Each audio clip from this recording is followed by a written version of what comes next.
Hello, today we are going to do Linux from scratch. So Linux from scratch is both a book and you building from scratch a Linux distribution and installing it. So the Wikipedia page for this is this one. Says that Linux from scratch is a Linux installation and a book. Gerard Beckmans and Bruce Tubbs. Latest version 11.2 from the 1st of September 2022.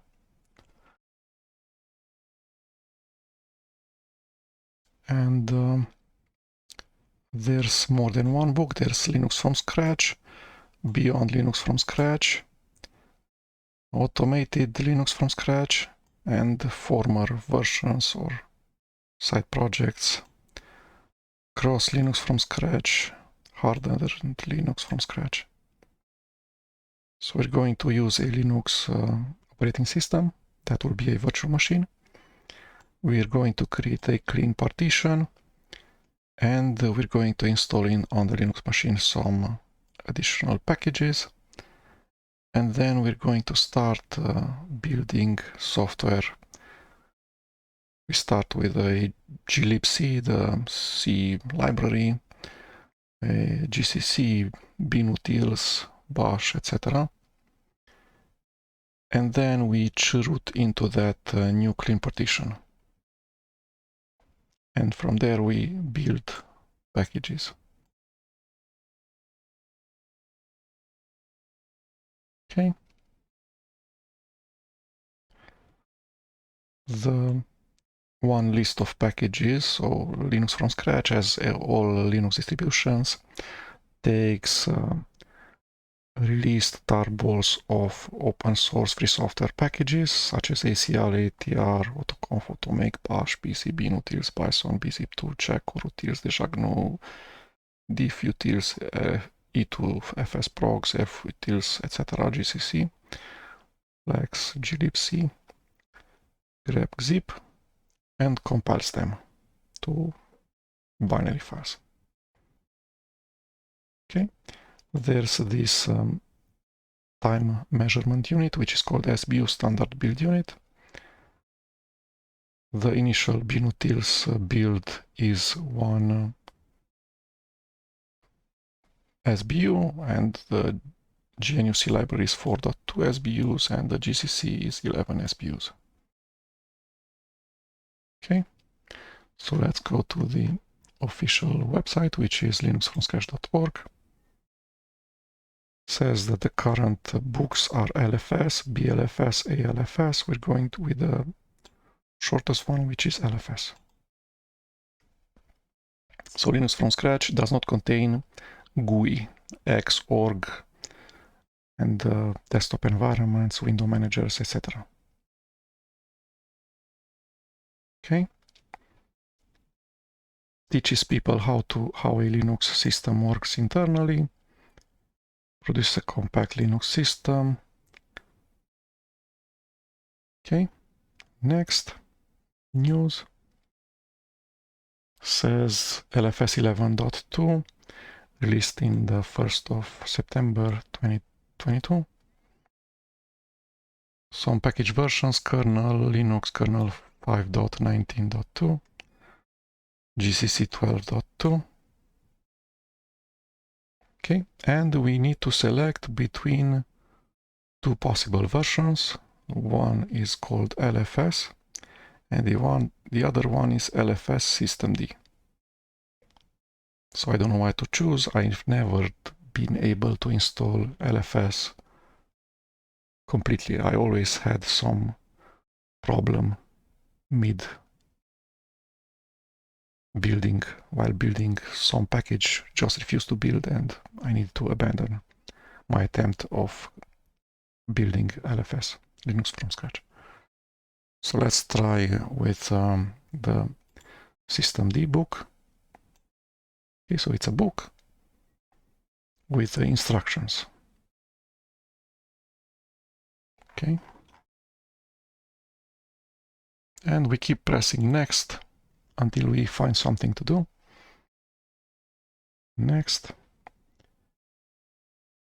So the author started with Linux in 1998 and wanted to know what makes a Linux distribution tick.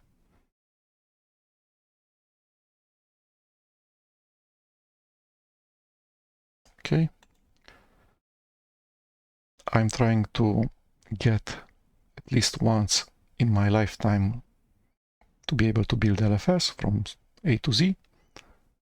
Didn't manage yet. Okay, so we're going with a 64-bit operating system, x86 64, AMD 64, not multi-lib. Okay, and says that we need to start with an existing Linux system. An earlier LFS installation, Ubuntu, Red Hat, Fedora, SUSE. Okay.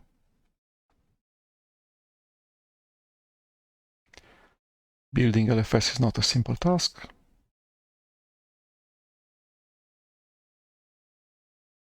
And we should start by learning how to build software. So open source or free software release starboards. How do you build them usually in Linux?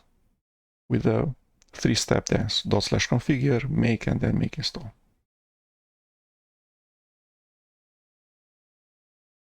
These are even more complex examples.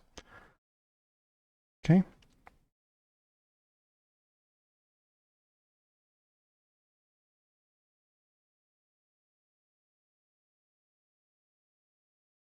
It tells us how to extract archives. I know how to extract archives. So the three-step dance is configure, usually -- prefix equals /usr/local. If you want to install into / or if you want to install into your home directory. If you don't provide the path, the default the default prefix is /usr/local, then make. Then if you want to write into / you will need to be a super user. So sudo make install. Okay, next. It tries to adhere to the standards that we have here in Linux. So FHS, File System Hierarchy Standard, LSB, Linux Startup Base, and POSIX.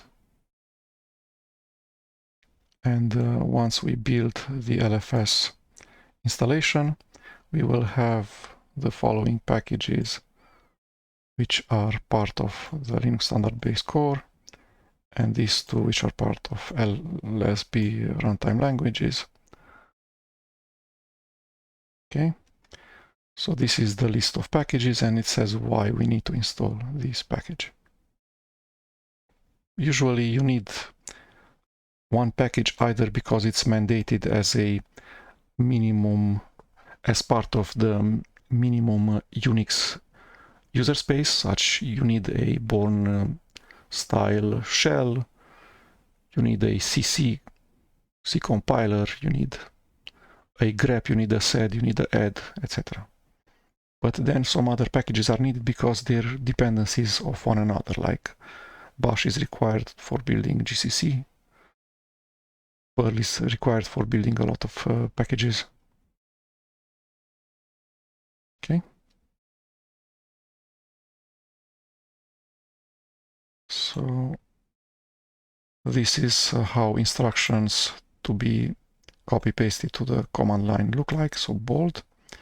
This is standard output.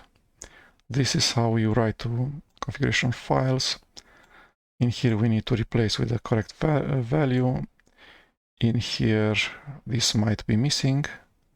This is the syntax for man pages. So password of 5 means we should run at the command line man 5 password. PASSWD. Okay. Then there's an errata that we should visit.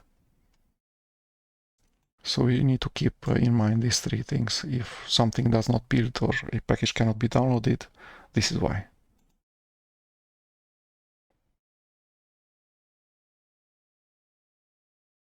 Okay. Then it says how to build an LFS system.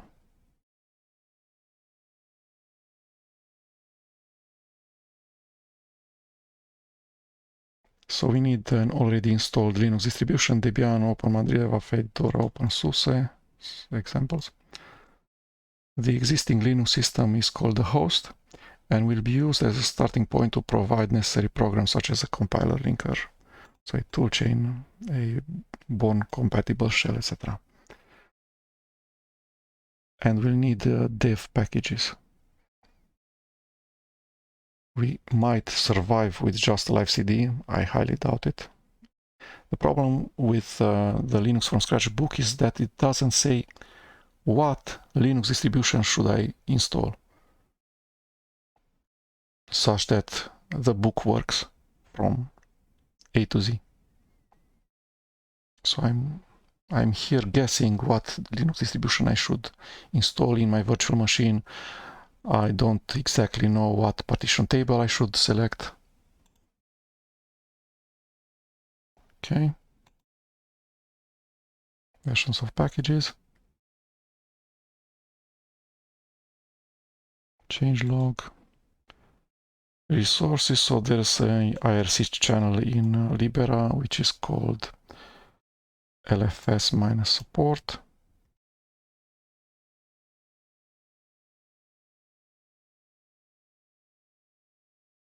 Okay.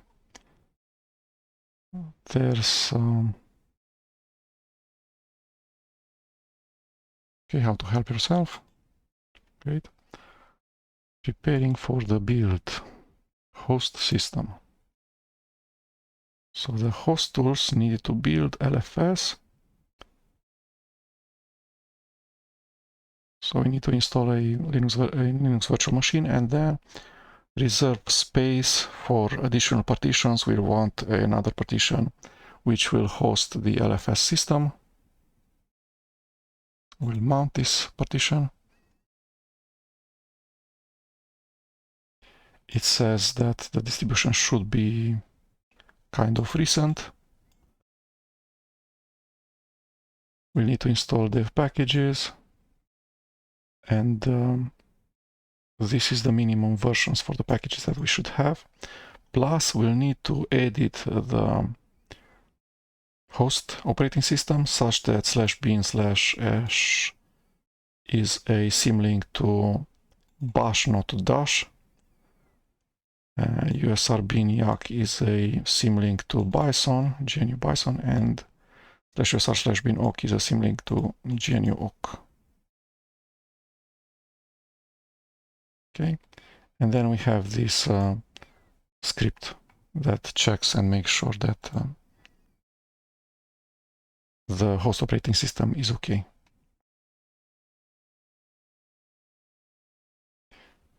Okay, so there's a LFS partition that we need to mount. There's a user called LFS.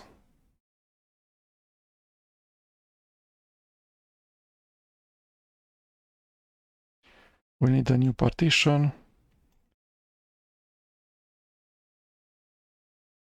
So we should use an available empty partition or create a new one from unpartitioned space. At least 10 gigabytes, 30 gigabytes should be enough. Have swap partition.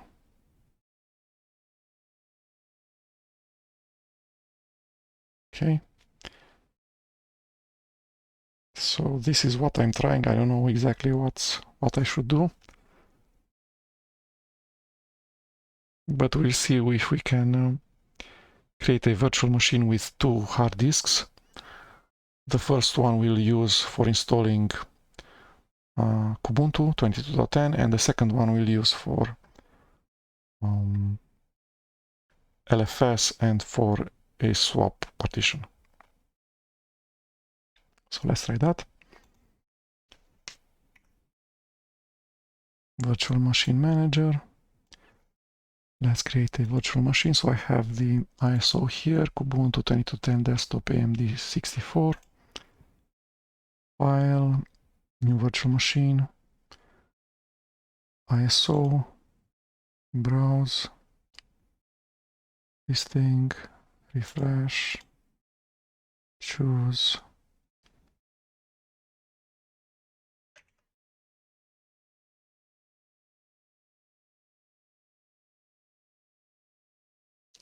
Ubuntu 22.10, forward. I have 32 gigabytes of RAM, so let's assign at least, I don't know, 15 gigabytes. This, let's give it 15.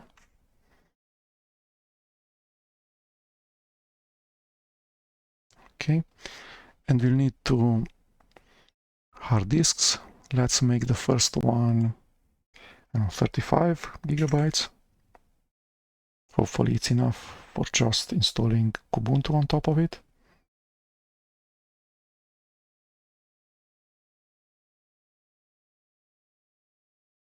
Okay, this thing should be named Ubuntu 22.10. Customize before, network selection default, correct. Finish. Start default network. Okay, I want BIOS, I don't want UEFI. Q35, the best motherboard. Correct name. CPUs. So vCPU 15 should be enough. Memory.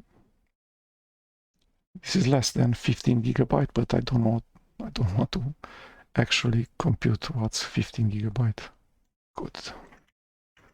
15 times like this.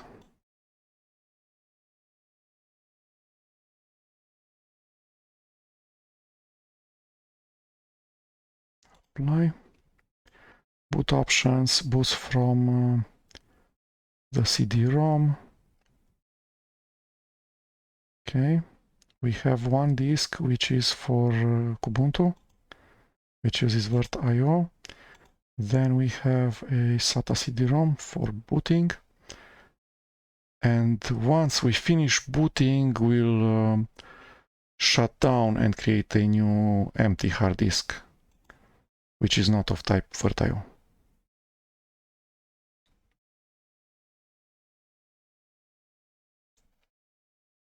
Or not. I'm not sure if LFS knows virt.io.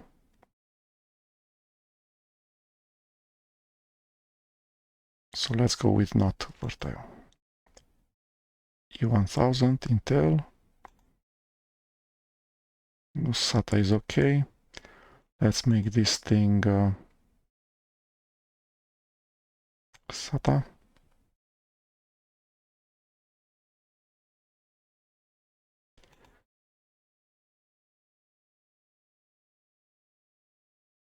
The rest are just defaults. I never change them. So I go begin installation. Driver install.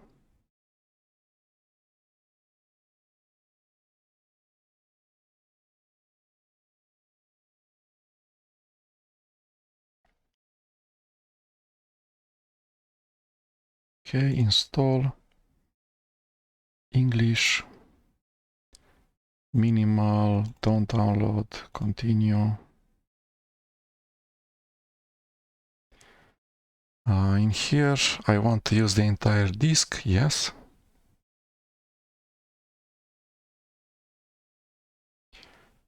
It probably used the GPT partition table, not BIOS MBR. So, okay.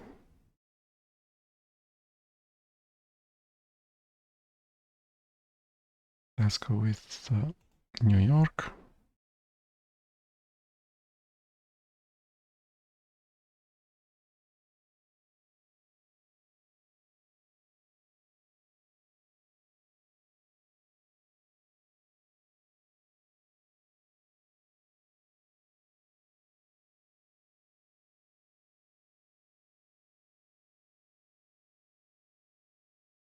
Okay, so while that thing is working, let's continue reading. So it says we need a dedicated partition for LFS.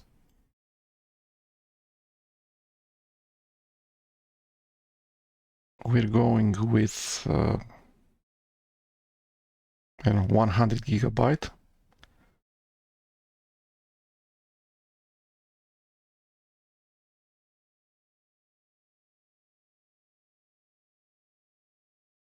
Okay, we have kind of enough RAM.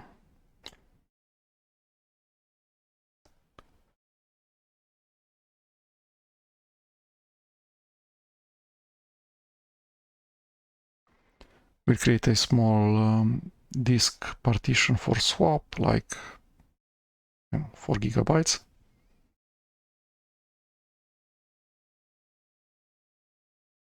We'll try to make the partition table BMBR, so BIOS not GPT, UEFI, such that we don't need a separate partition for the bootloader and for UEFI variables.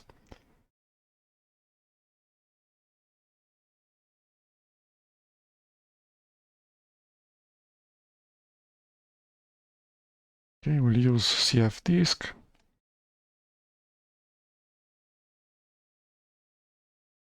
We'll need to remember the new partitions, the partition for slash, so for the LFS, and the partition for the swap.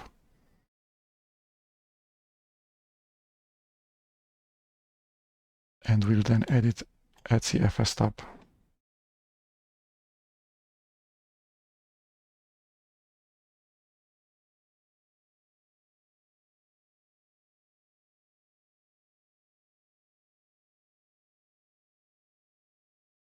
Okay.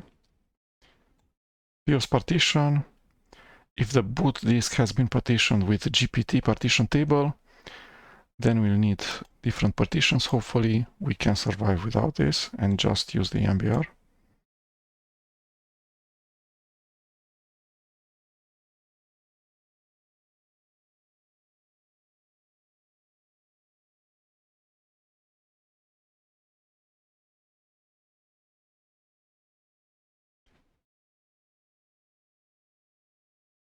Okay. Let's get us here.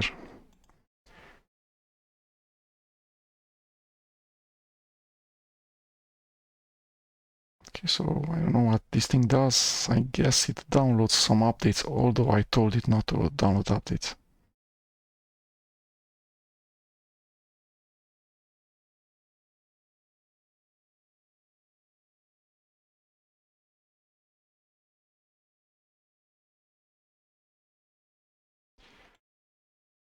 Okay, what's next?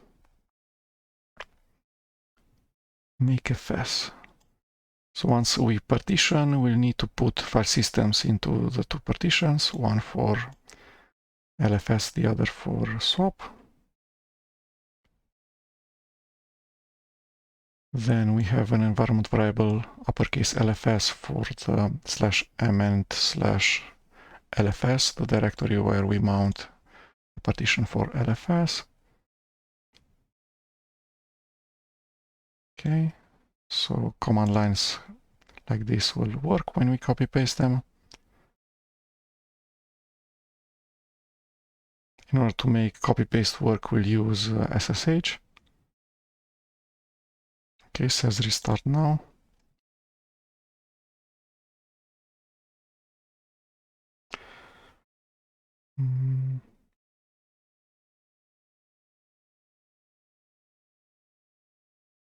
We need to install an OpenSSH server before we do anything.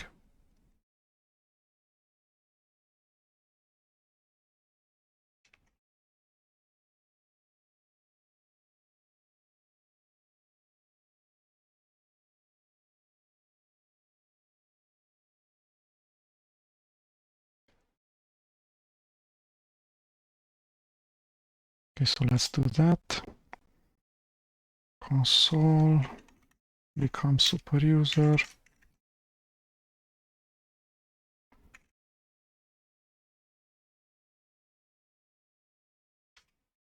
Okay. I should have run apt update first.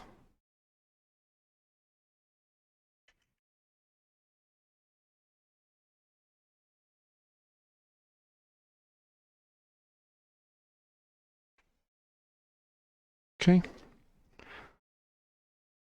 And let's shut down and see if we can create a second hard disk for this virtual machine.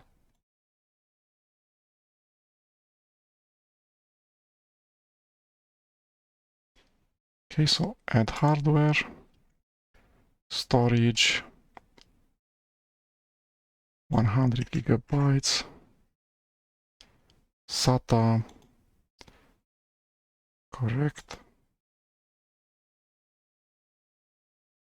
Looks okay. QEMU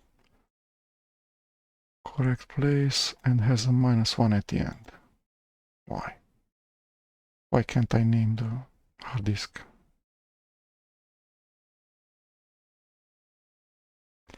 Okay, finish.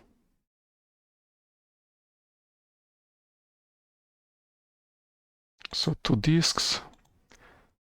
Oh, the disk 1 is 32 gigabytes, disk 2 is 100 gigabytes. Boot options, boots just from SATA disk 1. Okay, network interface card. Let's copy the address, start the virtual machine, and log on using SSH.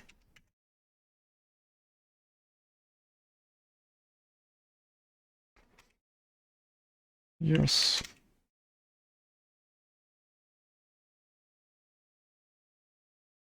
Okay, so I finished starting.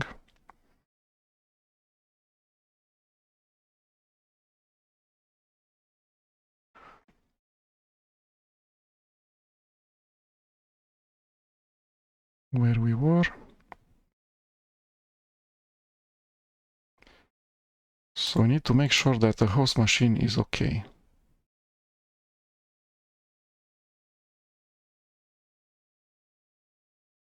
Okay, so bin sh should be symlink to bash. So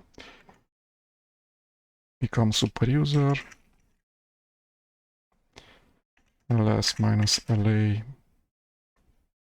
base, so it points to dash, which is wrong.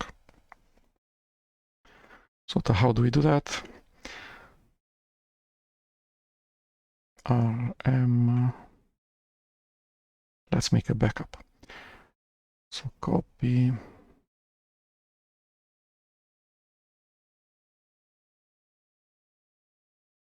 like this, or move, better. Okay, ln -s, the hard thing.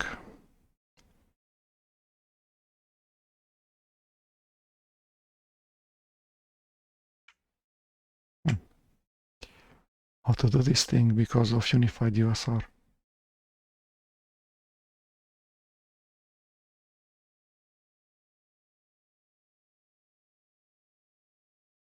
So bin points to USR bin. So I should change into USR bin and create a link.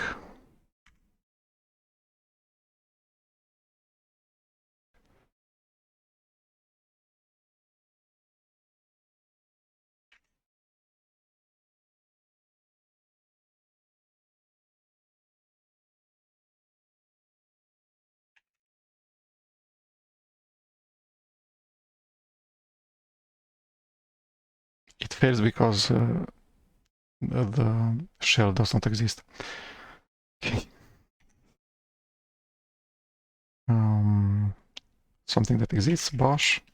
Something that does not exist, bash. Okay. ls-la / usr bin sh. Okay. And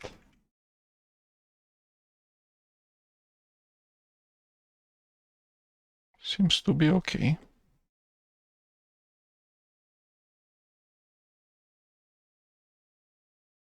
Now we have manual spec. Okay, next, bin utils.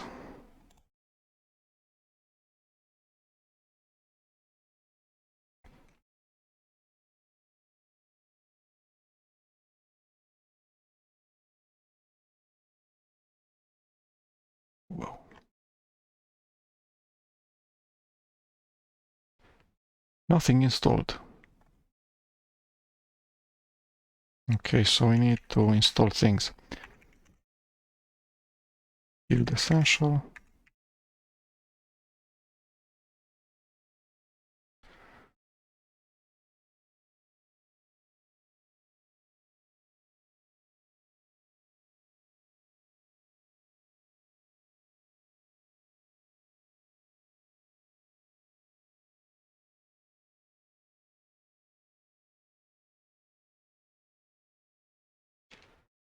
Okay. So let's install not needed packages such as cmake and git.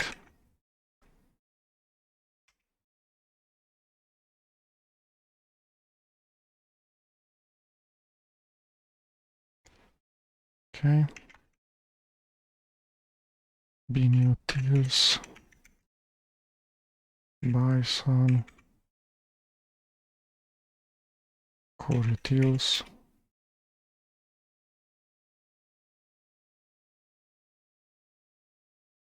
diffutils, find utils.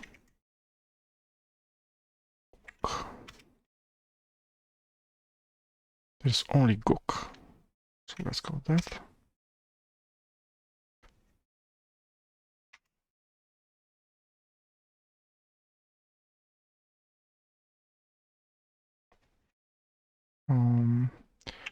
Which cc ls minus la. So it's etc alternative cc and gcc 12. Okay, should be 12.1. No, at 4.8 is enough. So G++ should be less than 12.2. Wow.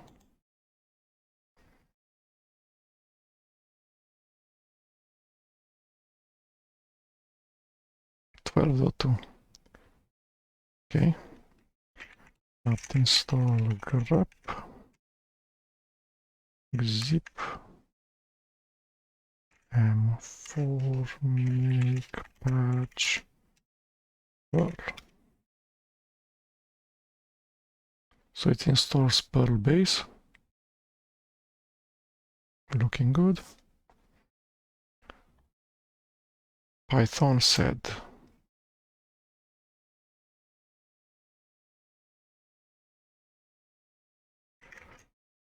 tar xinfo xz.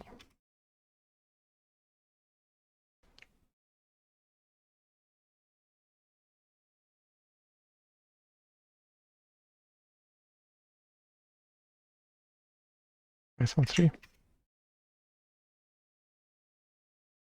No xz. How is that possible?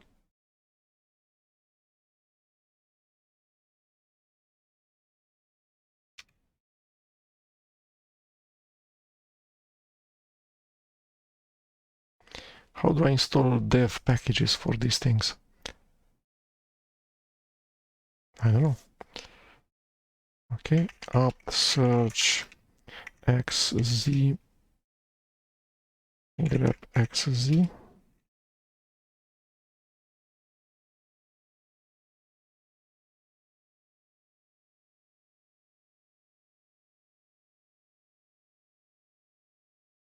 xz utils. Okay, seems okay. So we really need to make sure that the symlinks work correctly. So we did this symlink.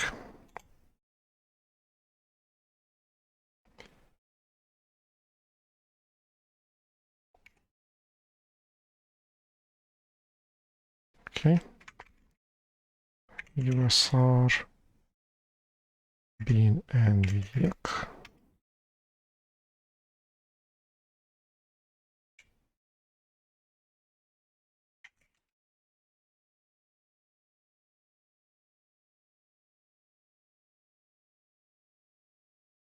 So this is probably Bison in Yak mode.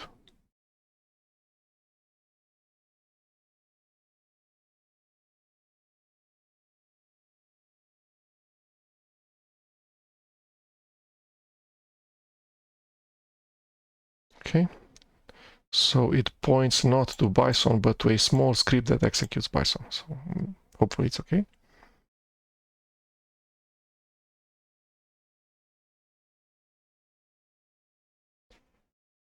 Okay, what this thing is.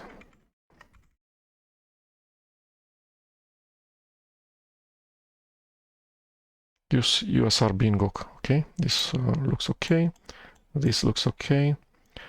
We have a way newer than 3.2 Linux kernel.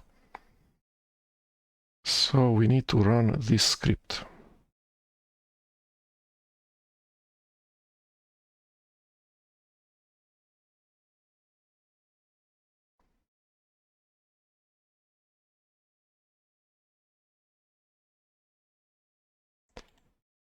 Paste. What does it say?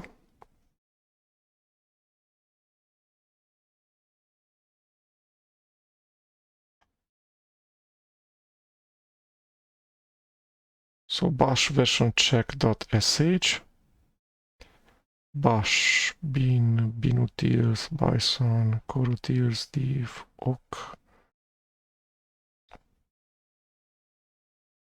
gcc, g++, grep, linux,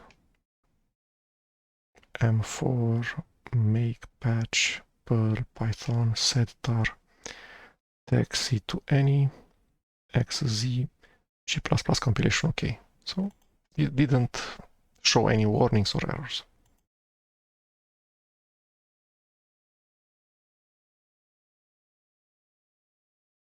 Okay, chapters 1 to 4 done as user root. And we set the LFS environment variable for the root user. When we restart, we need to become root again and then set again the LFS environment variable. So 1, 2, 4.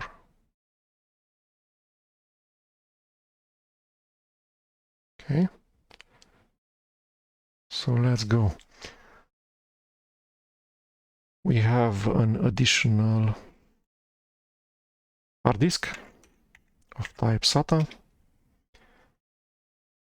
which is called SDB, 100 gigabytes disk.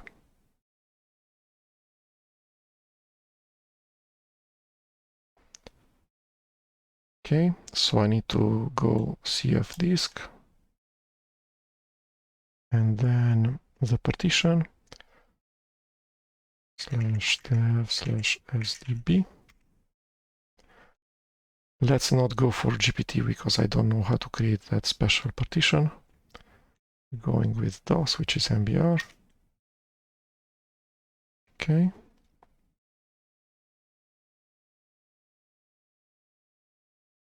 So I'm going to create the swap partition first.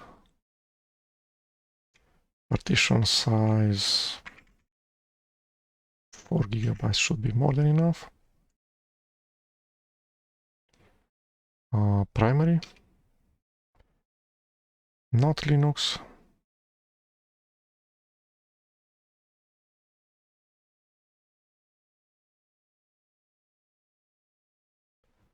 So type should be Linux swap 82.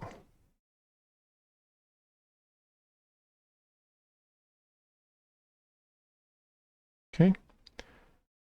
And on the rest, I'm going to create a dev SDB to primary and Linux partition type 83, correct? Right. Yes. Partition table has been altered.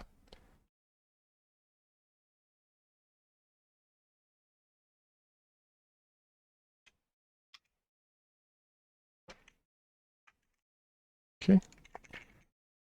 Quit without writing. Okay, so it looks okay. And lsblk now should show the two partitions. Okay, next. So SDB2 is LFS and SDB1 is swap.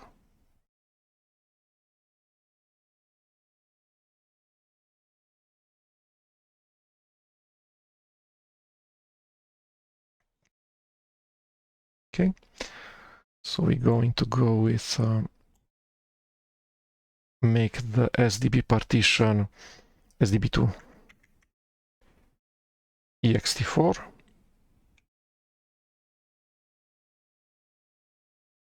Okay, and SDB1 we're making it a swap partition.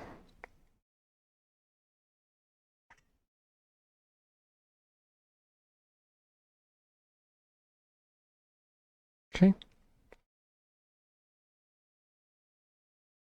we make the swap partition.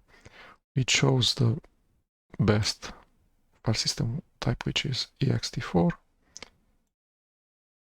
Okay, now we set the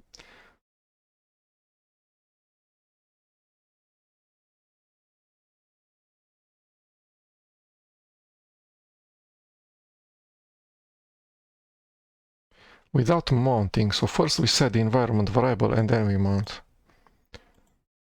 Okay, we can do that.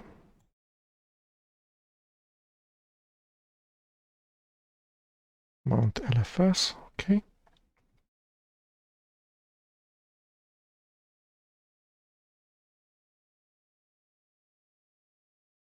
Let's just have this command line available.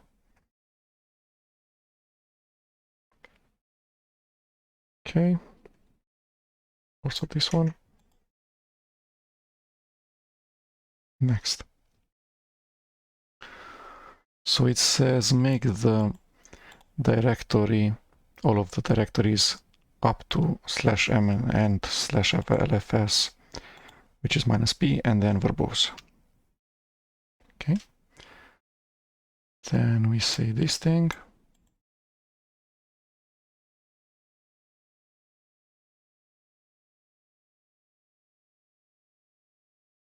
So this is SDB.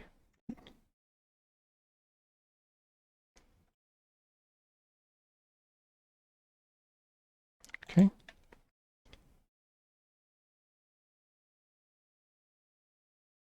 Now I just use one partition.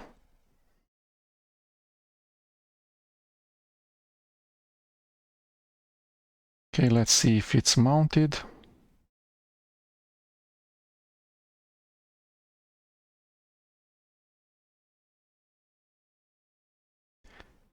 Okay, so /dev/sdb2 is mounted on /mnt/lfs type ext4. Great.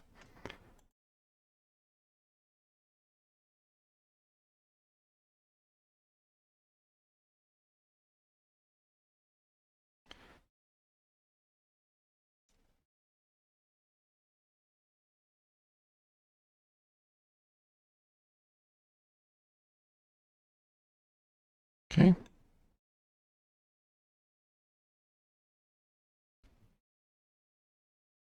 If we need to restart the computer, I need to add this /etc/fstab on the Kubuntu host machine or remount. Okay. Let's go with swap on.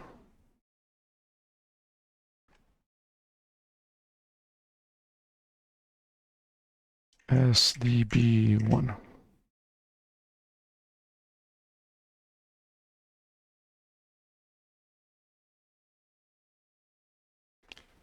Okay, and 3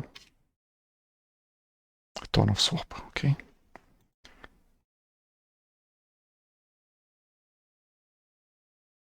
So there's the Ubuntu uses not a swap partition but a swap file named /swap file, which in this case is 2 GB, and then I created SDB1, a partition of type swap 4 gigabytes.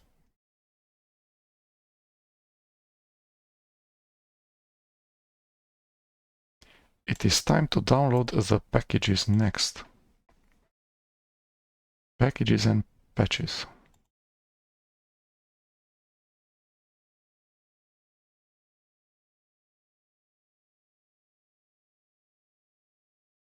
Release tarball contains a .conf/configure file. No need to run autoconf. Okay. So we need a directory called /sources. So $LFS/sources. Store tarballs and patches and as working directory. Okay.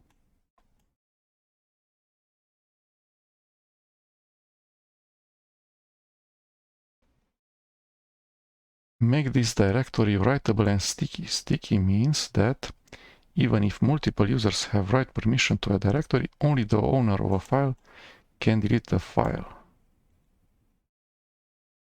Okay. I don't see why, but okay.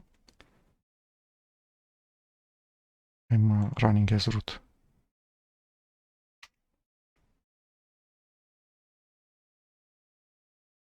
So the sticky bit is probably set, right? And then plus writable. So it put a W on all of the chmod bits. So here, here, and here. That's why it's now 777. Okay.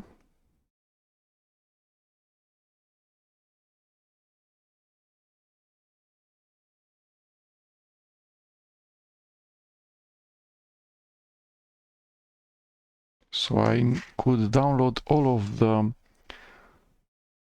files in one go.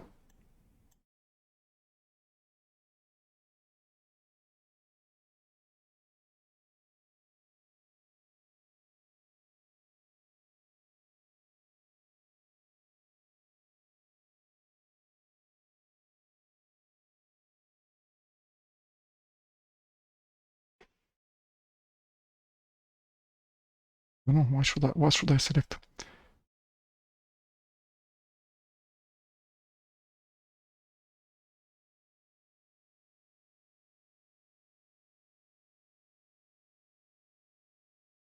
I don't know. A tarball of all the needed files can be downloaded from one of the mirrors.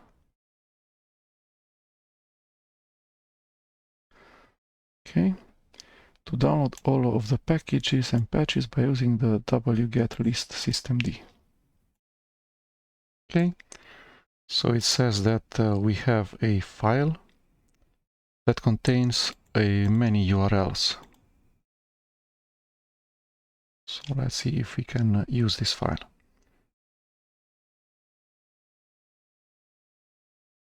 Okay, so where am I? I need to be in, it says directory prefix, so it knows where to download. Let's see if we have wget. Yep. cd, copy link, wget, paste, ls. Okay, and then we can run this command line.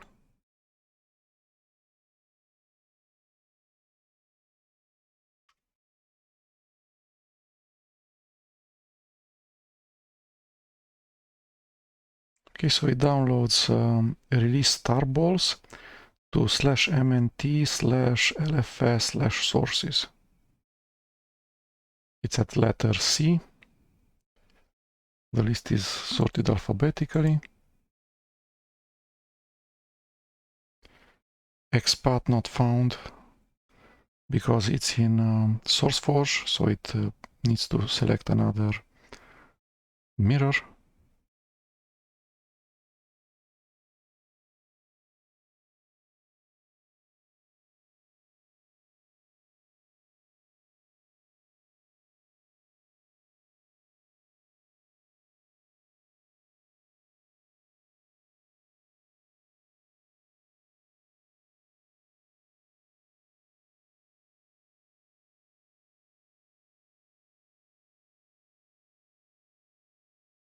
Okay.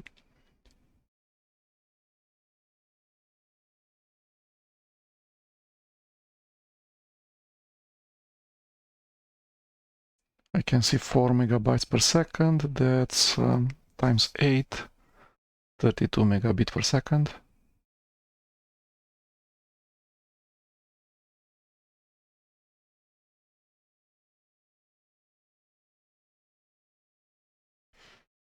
Okay, and then we don't know which files were downloaded successfully and which not. Maybe one file was not downloaded at all. Maybe the URL does not work anymore. Or maybe the file was downloaded incompletely, incorrectly. So that's why we're going to check the MD5 checksum of each and every file that was downloaded into $LFS/sources.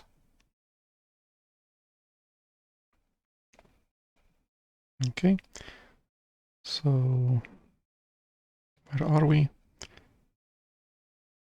Read line, letter R.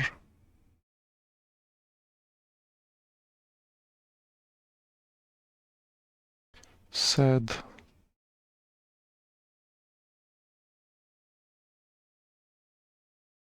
tar. So this.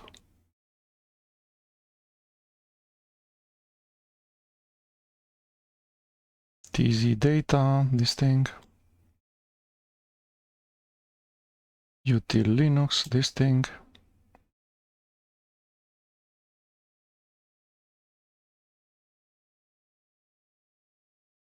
Okay, what else? XZ. And then patches. So ZSTD upstream fixes one patch. Great. So we should go to the LFS/sources directory and download the MD5 sums file.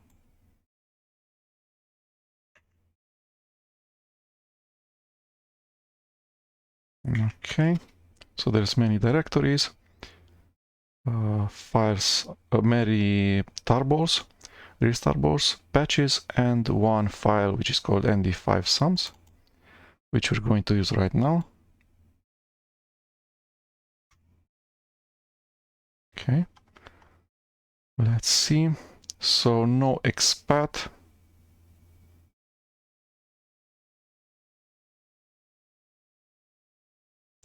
No zlib.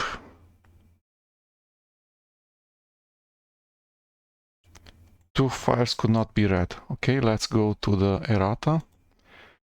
And says that for this version of the book, so 11.2 systemd, the original tarball for expat is not available. Which was expat 248. So we should go with expat 250 instead. Let's see how we do that.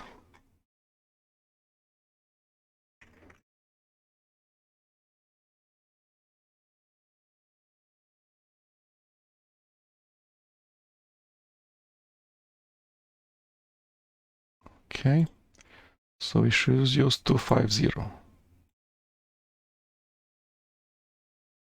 0. Copy. Double get. Do this. Okay, so it says expat 100% downloaded. 440 kilobytes. Okay, looking good. And then it says zlib again does not work.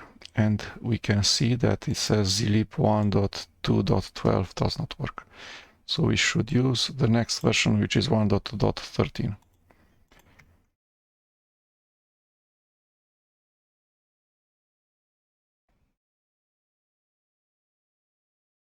Okay. So the next version, which is 13. 1.2.13.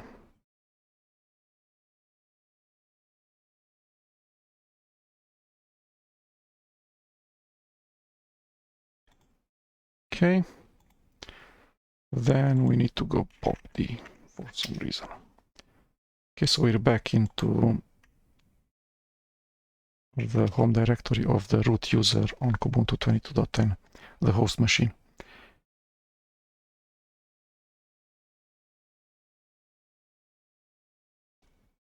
Okay, next. Security advisories, download. I've downloaded all of these.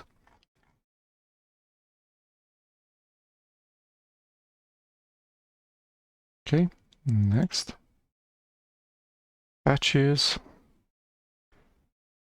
All of the patches were downloaded correctly and have the correct MD5 sum.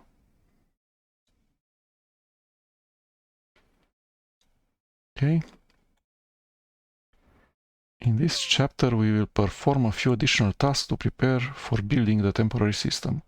We will create a set of directories in $LFS, add an unprivileged user to reduce risk, create an appropriate build environment.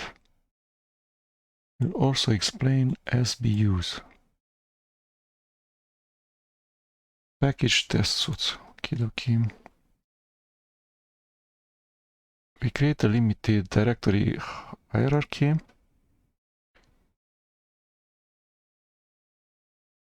Such that the glibc and libc, the C++ standard library and the C standard library, arrive at their final destination. Okay, so I'm root on the host machine. I go this.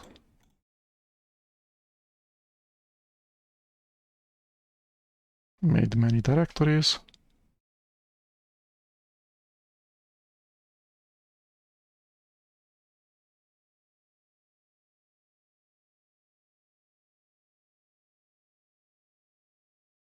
In which directory should I be now? Because it goes ln-s usr. It doesn't matter. It's a relative symlink. Okay.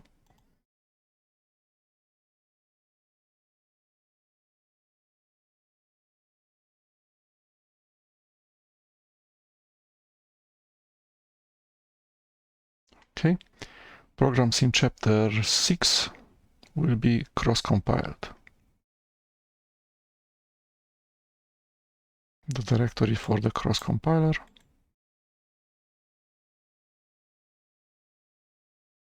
Okay, next. A user group named LFS. Okay. A user, a Linux user named LFS, member of the group LFS. Okay. So doesn't use the skeleton. Username, user group, bin bash. Creates a home directory. Why? Okay.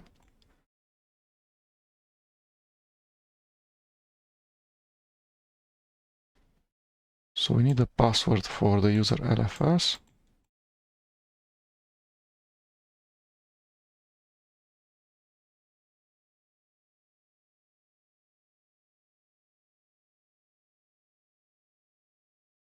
Okay.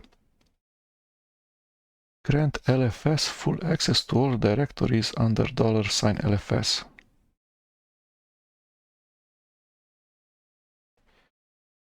So it goes change owner, verbose, user LFS, doesn't say which group, for a bunch of directories. The directories are empty. Okay.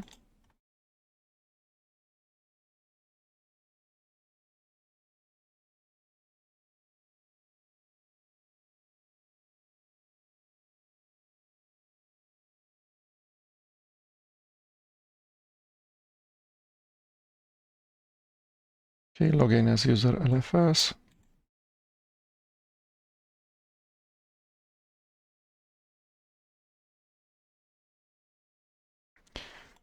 Okay, where did it go to?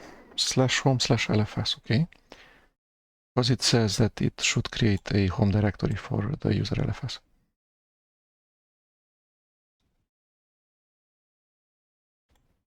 So it starts a login shell. Okay. It doesn't have the LFS variable set yet. So we're creating bash configuration files.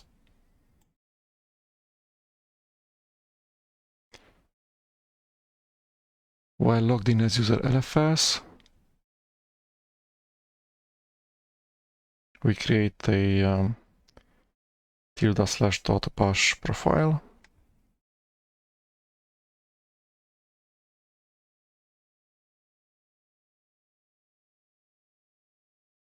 So a completely new environment variable block, except for home, term, and PS1. Okay.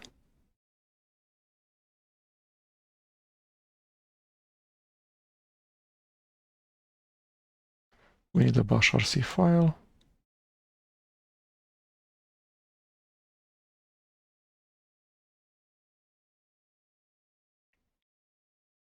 Hash function turned off.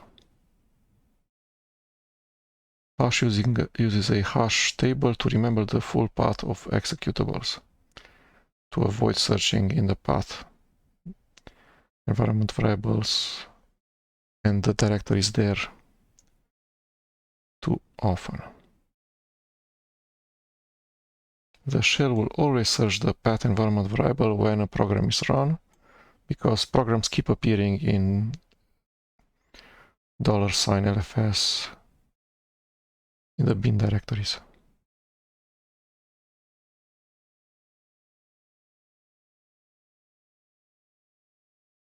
Okay.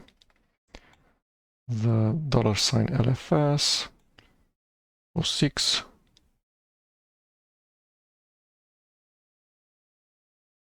Okay. TGT variable. Machine description, the triplet or something. Toolchain technical notes. Okay. Merged USR bin, yes.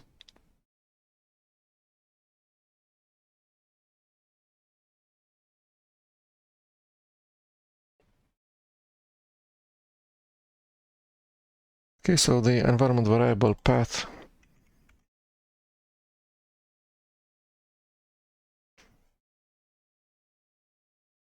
we didn't yet enter, and .bashrc file was not ready yet. Okay, it prepends $tools bin.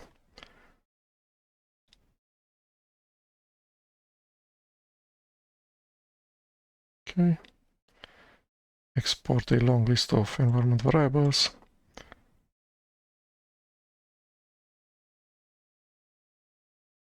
Non-documented instantiation of /etc/bash.bashrc.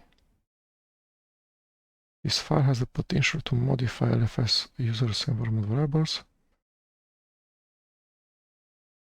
Check the presence of this thing. Move it out of the way.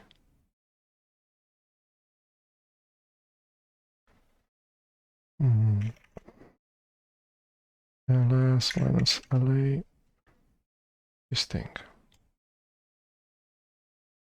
It does exist. Okay, so I need to become super user. LFS is not in the sudoers, Ctrl D. So let's run this to move the file out.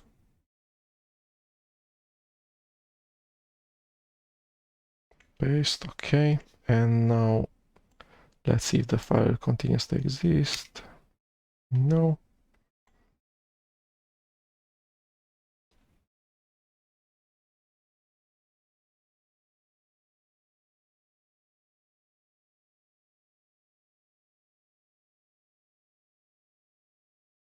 Okay, so let's get back to the user LFS. No need to run probably this command line, but let's do it anyway. Okay, so the path environment variable, it has just the directory with the first toolchain, the cross-compiler one. Okay.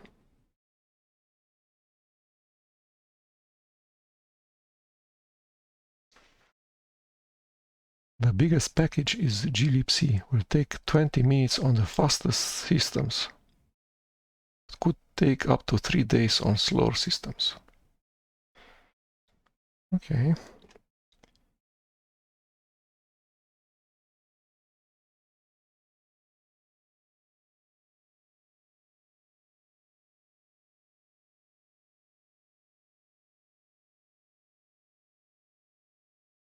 Okay, let's see how many CPUs do I have.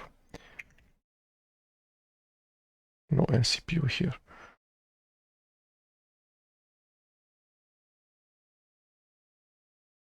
And proc. P15. Back to where I was.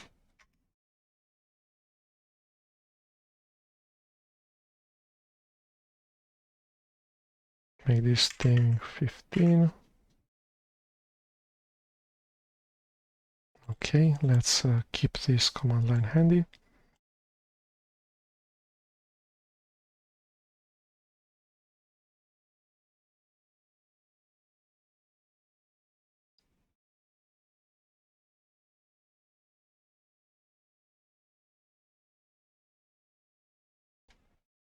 Okay, most packages provide a test suite. Running the test suite for newly built package is a good idea. The test suite for the core toolchain packages GCC, binutils, glibc, utmost importance.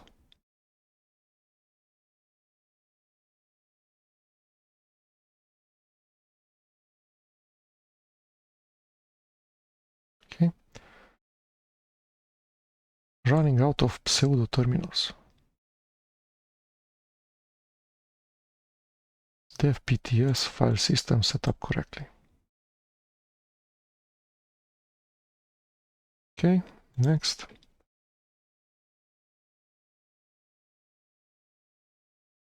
Okay, so let's see. Building LFS cross toolchain and temporary tools.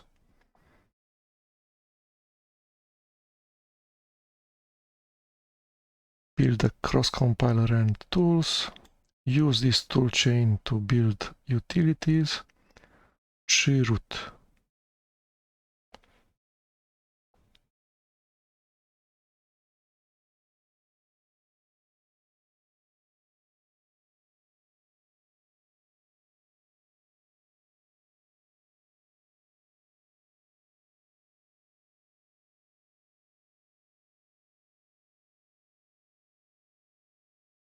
Okay, cross compilation.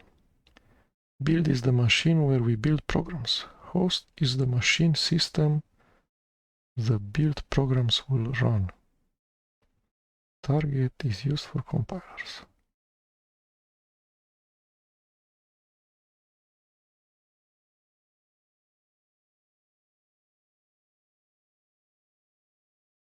Stage 1, 2, 3. AAB, ABC, BCC. Canadian cross.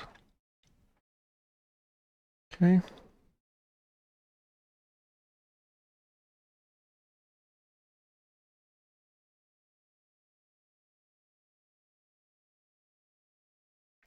Machine triplet. i686 PC Linux GNU. x86-64 PC Linux GNU.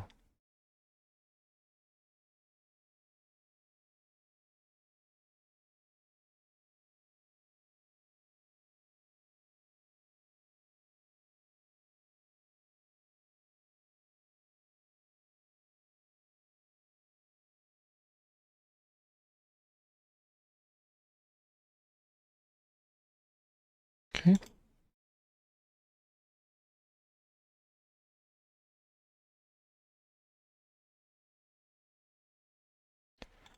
So let's do what it says.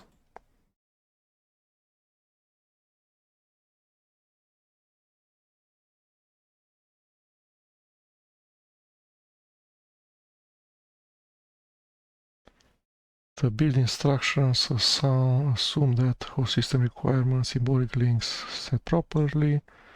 Yes, we check these things. Place all the sources and patches into the same directory. Change to the sources directory for each package using the tar extract. Change to the directory. Follow the instructions. Change back to the sources. Delete the extracted sources directory. Okay. I'm the LFS user when extracting.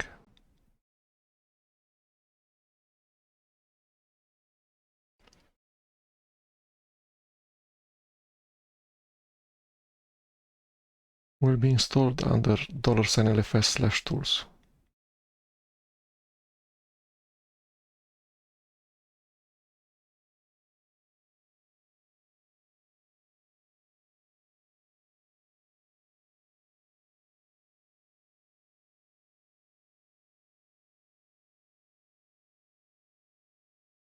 Okay, so this is for the package named cross-binutils.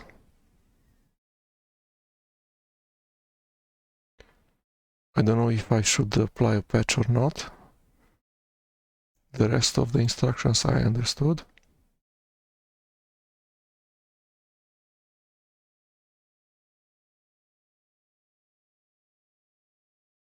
So general compilation.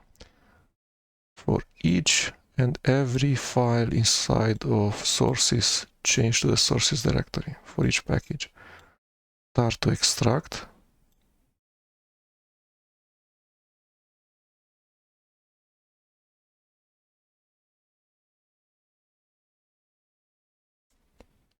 We cannot copy because it destroys links and timestamps.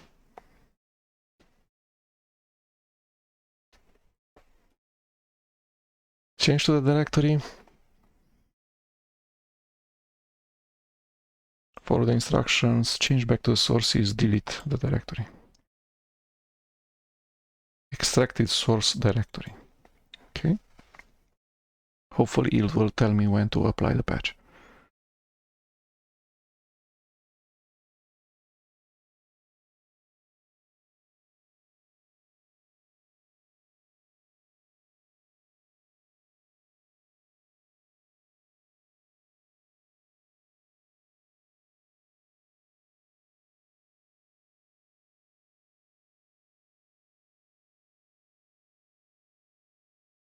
Okay.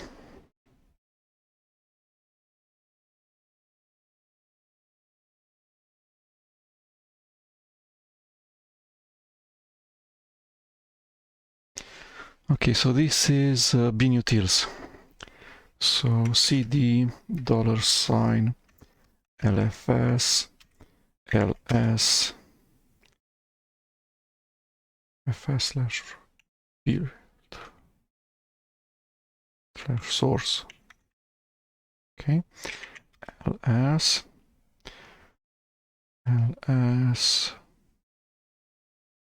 existing binutils. Okay, so this is a tar xz. So tar minus extract verbose jf binutils. Okay, cd binutils. We should create a build directory.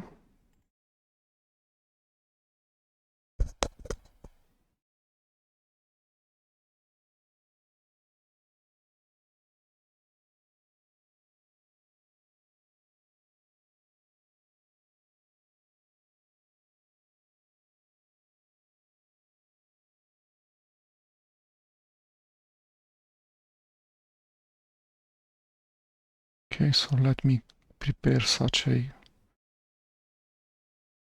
command line.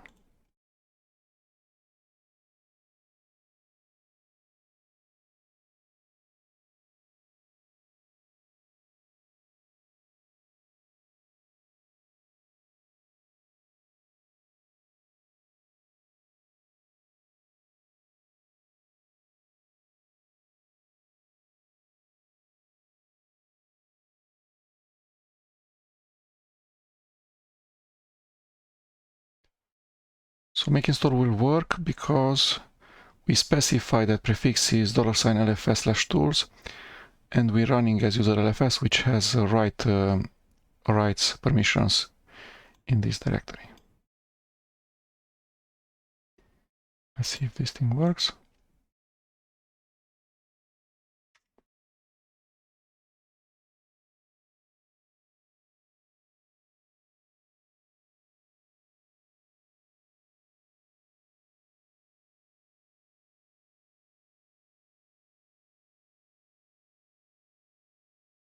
Okay, now it's compiling. This is the make step. No, it's still the configure step. This is the make step.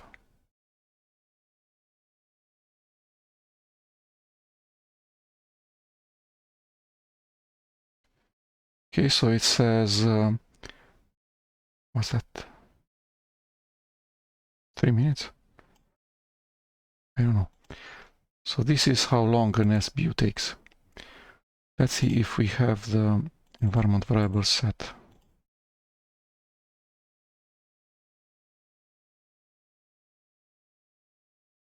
Yes. Okay, so this went successful. I don't see any errors.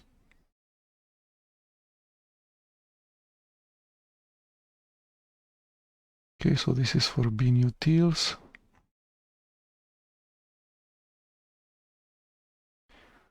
Okay, now I need to go back.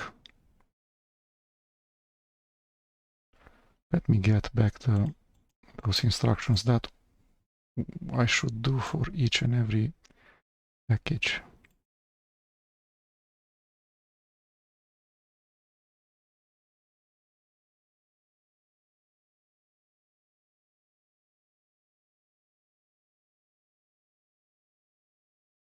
Okay, so I finished with binutils. Says for each package extract, follow, change back the sources directory. So that's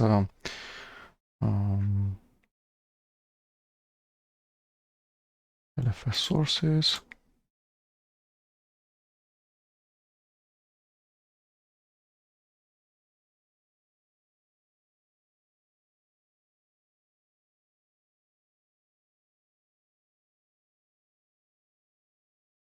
Okay. Then delete the extracted source directory. It doesn't say that I should not delete the content of the extracted release tarball. So let's do that.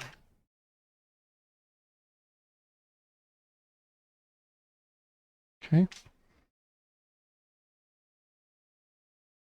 Next. Cross GCC requires GMP, MPFR, MPC.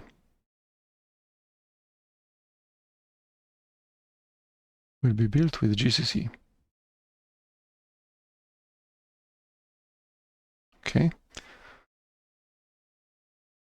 So inside of the GCC source directory, we'll extract all of these dependencies. So GMP, MPFR, and MPC.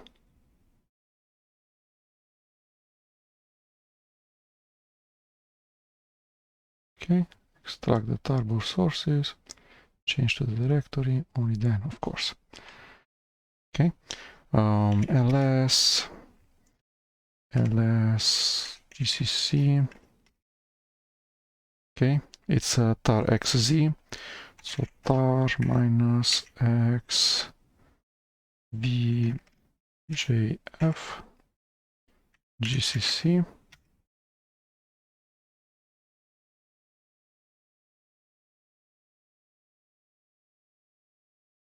cd gcc. Okay, then it doesn't say that we should create a bin directory because we need to extract in the top level directory of the GCC release source code these directories.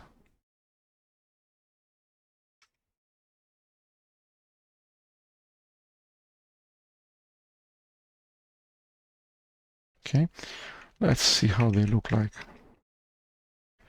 No MC.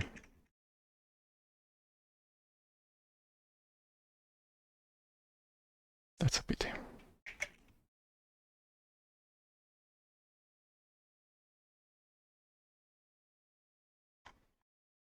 Okay, so mpfr directory. Where are you? This thing, mpc directory and gmp directory. This thing. Okay, looks okay. Special case for AMD 64.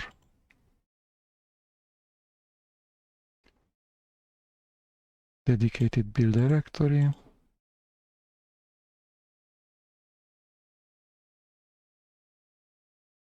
Okay, configure step.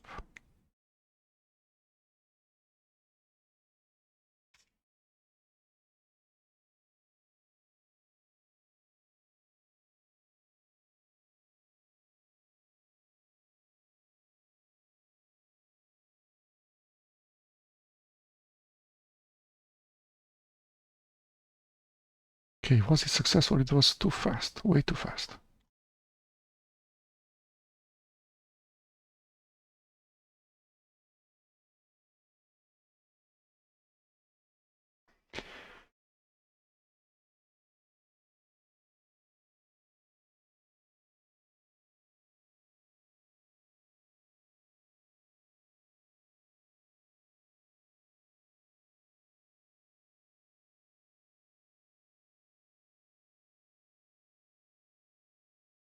Okay, I don't know how to read these things.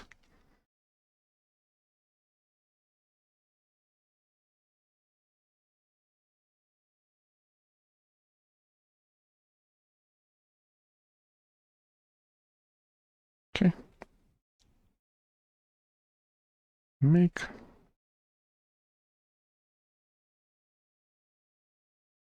And make install.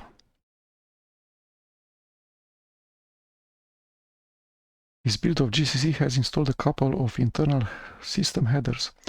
Normally one of them limits.h would in turn include the corresponding system limits.h $LFS/usr/include/limits.h. This file does not exist yet. So install the internal header as a partial self-contained file, not to include files that do not exist yet.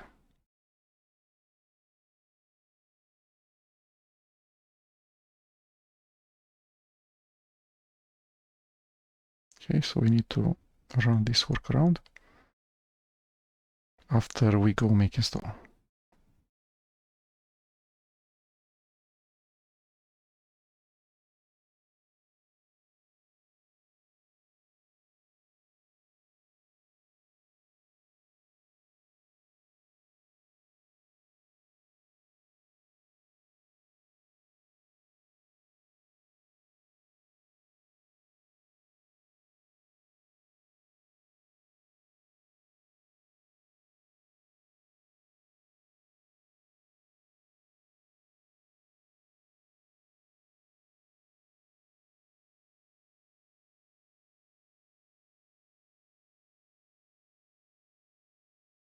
Okay, we'll be back in a second.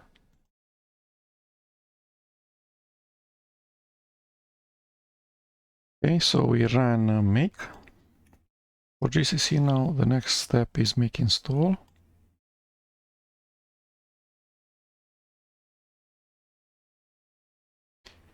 Seems to be okay. And then we need to run this workaround. Great. Doesn't say that we should keep the source code, so we do the end part, which is change here for GCC, and then rm minus rf gcc. This thing. Is there a verbose flag? VF.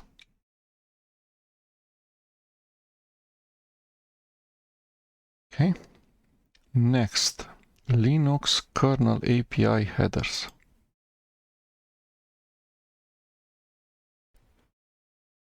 The name is linux*xz.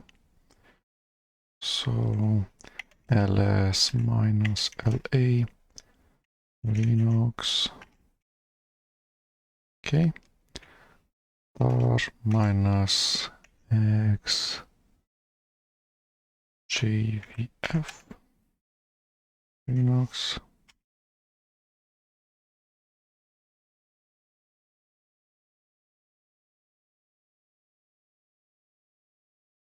So in order for the GNU C library to work, we need kernel API. Sanitizing various C headers that are shipped in the Linux kernel source tarball. Okay. First of all, we need to extract the Linux release tarball. We did that. Then we change to the new directory. It says in here. So extract, change to the directory, follow the instructions, and the instructions are make Mr. Proper. Now extract the user visible kernel headers from the source. Recommended target headers install cannot be used because it requires rsync. We do not have rsync. Okay. Copy, paste. Okay, next. Contents of the API headers. So they live in /usr/include ASM, ASM generic, DRM, Linux, MISC, MTD, RDMA, SCSI, sound, video, Zen. Okay. ASM, this probably means assembler, I'm guessing. Assembler generic DRM, this is the video, 3D GPUs, etc. Linux API headers, USR include Linux, MISC subsystem, MTD I don't know what is, RDMA I don't know, SCSI is for hard disks, I'm going to guess. This is for ALSA, this is for video for Linux 2, and this is for the Zen hypervisor. Okay, it doesn't say that we should keep the extracted tarball, so let's do the change back to the sources and delete.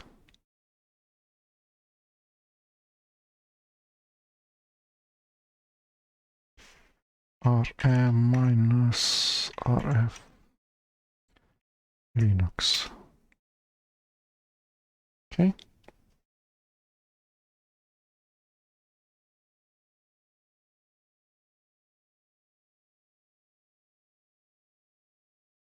The GNU C library. Basic routines, allocating memory, searching directories, file open and close, read write files, string handling, pattern matching, arithmetic, etc. Okay. So we're in the sources directory. Now we're going to extract glibc and enter it. So ls minus la glibc So there's a patch file and a tar.xz file. tar -xgdf glibc.tar.xz. Okay, go there. Okay. We run AMD64.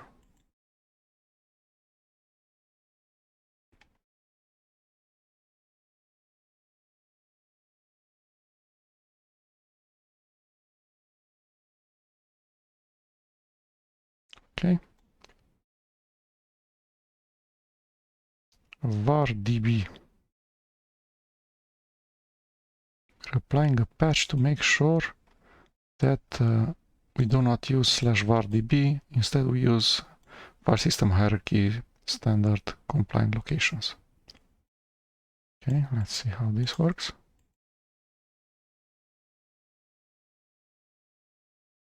Seems okay. So we should use a separate build directory, a subdirectory inside of the glibc source code directory named build /usr/sbin. I don't know what that means.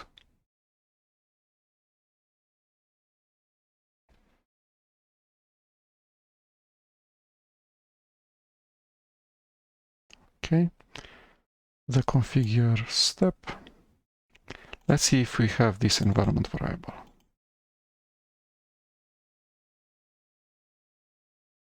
Yes, this is a triplet. Linux from Scratch is the Linux distribution. This is the CPU architecture. And this is the fact that it's GNU Linux.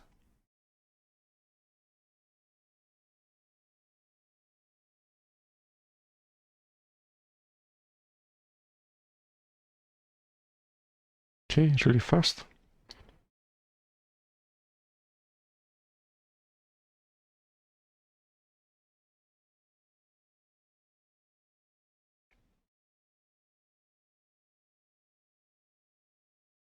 Warning, these auxiliary programs are missing. Generally harmless. Get text.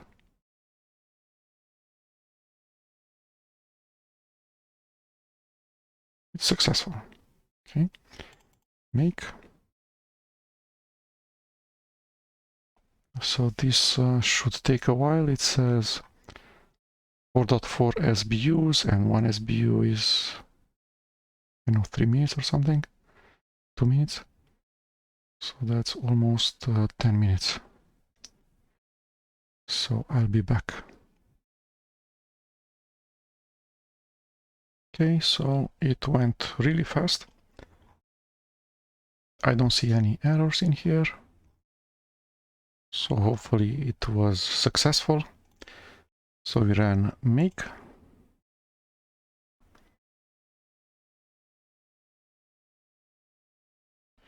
I'm not building it as root. I have LFS set.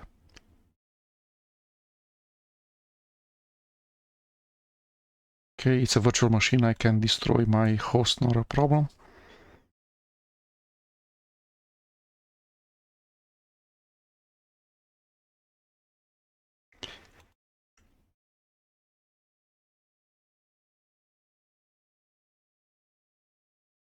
And who am I?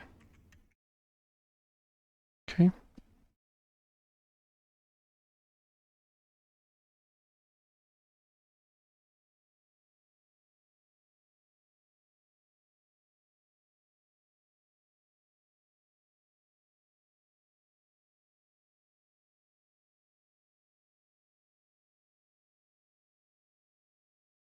So this actually writes in $LFS/ bin.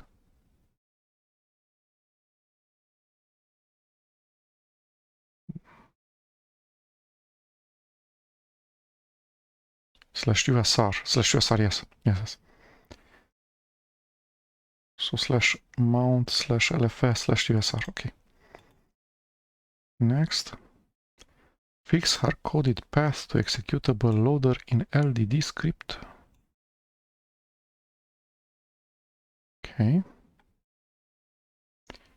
So /mount /lfs/usr/bin/ldd. We need to make sure that compiling and linking for the new toolchain are working as expected. Run the following commands. So I'm inside of the glibc source code directory in a subdirectory called build, and I'm running gcc redelf and looking at what's there.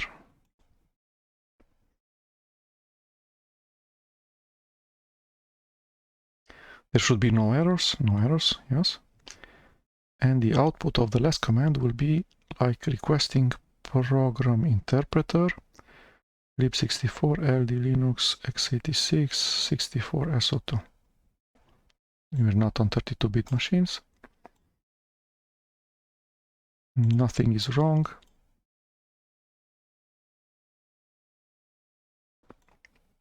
Clean up the test file. Okay.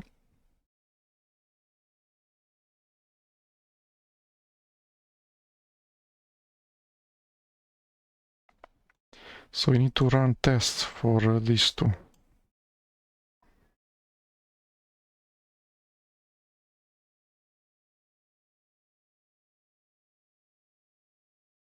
Okay.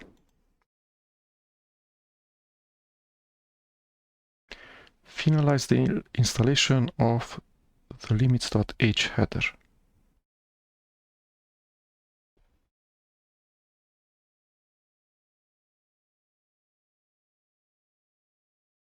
Okay. Doesn't say anything bad, so success. Next, so this was the C library and now the C++ language library.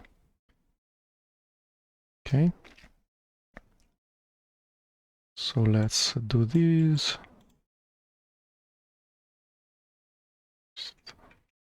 And this is the glibc.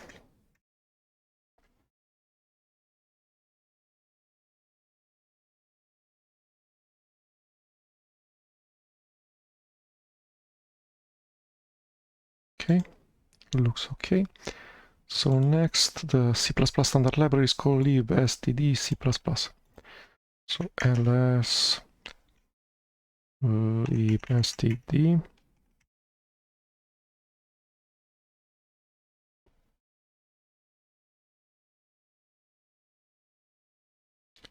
What's the name of the thing?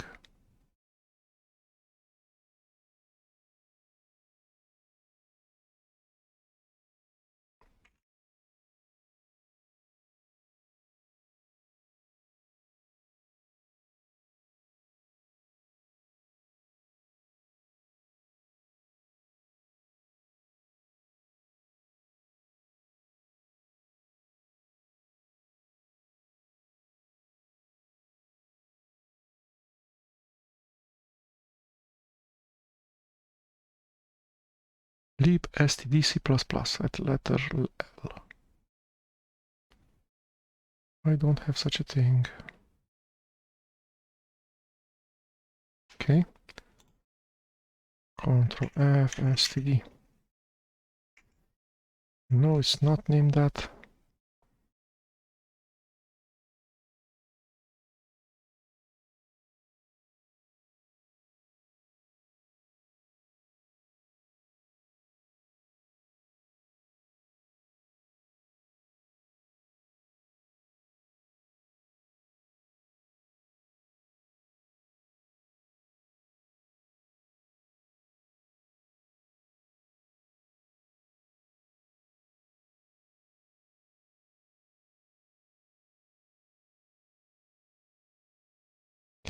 libstd C++ is part of the GCC sources.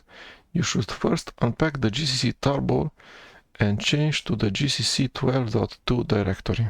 Okay. So gcc r minus x j vf gcc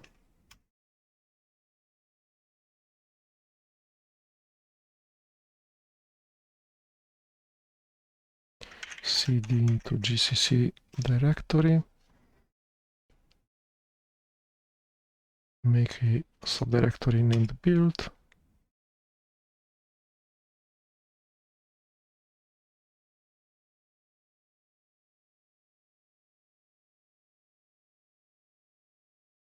so this is the configure step.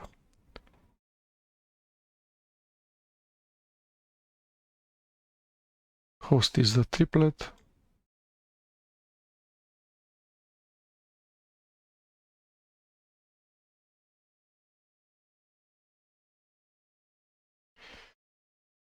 Okay, the configure step did not return any errors from what I see. Make.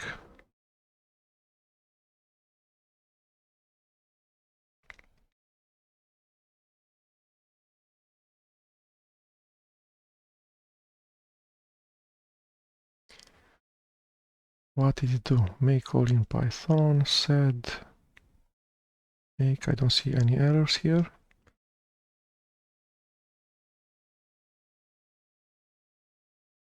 Make install, libtool archive. Okay, so it deleted the 3 files with the extension LA.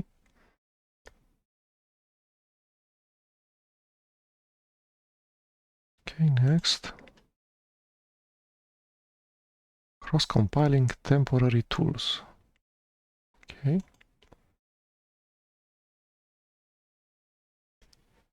So we just built a cross toolchain, GCC, C library, Linux, headers, C++ library.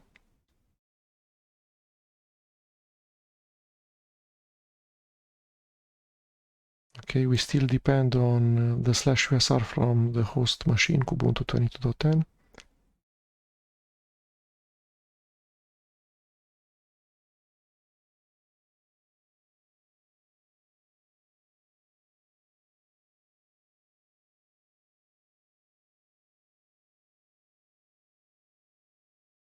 Okay.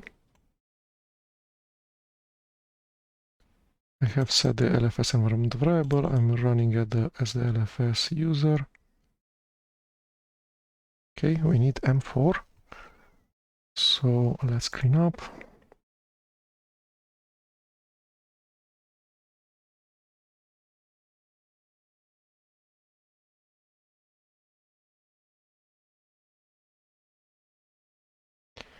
ls-la m4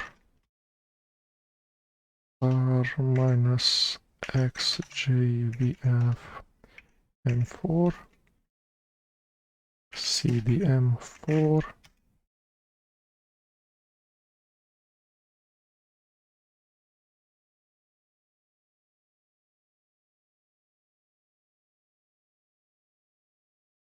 Okay, so although it says the prefix to be /usr,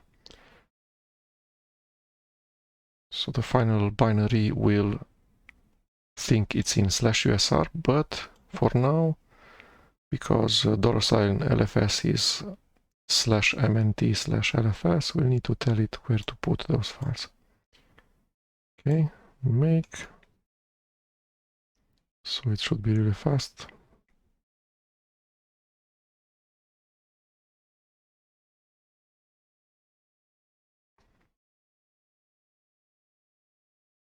Okay, hopefully that was it. Clean up.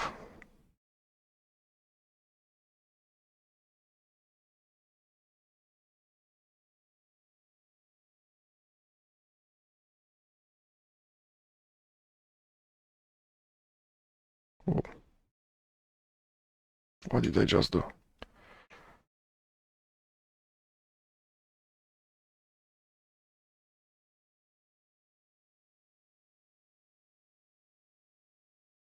Okay, like this. we're done with M4 and curses.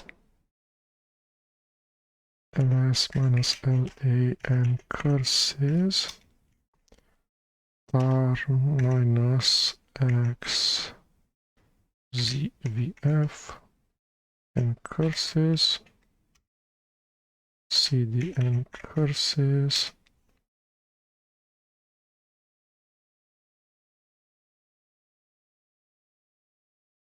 so don't use mock.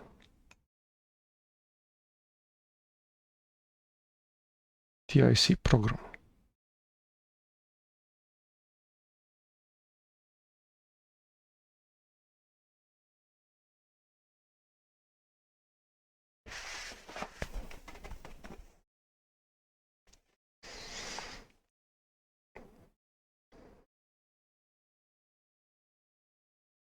Okay, 07 SBU. Configure.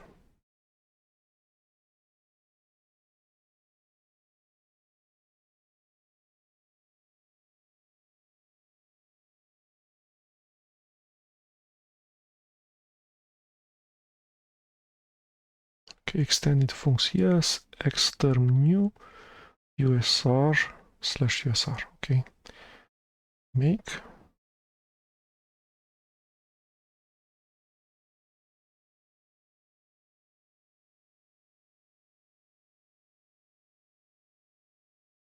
And the last one, make install.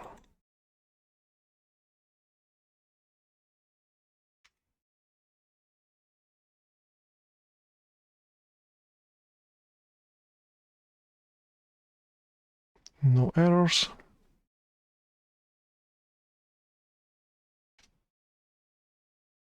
Okay. Next we go to bash, so clean up. Paste, and the name of the directory is this one. Middle click paste, enter. Okay, bash.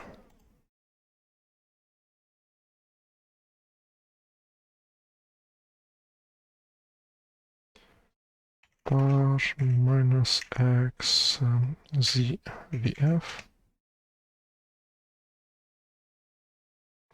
cd bash.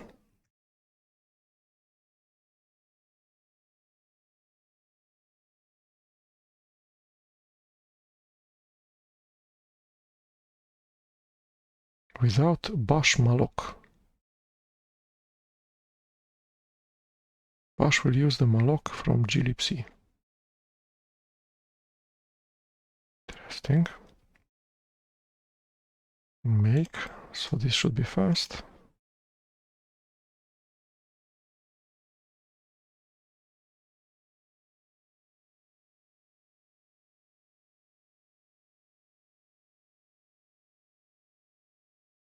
Build warnings, compilation warnings, make install.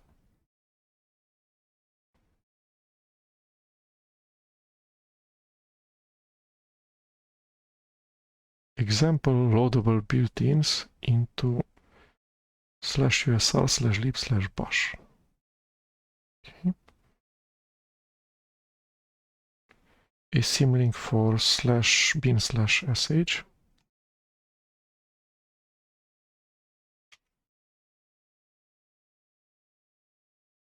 Okay. Next, core utils.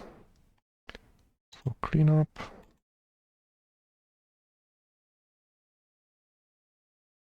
The name of the directory. Middle click paste, enter. Core utils. ls minus la core tar minus xjvf core utils.tar.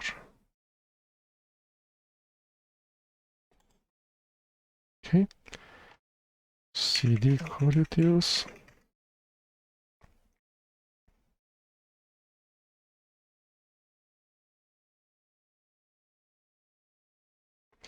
Should be fast, less than 1 SBU.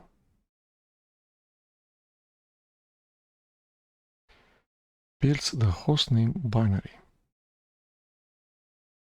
required by the Perl test suite.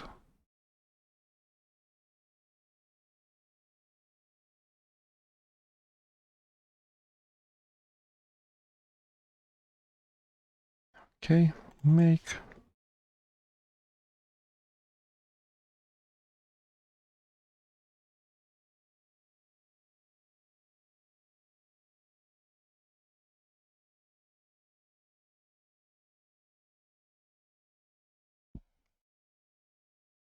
Okay, so make was successful. Looks like installing was successful. That was core utils. So move programs to their final expected locations. We must do so because some programs hardcode executable locations. Okay. /usr/bin chroot to /usr/sbin.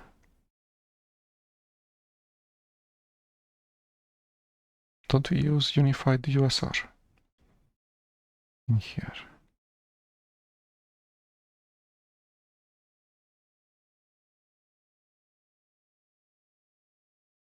Okay.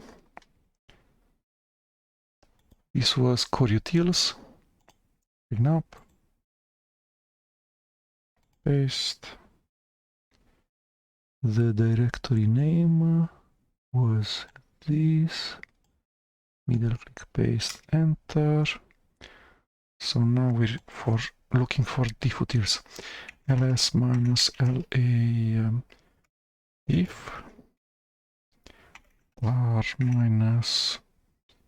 -xjvf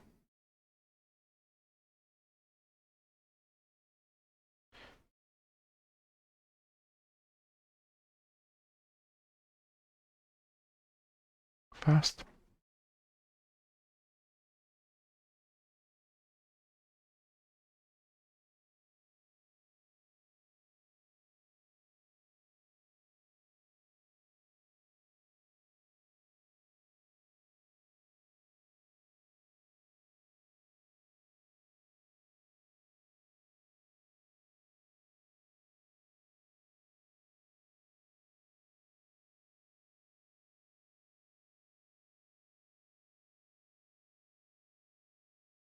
Okay, so this was diffutils. Next is file.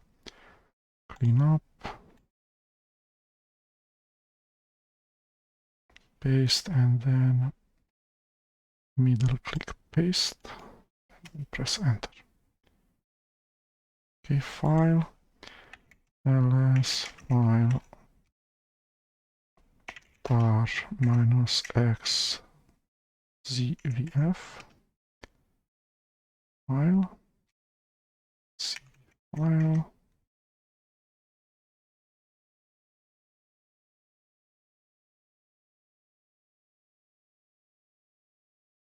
create a signature file.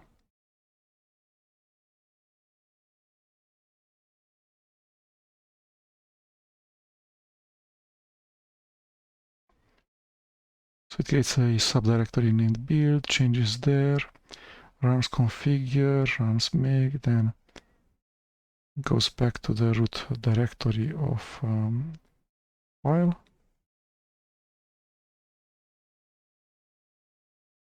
And then we configure again.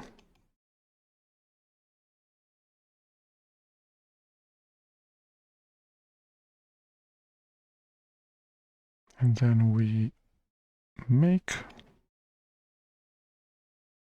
And then we make install. We remove the file with extension .laa. Next, find utils. Okay. Copy, paste, pasting.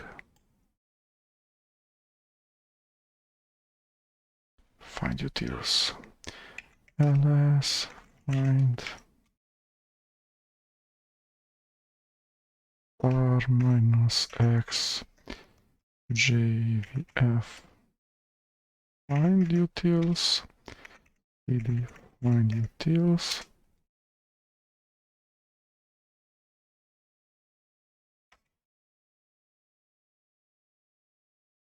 Should be fast. 0 to SBU.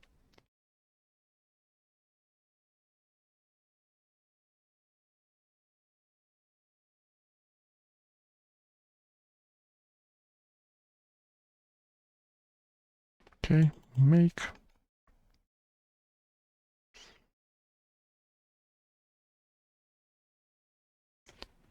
Make install.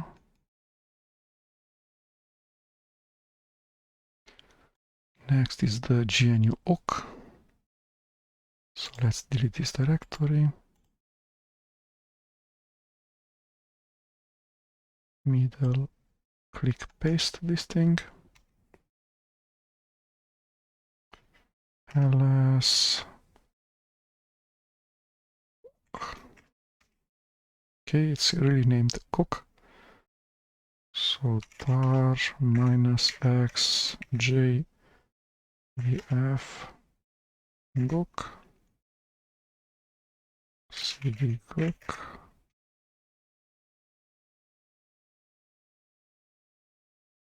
Don't install unneeded files.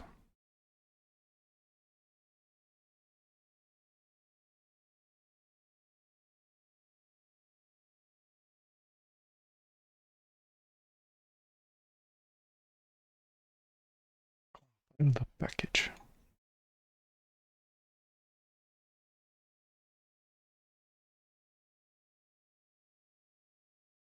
And make install. Successful. Next is GNU grep.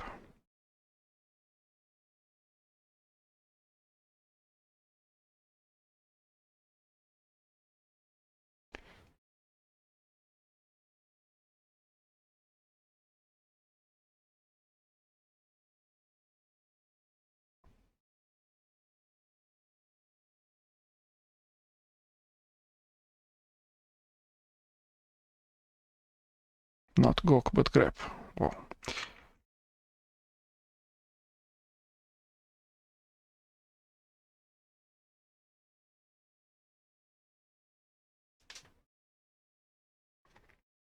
Okay, so ls grep tar -xj.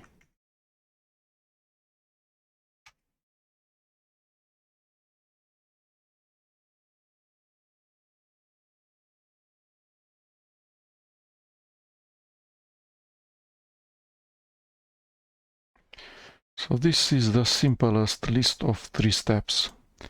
Configure, make, and make install. Where it says that the file will eventually land up in /usr, but for now it lands into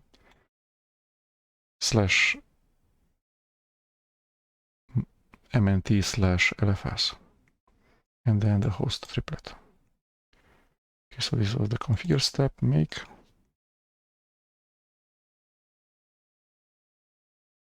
install, gzip,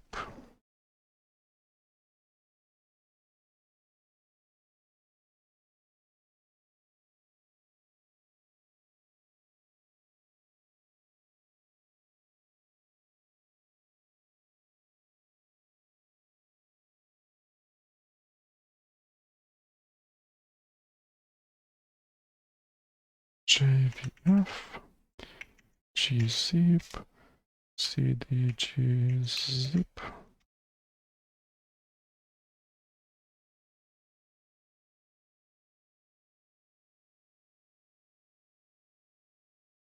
The same 3 command lines as before.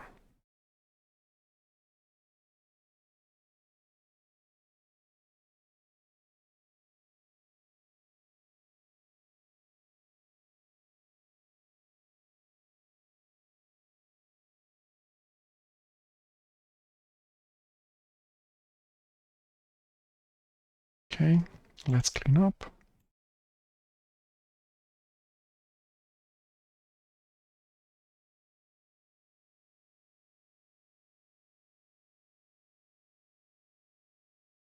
Next is make.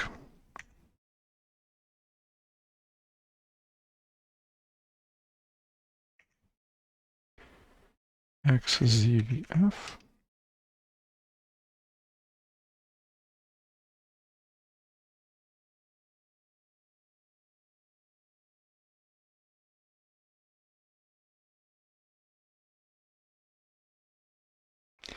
Without this programming language,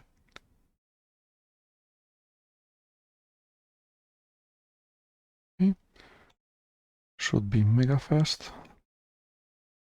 .1 SBU.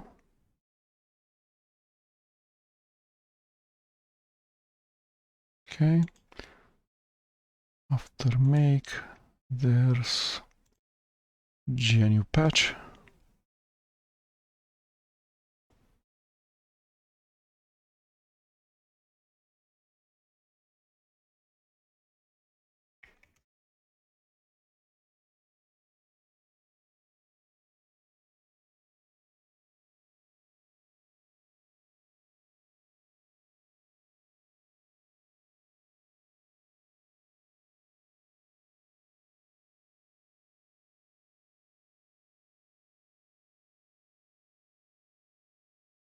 An extra parameter, ---- build.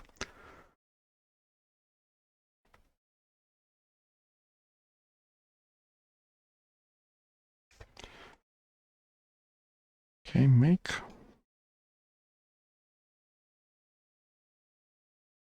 install, sed, cleanup,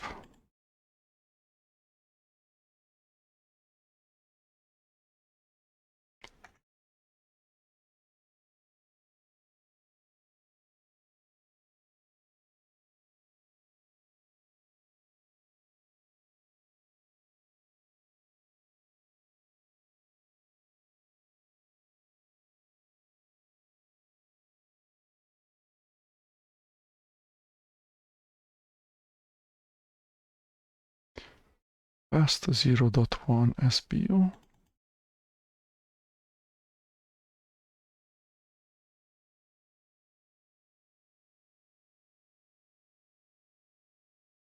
Successful, tar is next.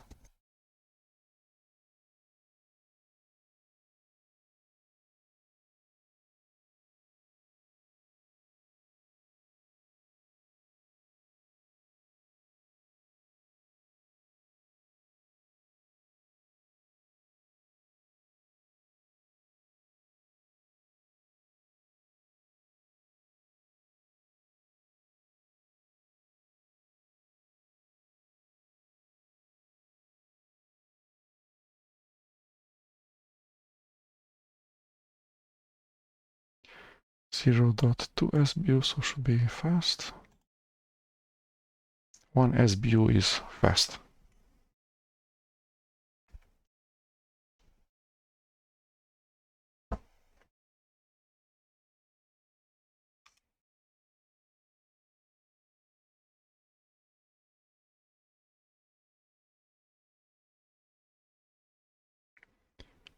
Okay, XZ for extracting our XZ files.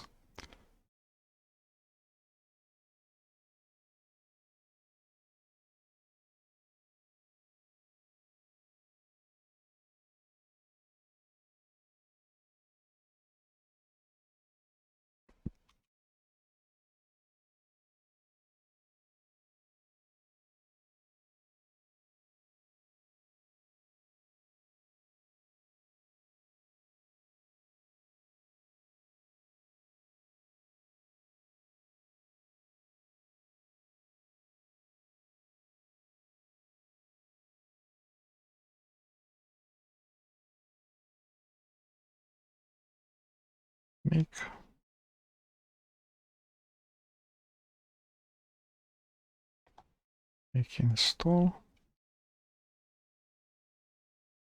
and delete the .la file.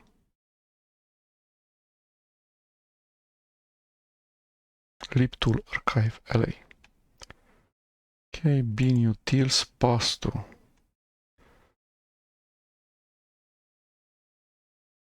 Okay, so let's clean.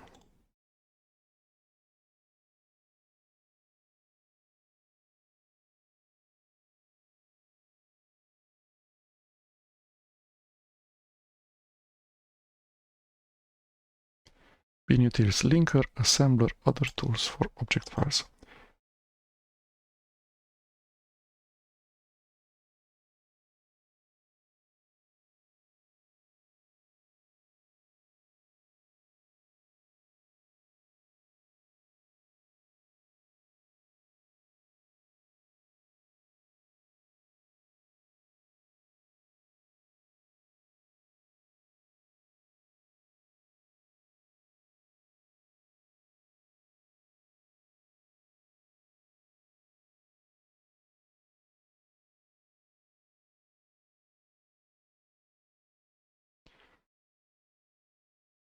Should be kind of fast, 1.4 SBU.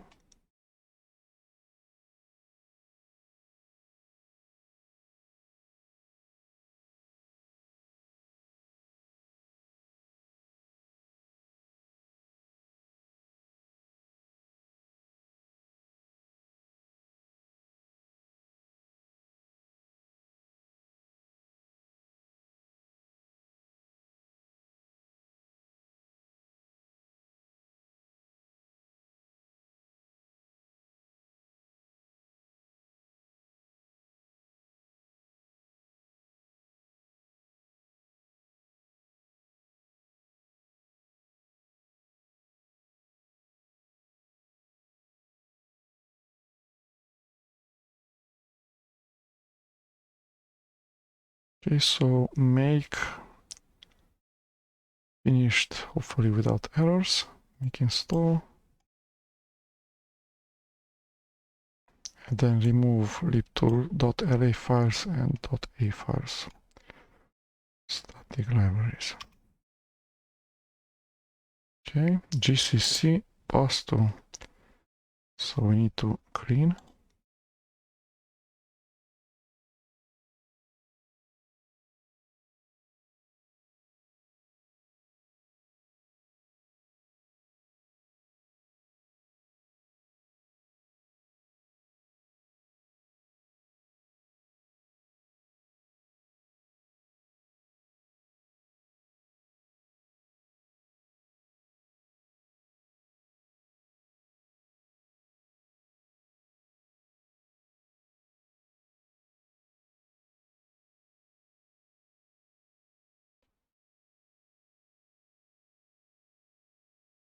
Okay, we extract the 3 other GNU libraries.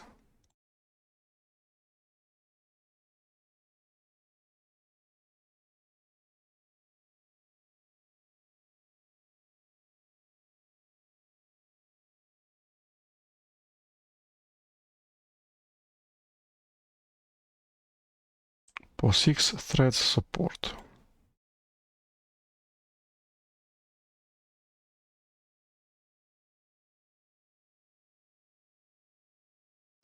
Build subdirectory.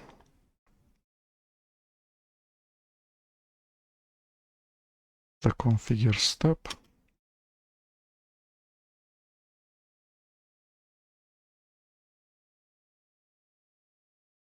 Make. So this is 4 SBUs, right? No, 15 SBUs. Okay, that's a lot. We'll be back. Okay, so the step make succeeded for the GCC second run, the pass to. Okay, we go make install.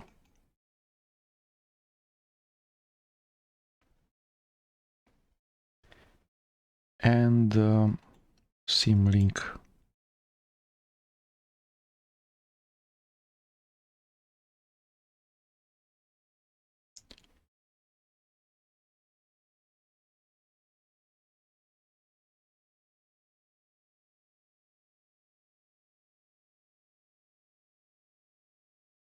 Okay, doesn't say we should keep the GCC directory, it says entering root, so changing the root. Cleanup.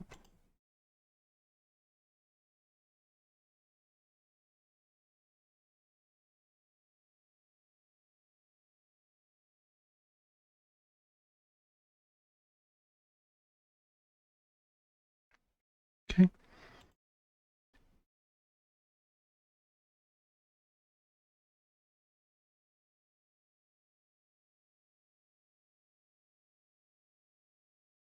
Build the last missing bits of the temporary system, the tools needed by the build machinery of various packages.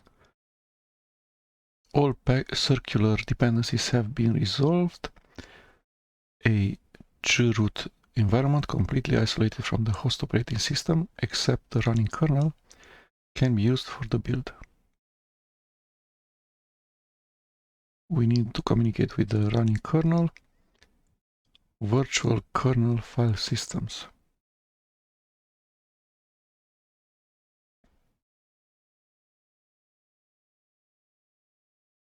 What is this?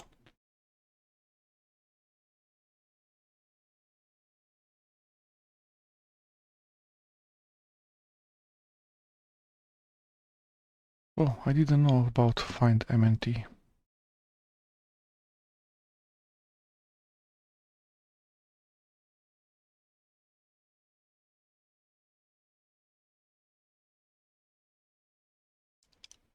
Okay. So we need some of procfs or these file systems which only exist in memory, not on the hard disk.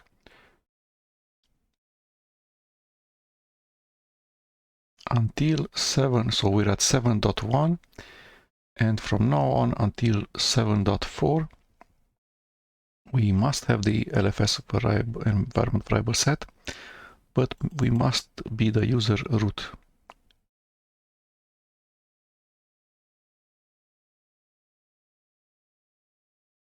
It is easy to destroy the whole LFS system with badly formatted commands. Okay. The commands must be run as root with LFS.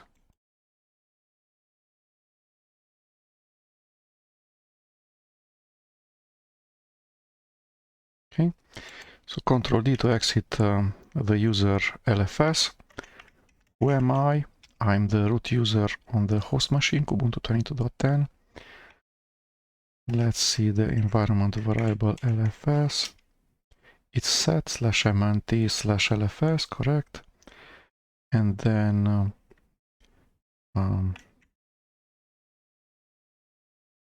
ls block says that sdb1 is swap and sdb2 is /mnt/lfs. Correct? So the directory $LFS is owned by user LFS.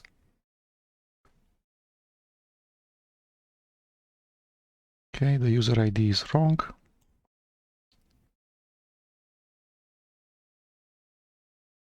Okay. So we need to change owner to the root user and root group.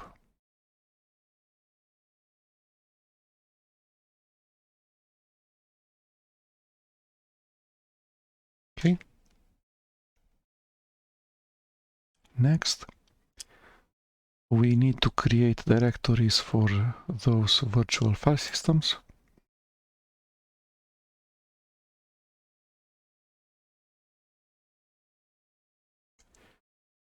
Okay, mount -v-bind/dev to $LFS/dev dev tmpfs.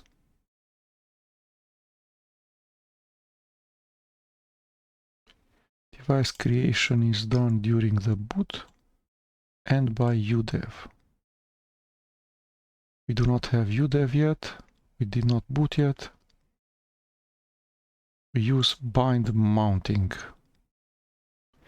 A bind mount is a special type of mount that allows you to create a mirror of a directory or mount point to some other location. Okay, sounds perfect. All of the files that exist on the host machine under /dev will exist in the chroot.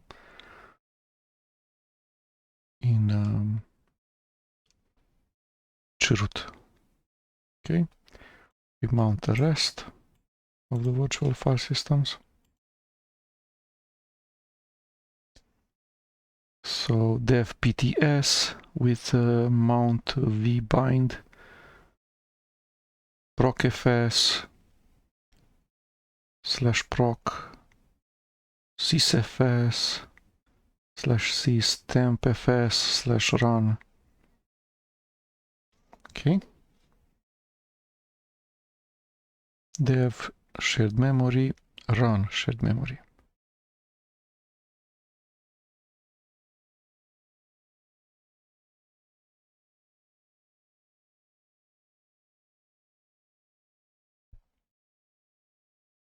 Okay. So we have both the /mnt/lfs directory with all of the things that usually reside into slash, so /usr, /bin, /sbin, /dev, /proc, etc. Now it's time to actually start using just the Linux kernel from the kernel mode, the kernel land from the host machine, and everything else from /mnt/lfs.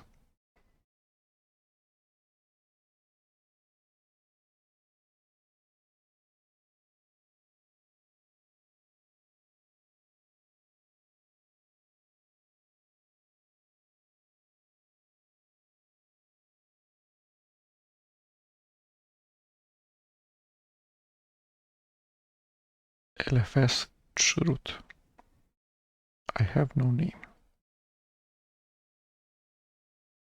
And the path is /. Okay, so ls -la.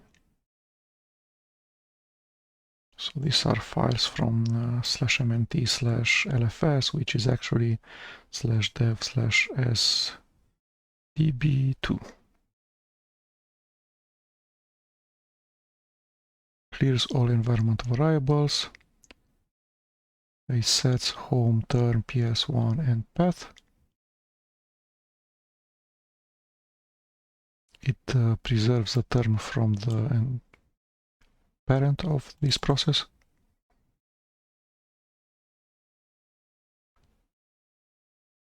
Vim-less.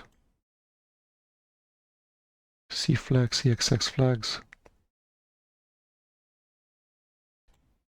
There is no need to use the LFS variable anymore because all work will be restricted to the LFS file system, so we can use the root / directory.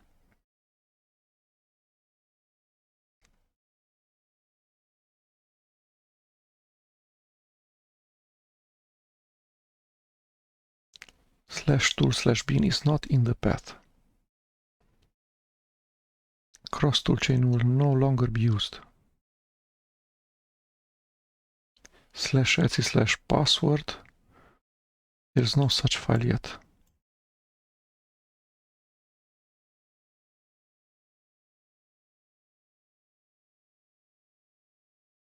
Okay, so we'll stay inside of the chroot until we put into the newly installed LFS virtual machine. Okay, creating directories. Before actually running make, we will need to make sure that we export make flags.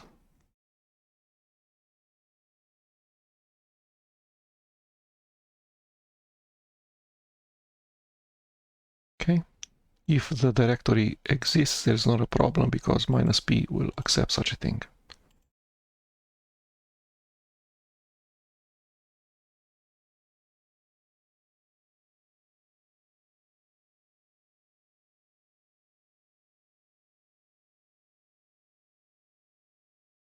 lib firmware.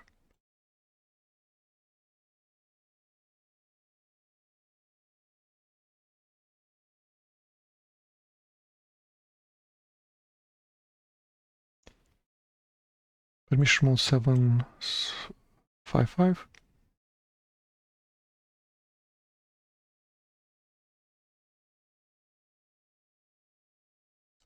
/root should not be readable by everybody.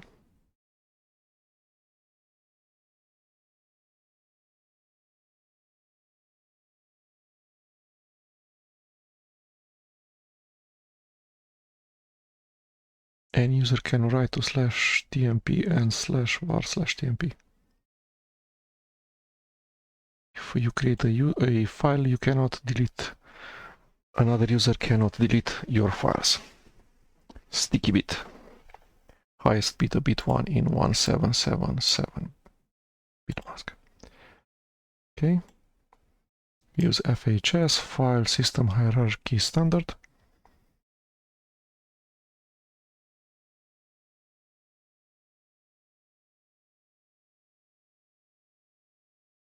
Okay. There's /etc/mtab. There's this thing is exposed in /proc. Great. Proc /self/mounts. Hosts for the local host, IPv4 address.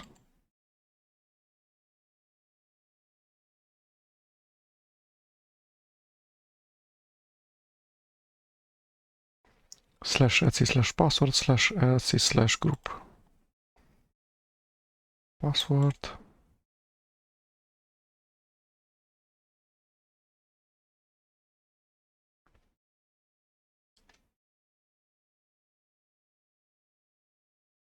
/etc/group.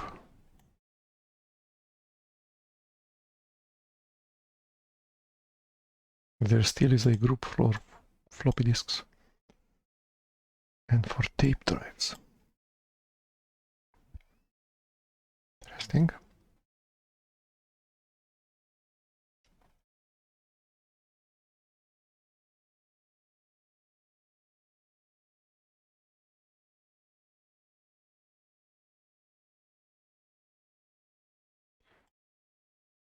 So there should be a root group with a group ID 0.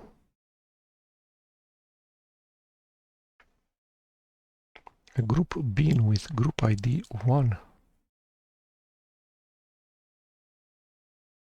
Group ID 5 is usually used for the user group TTI.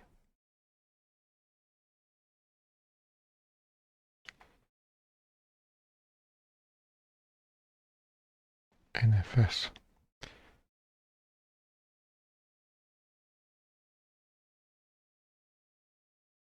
Okay, we create a user which is named tester.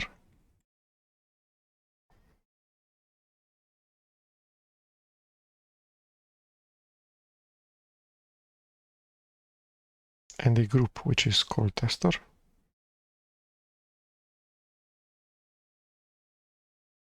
Start a new shell because now we have /etc/password and /etc/group. Exec bash --login. Okay, now my user is root, not I have no name exclamation mark.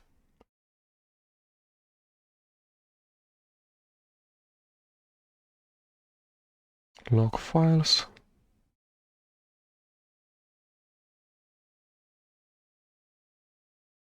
In /var/log.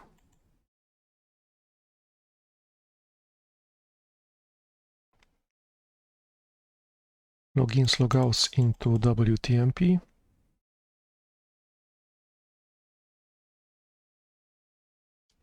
Last log when each user was last logged in. Fail log. Failed login attempts. Bad login attempts.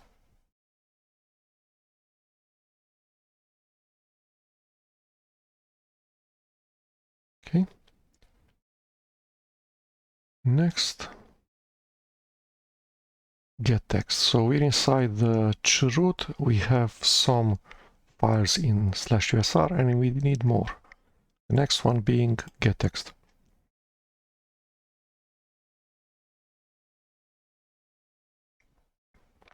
Okay, so let's find our way around. ls, we need the sources directory, cd sources. Okay, or we can use this environment variable still. Great. Before building anything, we need to make sure make flags has the correct value. So echo environment variable make flags, currently empty, which is wrong.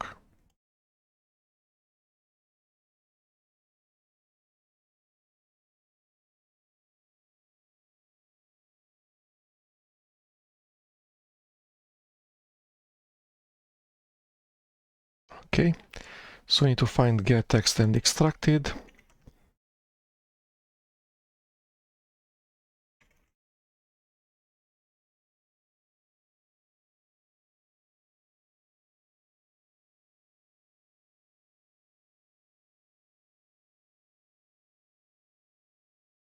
One 1.6 SBU should be fast. Get text is for internationalization .po files.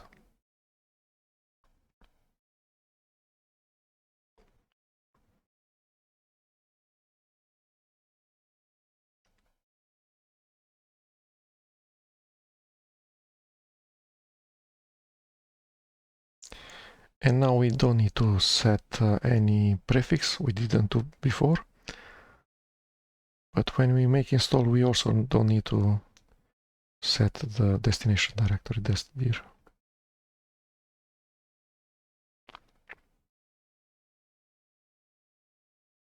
Because /mnt/lfs is now / the root directory.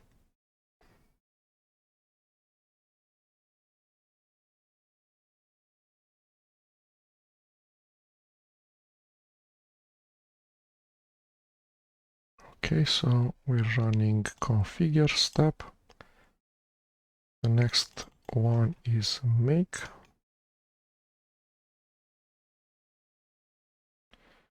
And then we need to install in /usr/bin the executable, so msg format, msg merge, and x get text.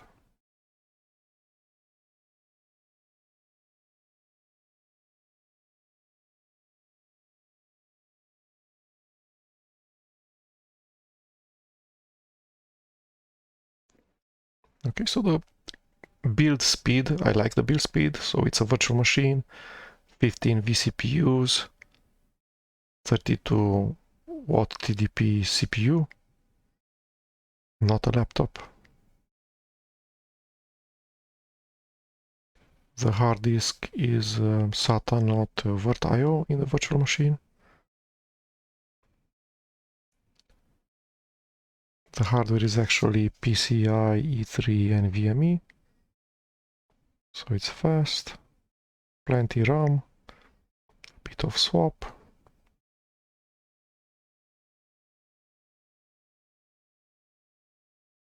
But again, it's running in the virtual machine, not in on my hardware machine. And still the speed is really okay. Okay, the last one. What's next? Bison. So we need to clean up.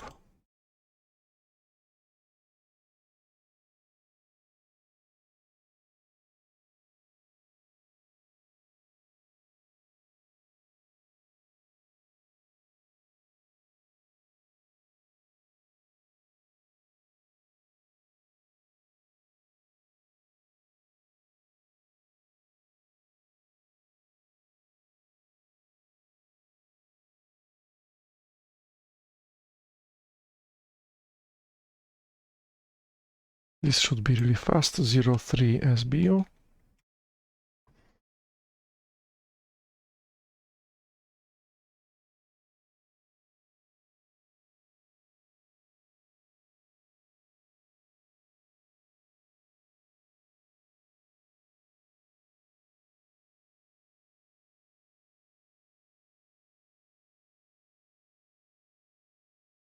make the compilation step, make install, and next Perl. So cleanup.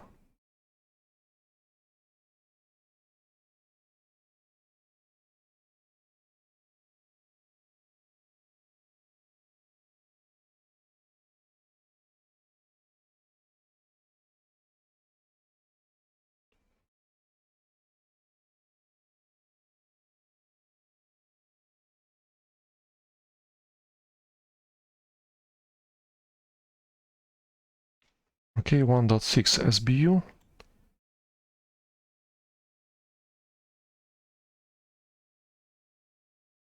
D. Defaults for all items. E. Ensure completion of all tasks. Silence is non-essential output.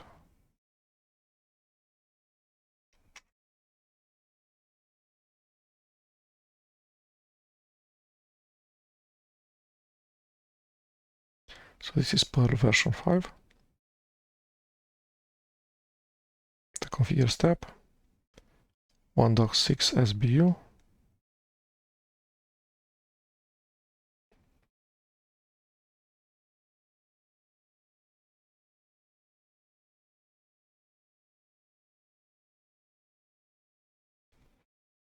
Now we can run make.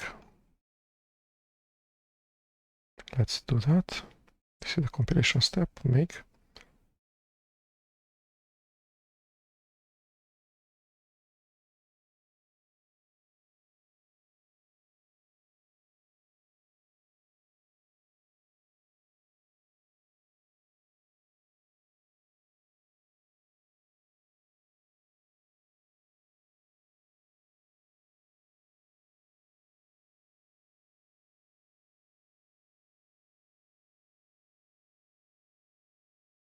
Okay, make install.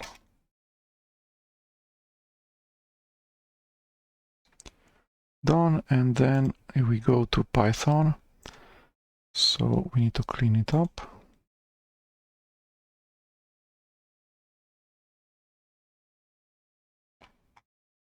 What was the directory?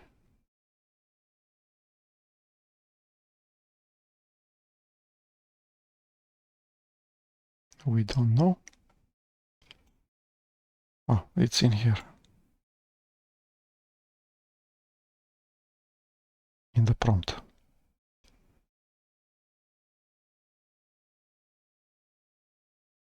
So this is the first archive that's busy too. Minus x lowercase j.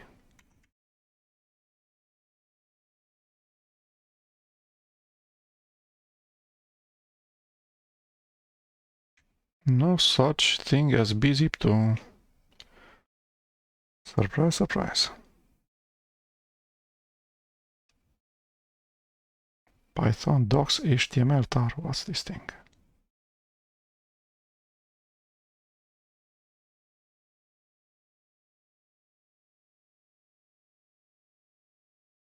It's with uppercase P. Great.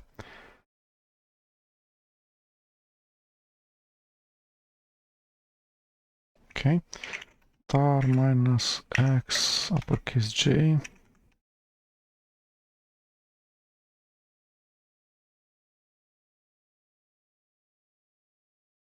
Okay. We're inside just one SBU.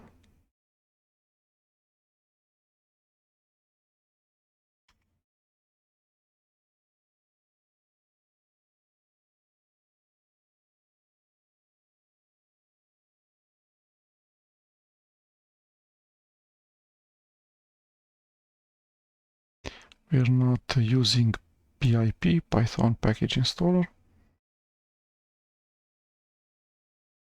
Make.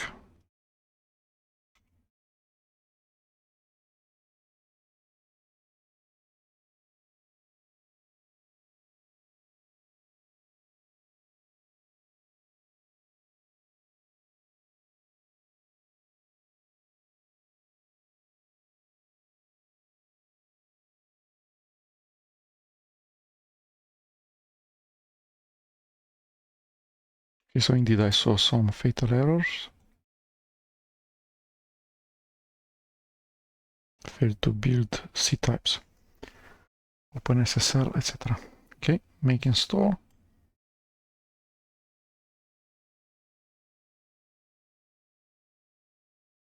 Clean up.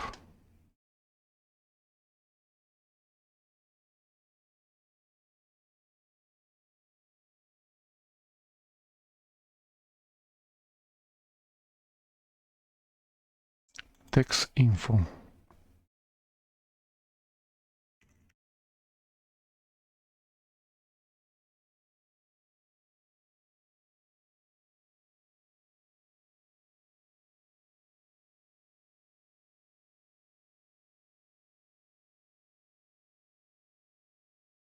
So it says prefix /usr because the default prefix is actually /usr/local. So /usr/local is for things which are not from the Linux distribution. So things that end user compiles from source code. But we're creating a Linux distribution here. Okay, 0.2 SBU.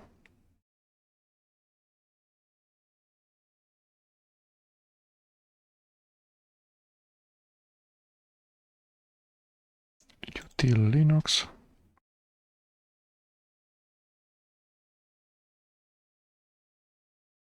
Paste.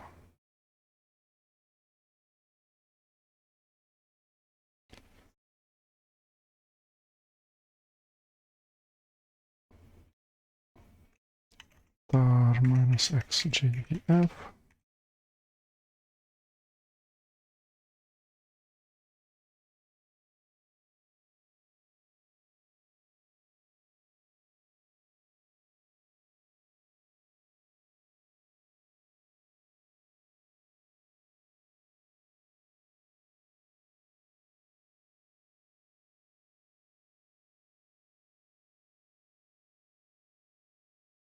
.6 SBU, so should be fast.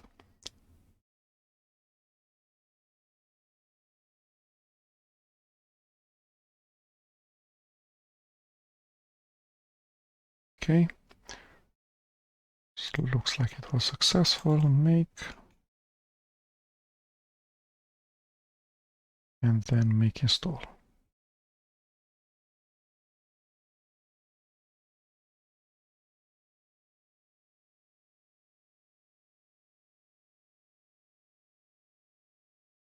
Okay. And let's clean up.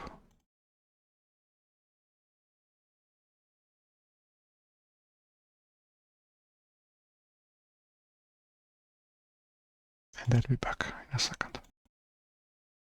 Okay. So we've cleaned up after util Linux.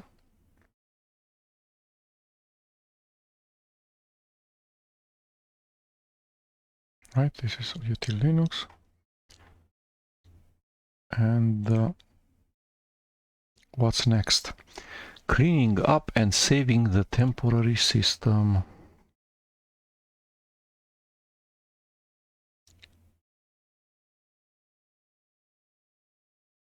Okay, remove the currently installed documentation to prevent them from ending up in the final system and to save about 35 megabytes. Okay.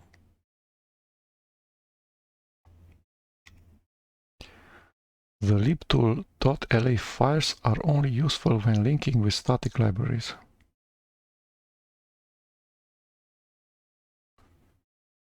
Remove those now.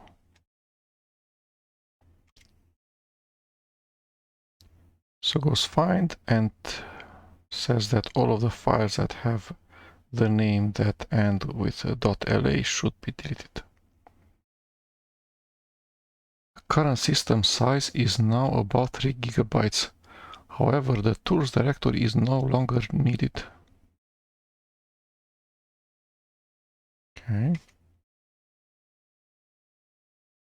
Backup. At this point, the essential programs and libraries have been created, and your current LFS system is in a good state. Your system can now be backed up for later reuse.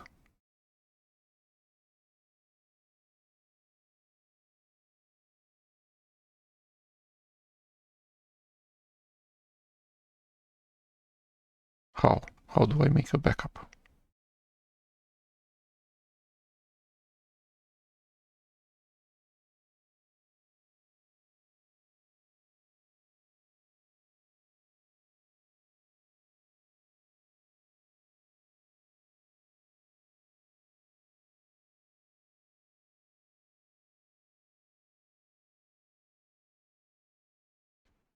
So outside of the chroot environment, you leave the chroot before continuing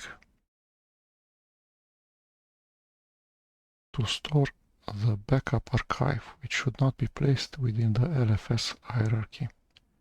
Okay, let's see what that means. So exit the chroot. Now I'm root in the host machine. Unmount the virtual file systems.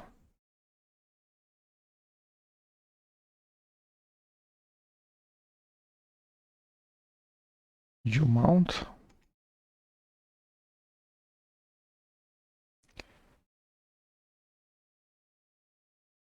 All of the following instructions should be executed as user root on their host machine.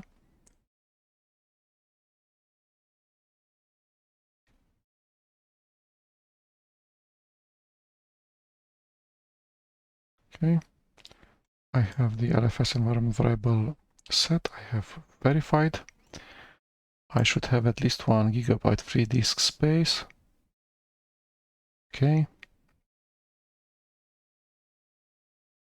Specify the home directory of the host's system root user. Yes. Looks okay with the tilde home directory of the user root on the host operating system.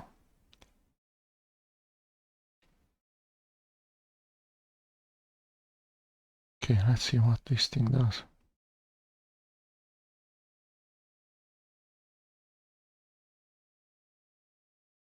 So it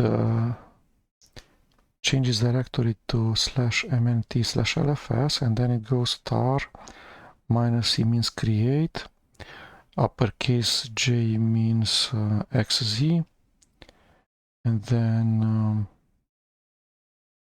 PNF, I don't know what they do, and they take the current directory, which is /mnt/lfs, and create a tar XZ file inside /root directory, which is the home directory of the root user in the host operating system, which is Kubuntu 22.10.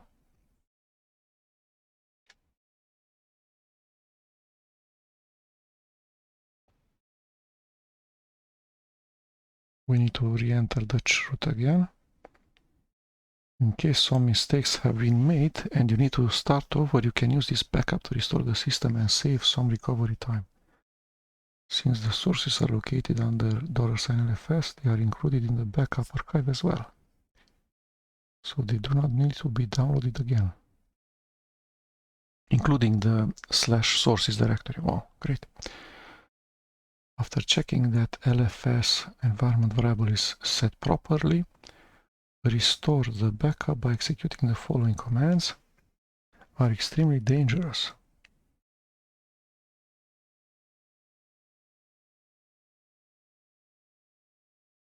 Okay. Not a problem if I destroy the host system because it's a virtual machine. So I do the reverse of this thing. So change to /mnt/lfs. Then I delete everything from there. And then I go tar extract and then pf. You know what p does?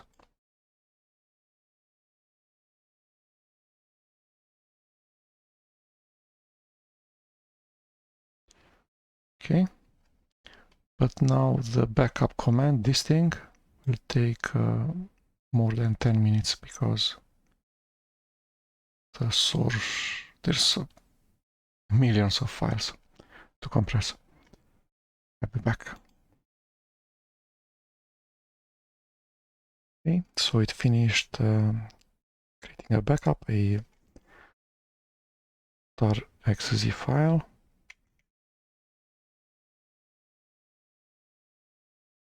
And now we need to get back to the root environment.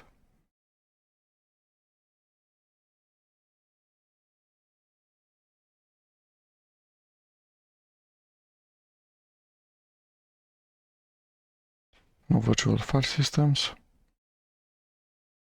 Remount them 7.3. Preparing the virtual kernel file systems. So these files directories exist already. Mount bind /dev. Other file systems. And run shared memory.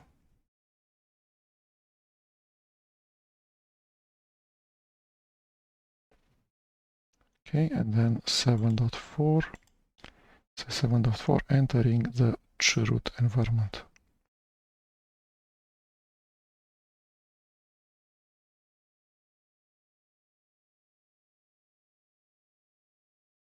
Okay, the /etc/passwd exists, so it knows that I am the user root. Let's look at this environment variable. Nope.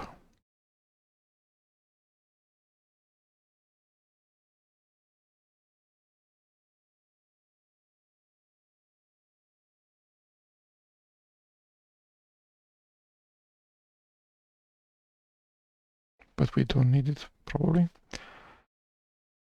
And we need this environment variable.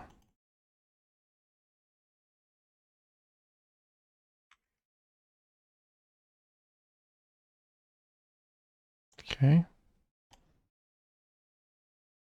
Where am I? PWD. Okay. Here in the root back again. Before continuing, and now we can continue building the LFS file, the LFS system.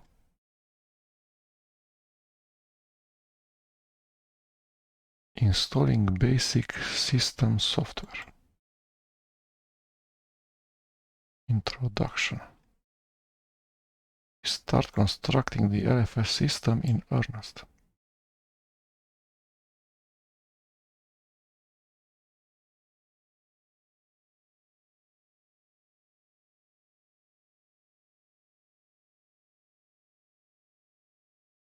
We do not use optimizations for the compiler.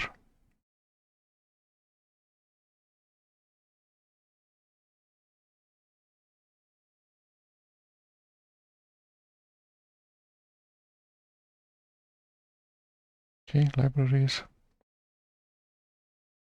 We don't use static libraries.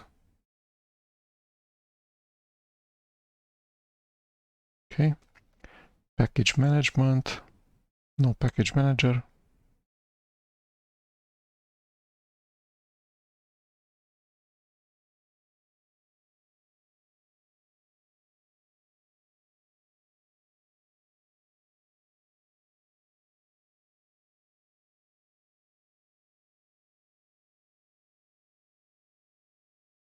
Okay, so we need to see the actual commands that we execute, not to hide the actual commands behind the package manager that does everything for ourselves.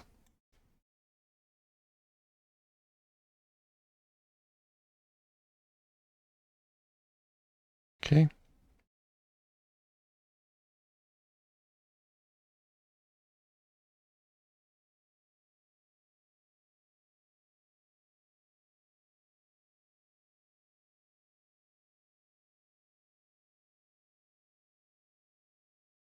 So there's a border between kernel space and user space, and if you upgrade the Linux kernel version, none of the kernel space of the user space applications and libraries need to be rebuilt.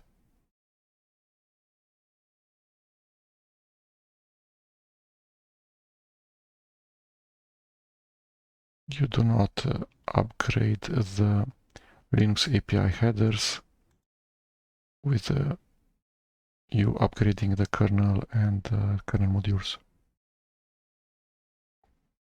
After upgrading the Linux kernel, you need to reboot.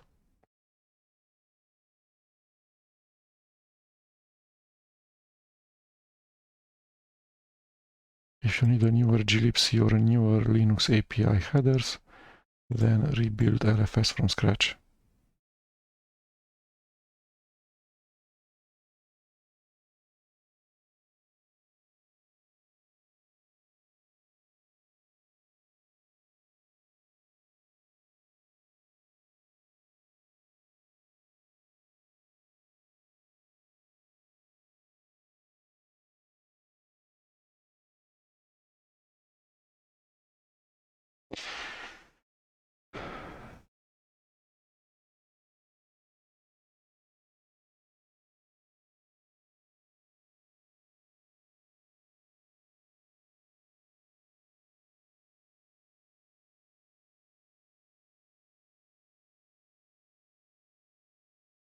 Okay, we're not upgrading.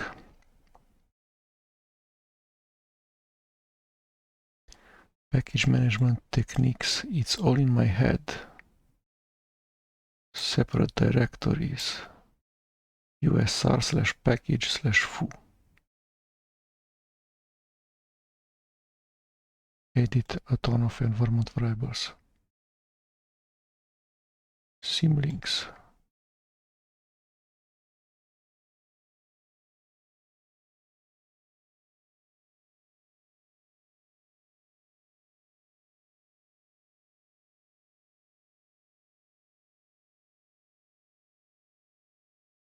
strace.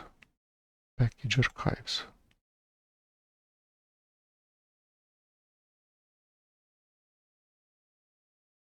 tar files.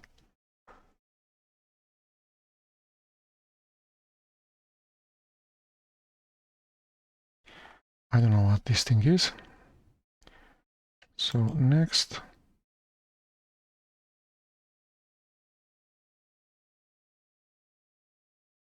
Man pages.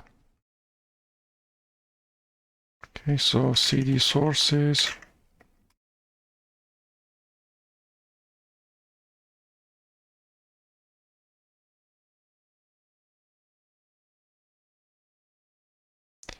And ls man tar -xjvf man -pages cd man pages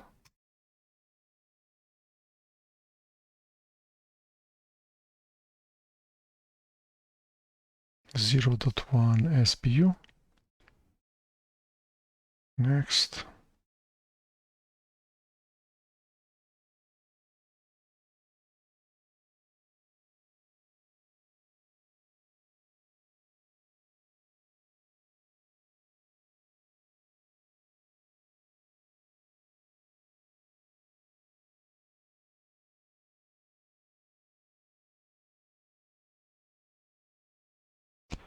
Copy and paste and man pages 513.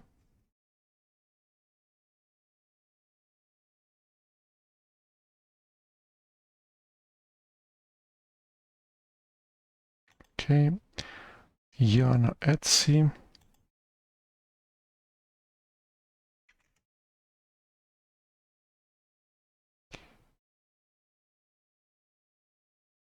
XCFF. Yana.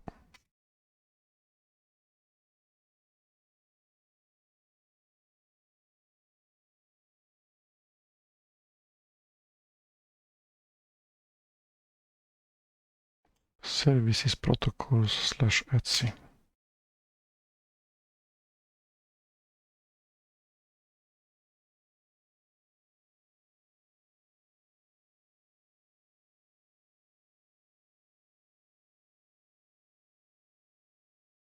Okay.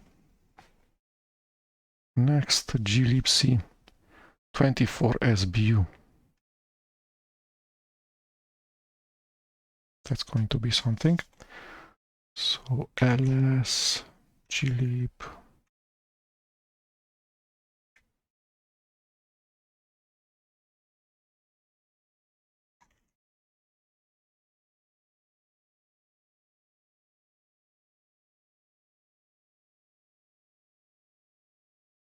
Okay.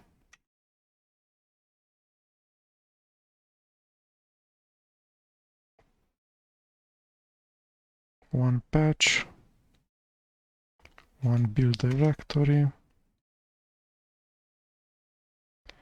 config params, configure. So it's going to take a lot of time, 10 minutes or so, 24 SBU.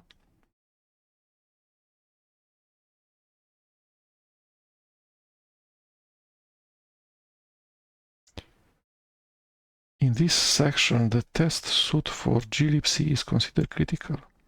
Do not skip it under any circumstance. A few tests might not pass. Test failures which are safe to ignore. tst-lch-mod, tst-tty name, tst-nss file hosts, tst-arc for random.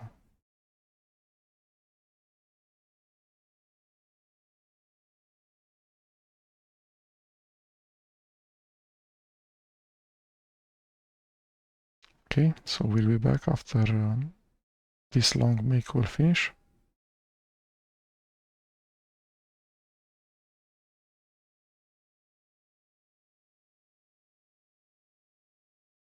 Okay, so make finished, now make check.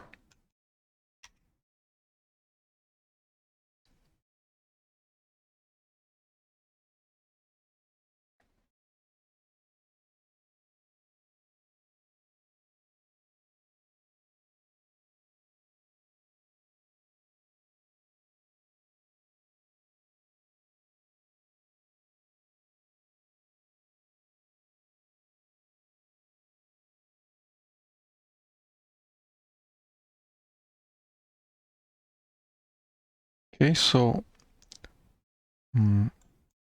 make check took significantly more time than make. It says that two tests failed, but then 5,000 passed. So I see the TTY name. I see tst-lch mod.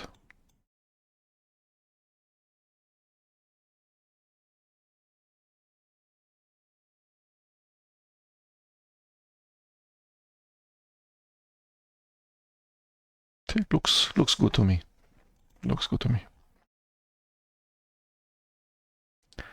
Okay.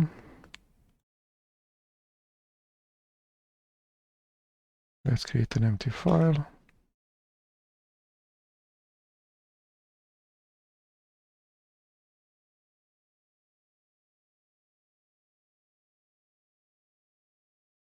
And now make install.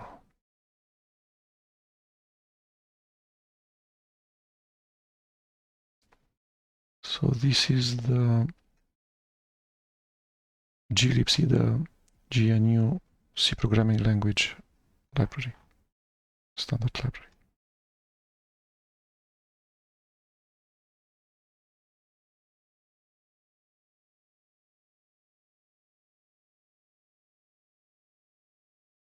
Okay. Doesn't show any errors. Next thing.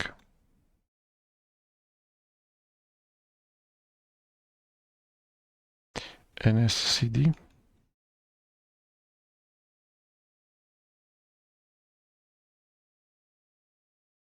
Systemd files for NSCD.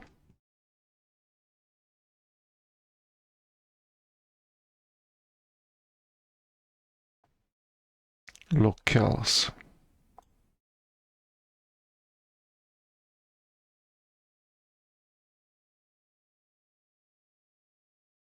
Why do we need this many locales?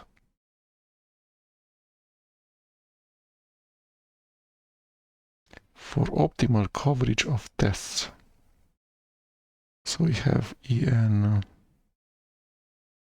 US and UTF-8. Okay, let's do this.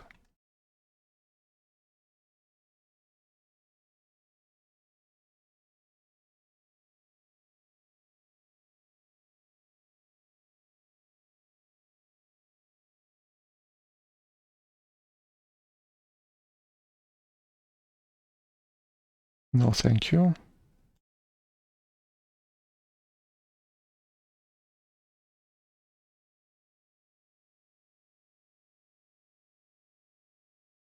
Time-consuming command. Okay.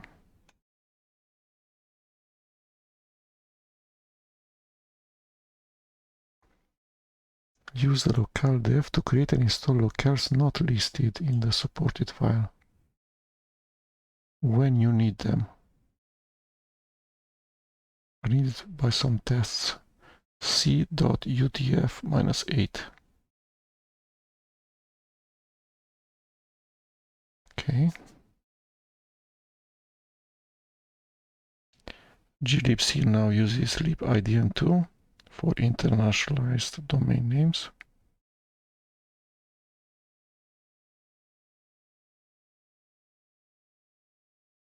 I don't use such a thing.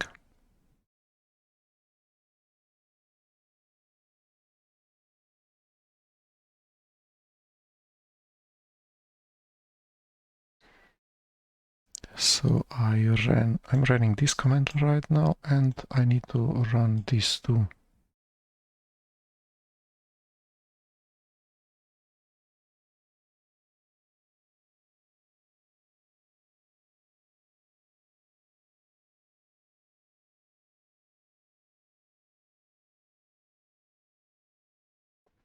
NSS switch.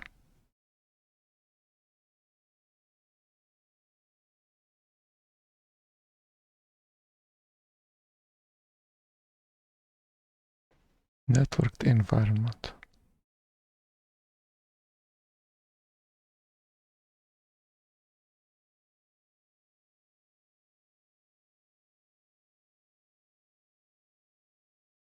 Okay, we'll continue after a bit. Okay, back.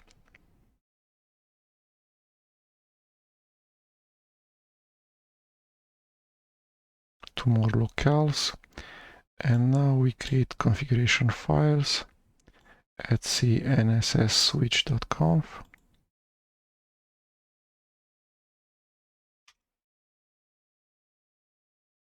Time zone data.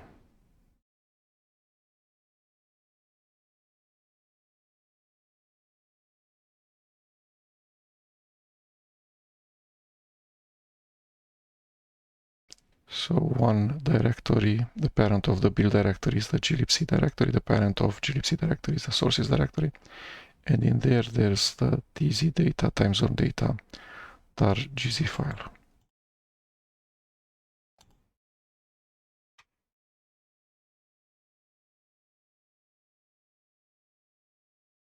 Okay, so we put in /usr/share/zone info files.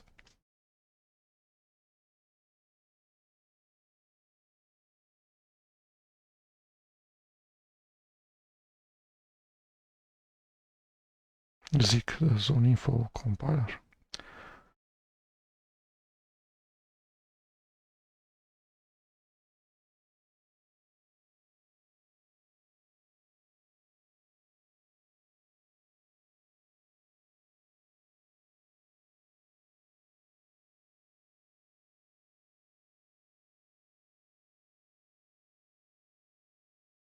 Let's see what this thing does.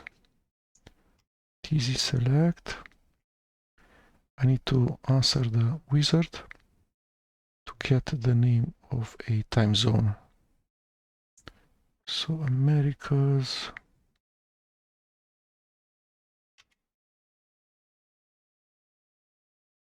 United States, easternmost areas.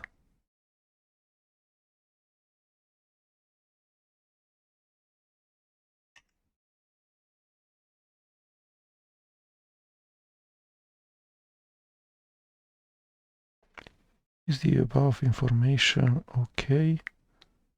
1. You can make this change permanent by appending the line to the .profile file.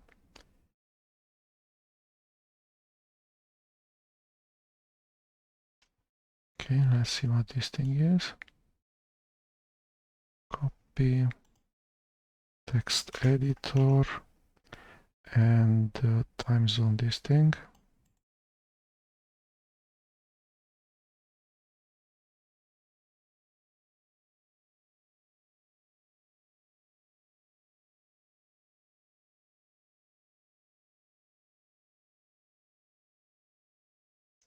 Configuring the dynamic loader.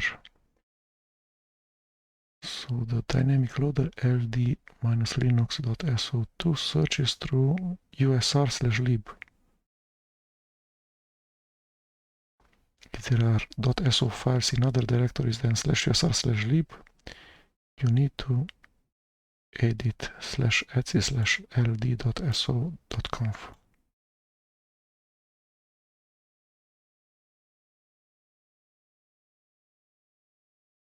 We will probably not use this, but anyway.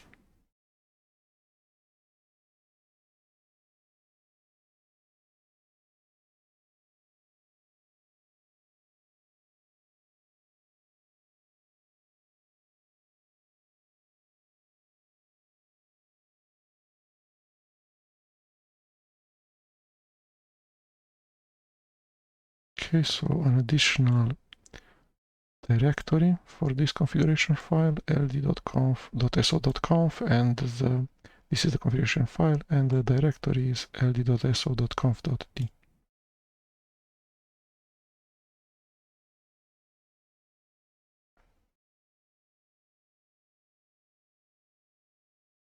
Okay, cat.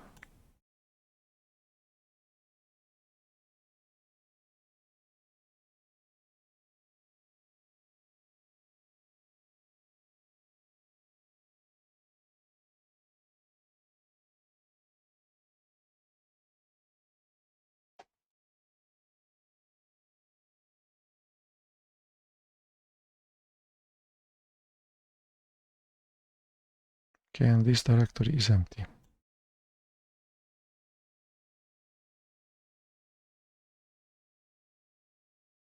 Okay, great. glibc gencat getconf getend iconf ldconfig ldd ld.so local zik. Okay, a ton of files.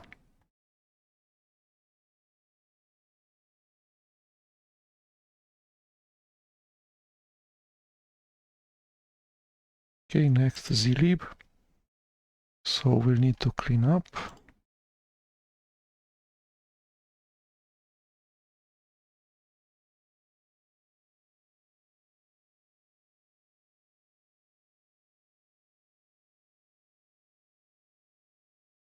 Okay, LFS lib tar minus xjf sleep cd sleep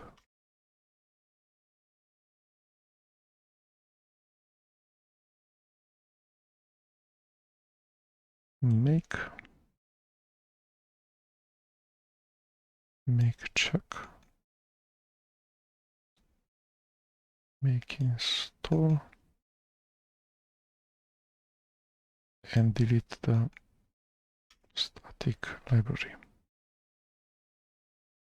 Just one file libc.so. bzip2 for Python HTML documentation. So let's clean up.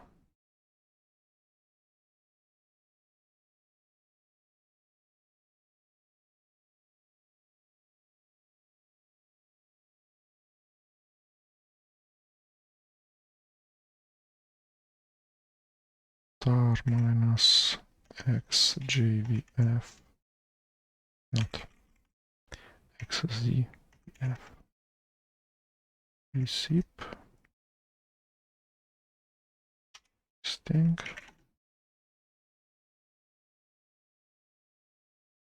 patch,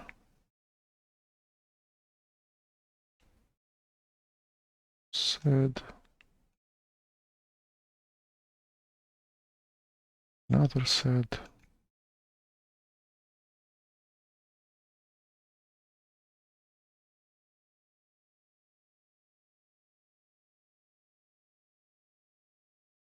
okay, build,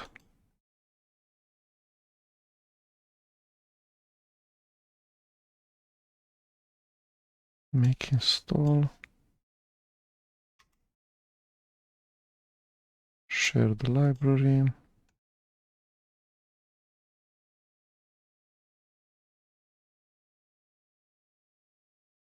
/usr/bin. There's a bzip2 binary.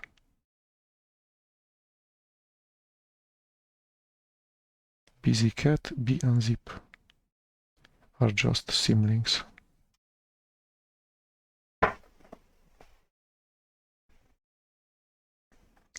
No static libraries.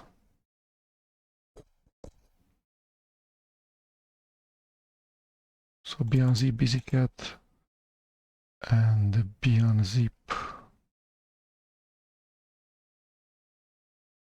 bzip2 are the same file.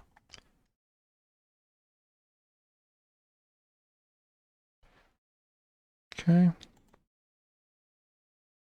xz, clean up.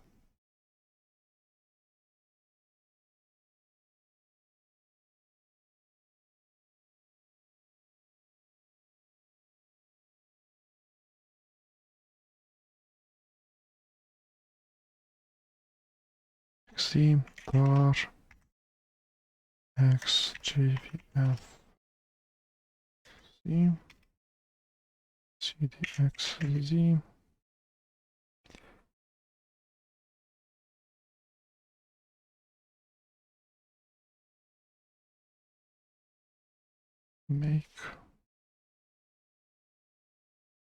make check,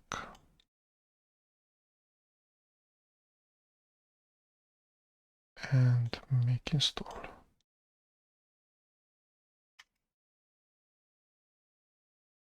Okay.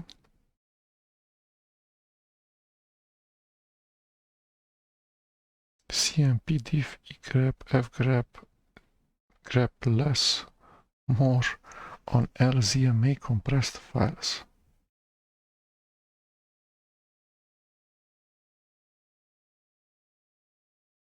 XZ yields better compression percentage than gzip or bzip2. Capabilities for the LZMA and the newer XZ compression formats. Okay, next, Z standard, clean up.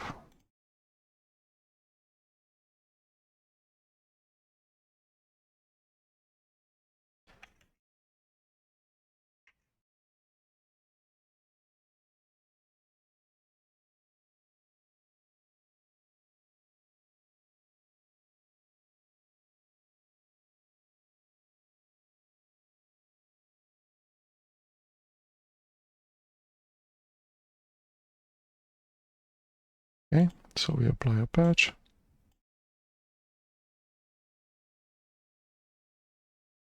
Compile.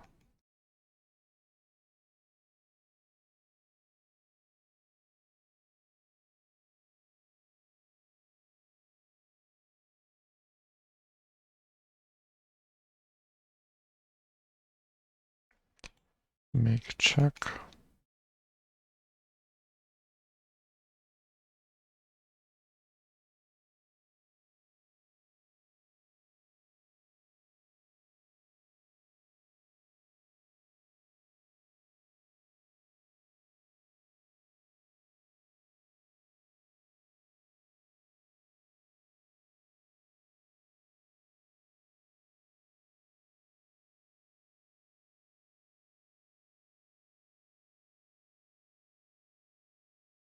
Okay, so 1.1 is view because the check tests take a while. Make install. Remove static library.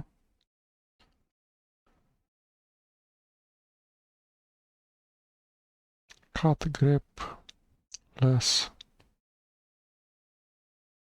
unzip. Next file. Clean up.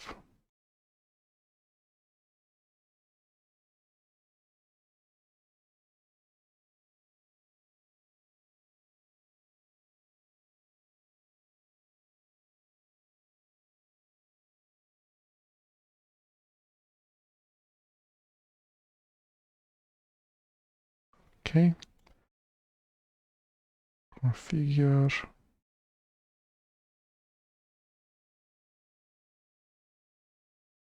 Make check. Make install. Okay, libmagic.so and the executable file, which uses it. Readline.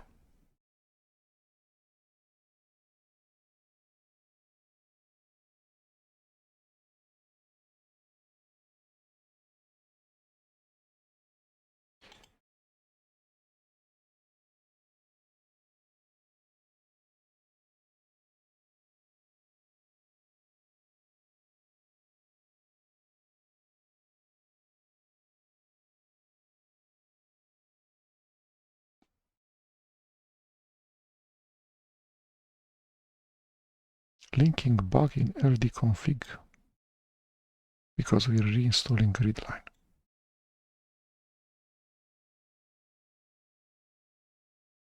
Configure.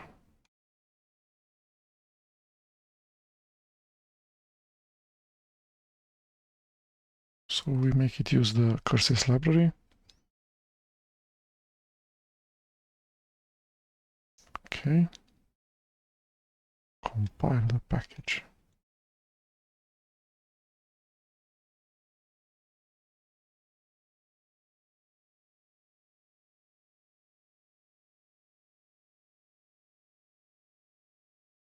Okay, any errors? Nothing. Make install.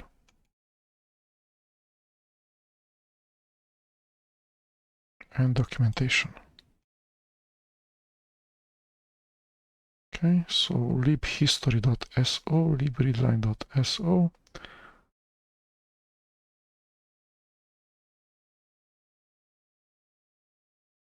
Next M4, clean up.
Make compile step. And make check.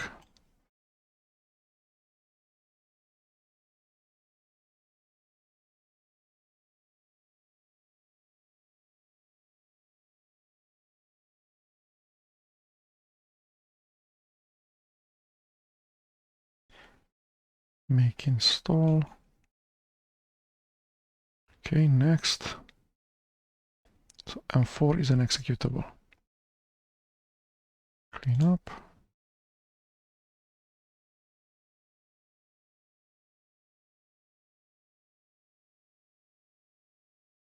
BC.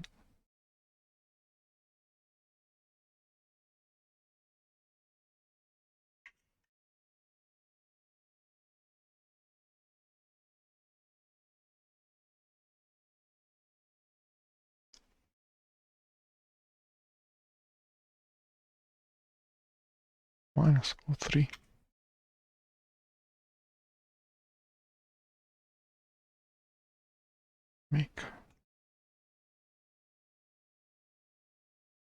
Make test. Make install.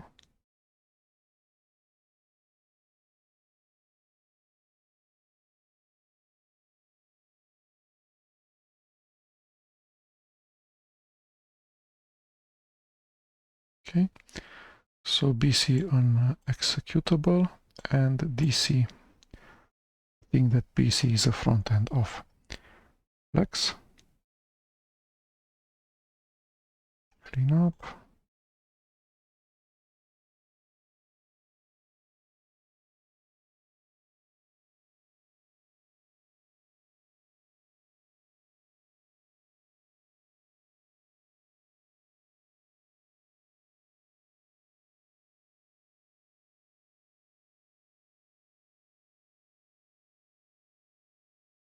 Configure.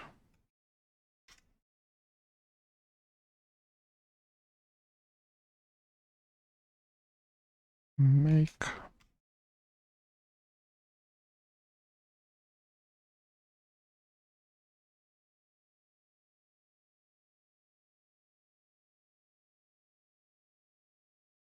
Make check.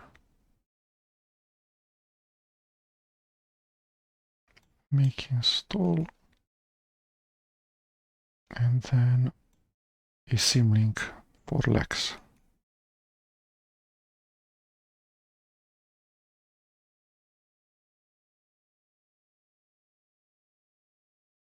Okay, so Flex and Lex. Executables. Okay, next DCL, the programming language.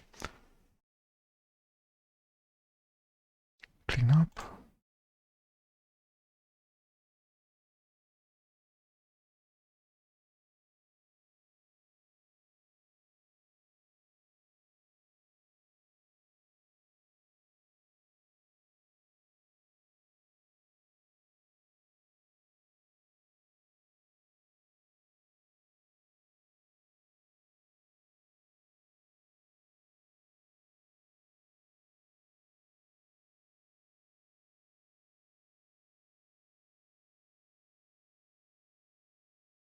Okay, get the documentation.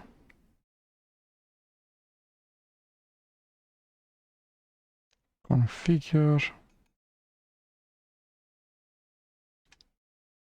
3.2 SBU. That's quite some time.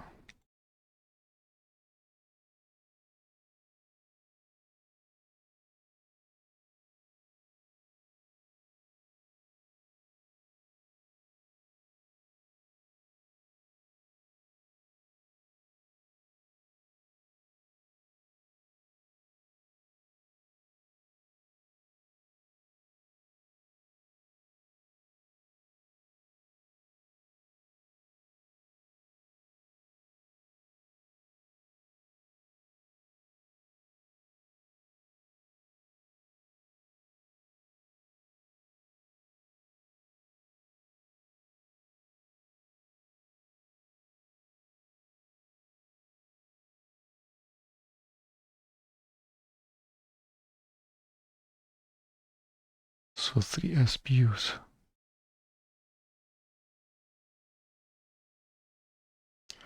We're going to skip tests this time and just go to make install.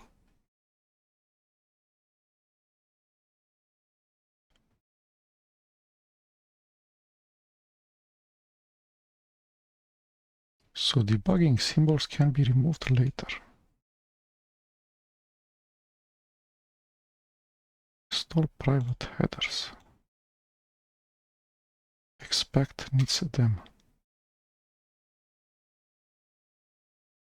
TCL shell.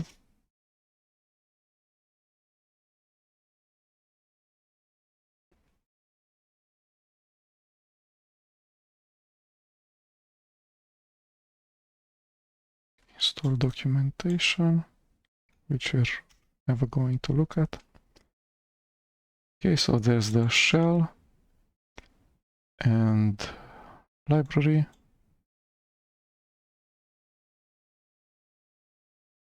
Next, expect which actually uses TCL. Clean up.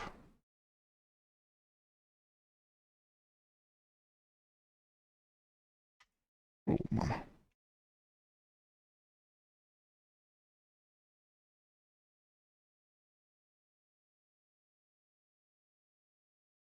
Okay, ls expect xcvf expect cd expect configure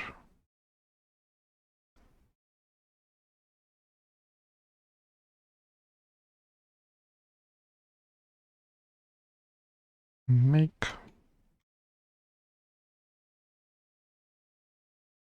The Deja GNU framework is written in expect, useful for testing applications. Okay, make test, we're going to skip this and run the last 2 lines. Okay, so there's an expect executable and a library.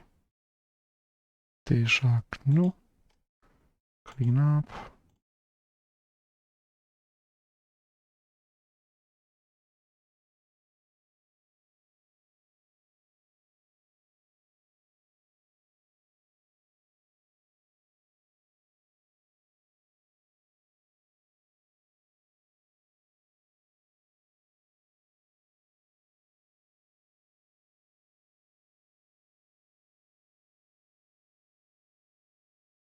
Build subdirectory.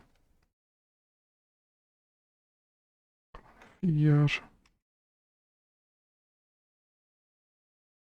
Make install. Okay. Deja GNU and run test to executables. Next, binutils. Clean up.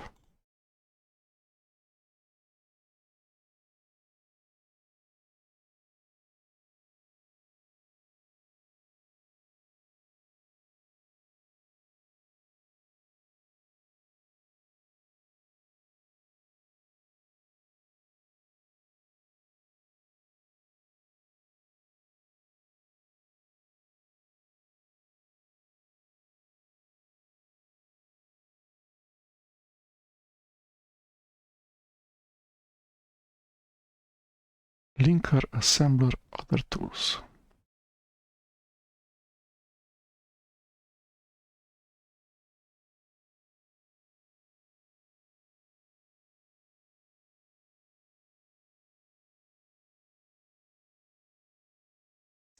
This command should be outputting spawn ls, and it does.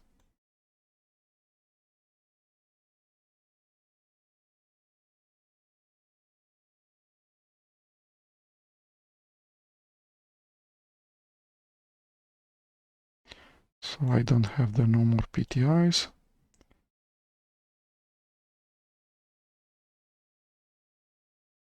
Build directory, configure.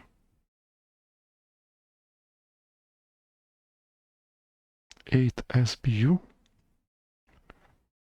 There's some time to wait. So this is the compile step make.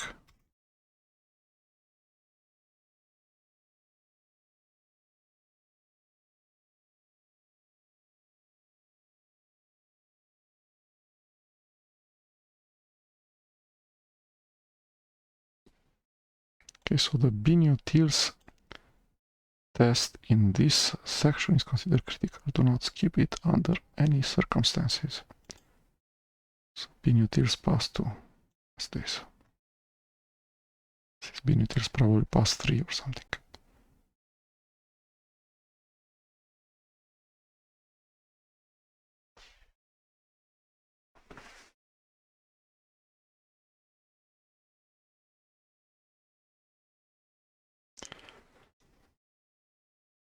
Okay, I'll be back.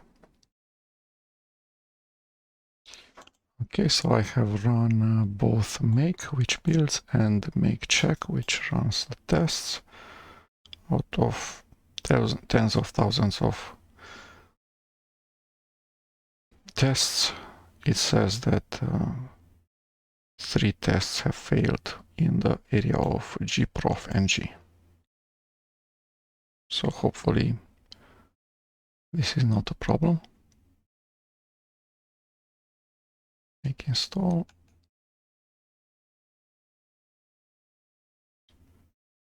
Static libraries.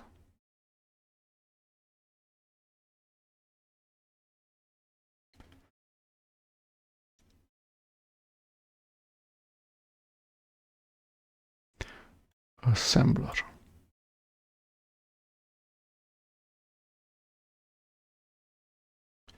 LD. LD gold. Opstamp. readelf. Strings. Executable. Okay. Next is GMP. I guess we're approaching the compilation of GCC. Okay, so let's clean.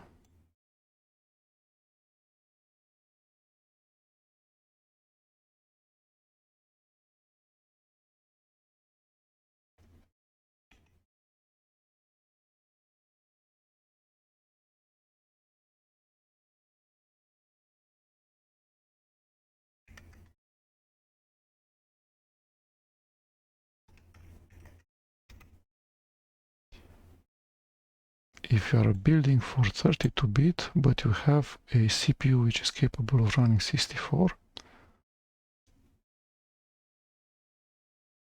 no? The default settings of GMP produce libraries optimized for the host processor. If libraries suitable for processors less capable than the host's CPU are desired, generic libraries can be created by running the following. Less capable, how less capable, how much? Okay. This time let's go with using the actual host CPU.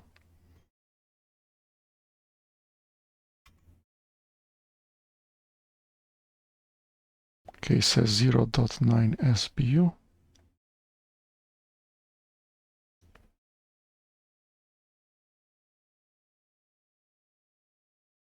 Okay, make HTML, so make documentation and compile.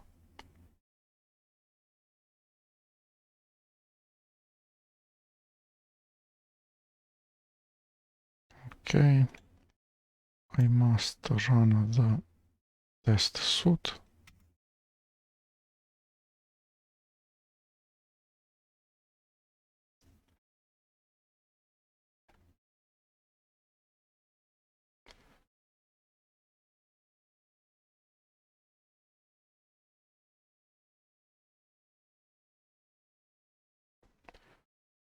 Okay, I don't see any errors. X fail, nothing. Looks okay. Okay, let's look at the results. Make install.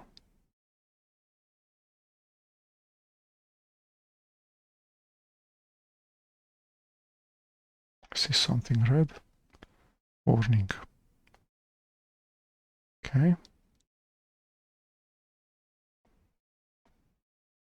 We didn't delete the .a file, the static shared library, the static library. libgmp.so and C++ precision math functions. Next, mpfr. Clean up.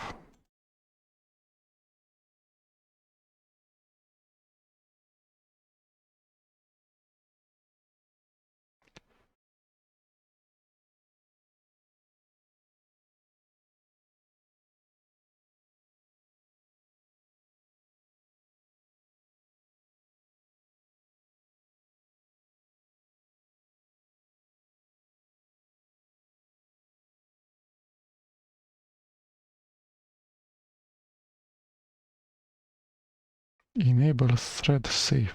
Disable static.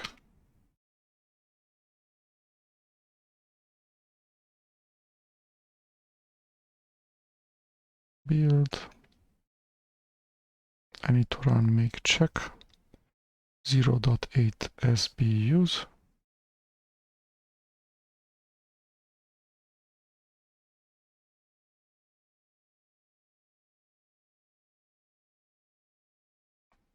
And then at the end make install. I don't see any errors. Looks okay. libmpfr.so.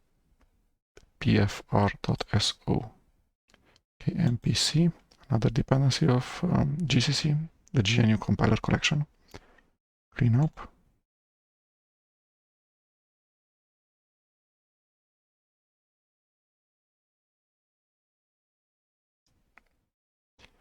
LSMPC dash minus XZVF MPC.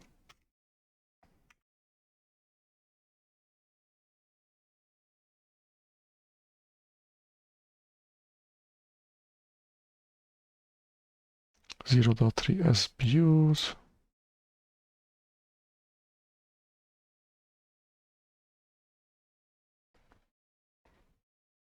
Make check is not absolutely mandatory.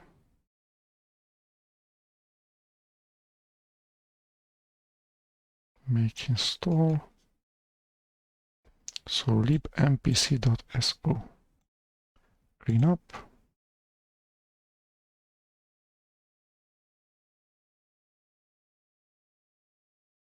Okay. ATTR.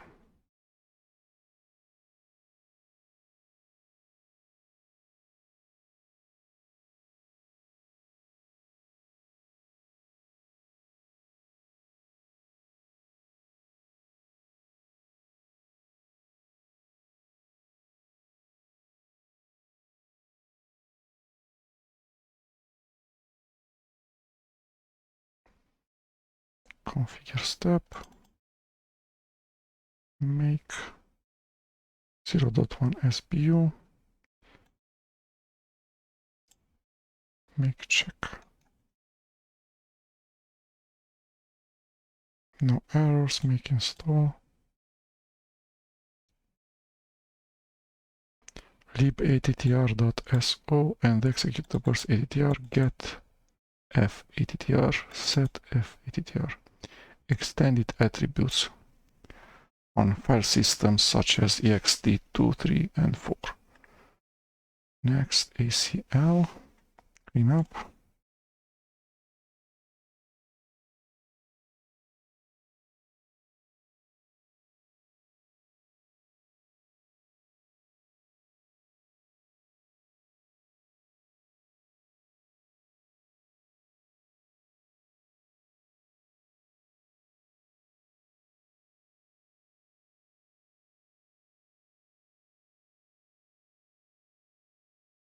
Configure,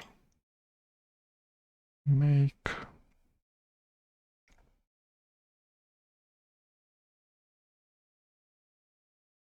install,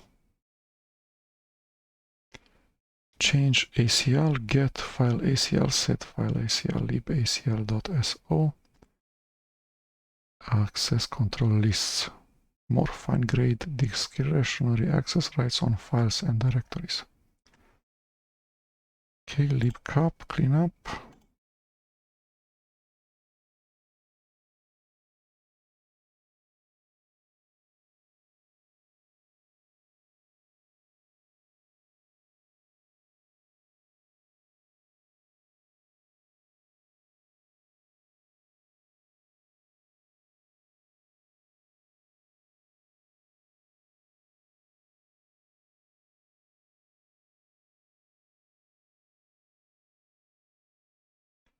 No static libraries.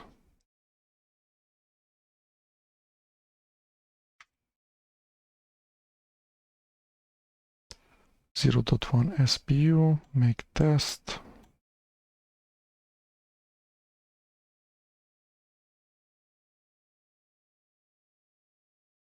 Make install. Cap shell, get cap, get pcap, set pcap, libcap.so. Capabilities of the process. Linux kernels POSIX capabilities.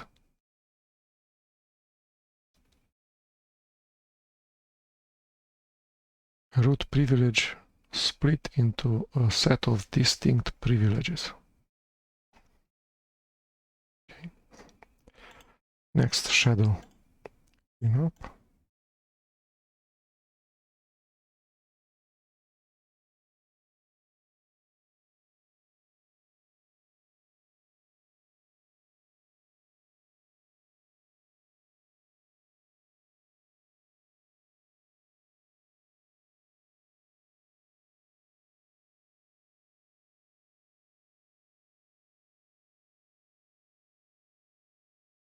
No crack lib. No groups program, no man pages. Core utils has better versions. Okay.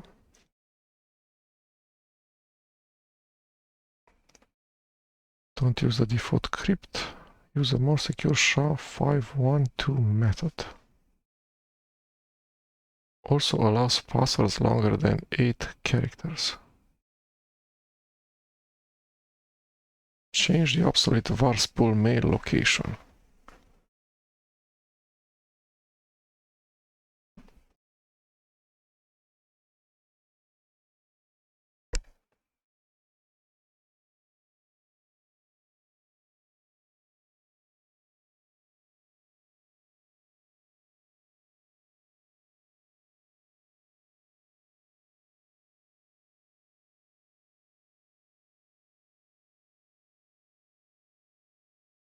Let's see login.devs. No crack lib. Configure step.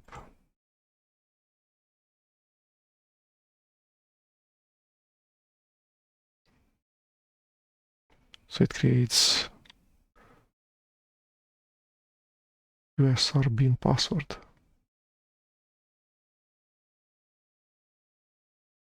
An empty executable. Okay.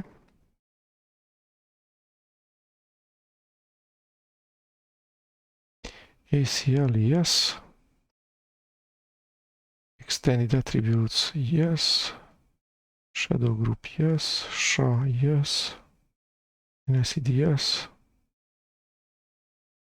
Install SU. Okay, interesting. Make, so 0.2 SBU.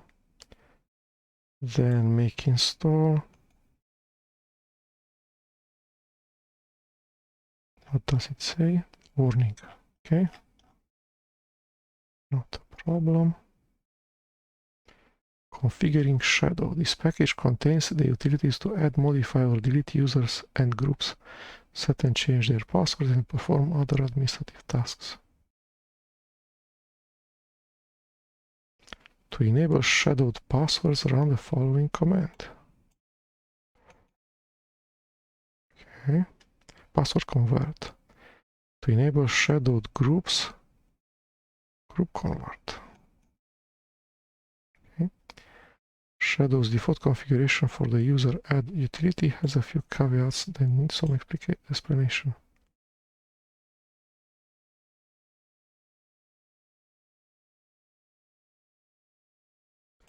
To create a user and group of the same name as the user, which is correct. User ID and the group ID start with 1000, yes.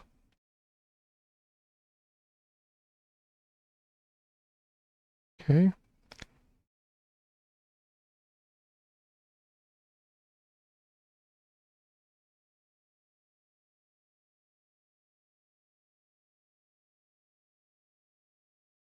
Change the default parameters.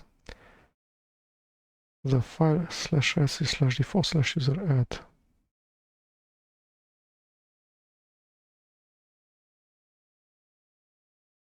Okay, let's create that thing.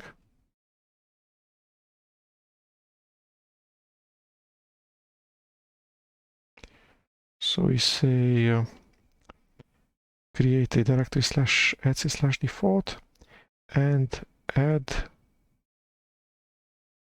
a user with group ID 999 where user IDs start with 1000.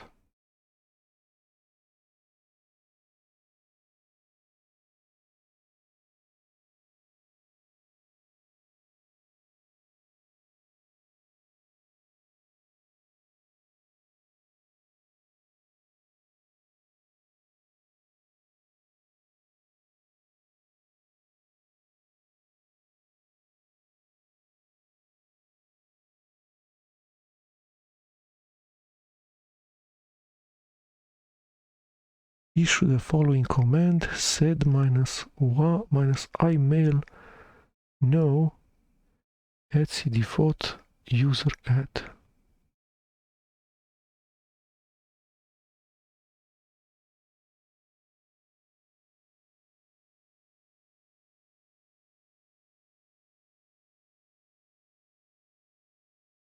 I don't know, let's try this. Setting the root password. Choose a password for user root and set it.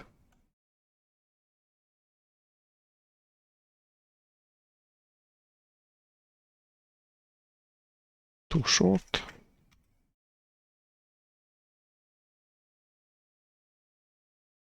Okay, password changed.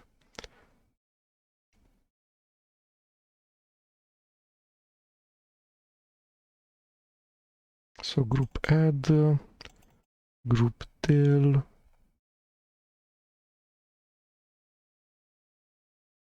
change shell, su, user add, user del, user mod, group mod.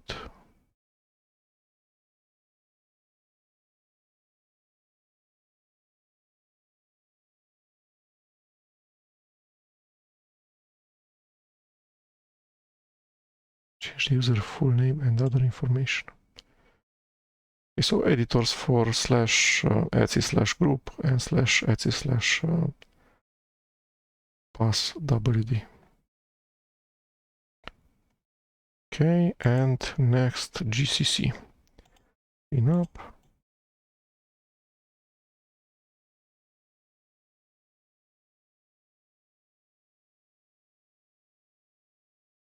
GCC 160 SBUs with tests. Okay. LS GCC.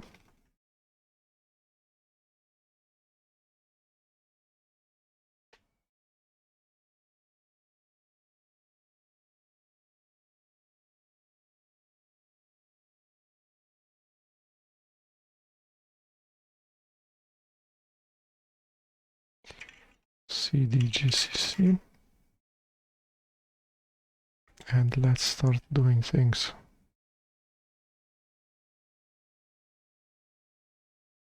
Build subdirectory. Configure step.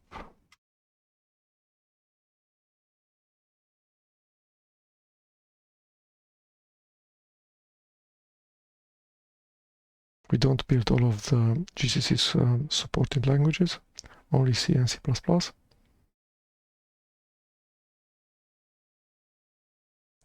Uses the zlib from the distribution, from the Linux distribution. Okay, make.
Okay, we'll be back.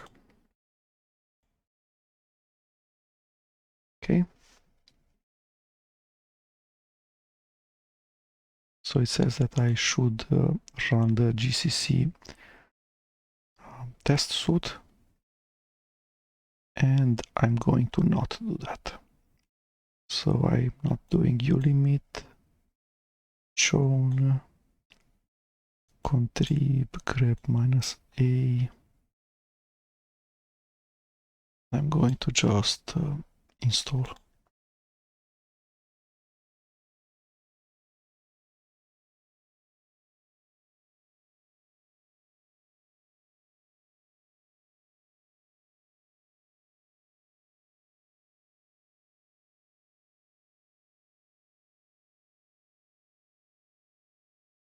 I didn't chown as the user tester,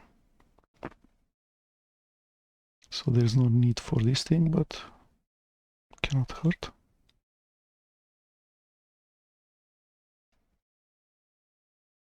Okay, retain that as user root and group root.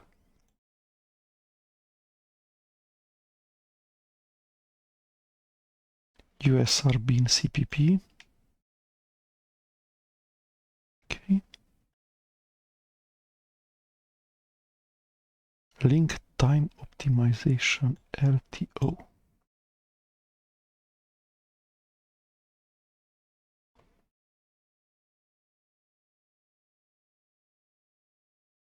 Sanity checks.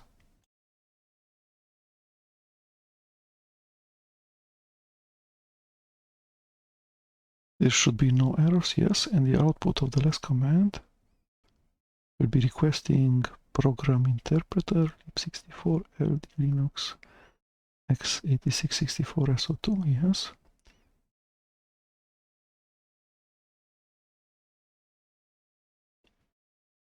Correct start files.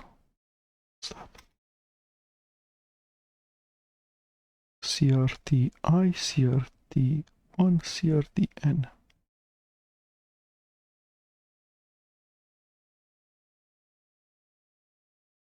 Seems identical to me.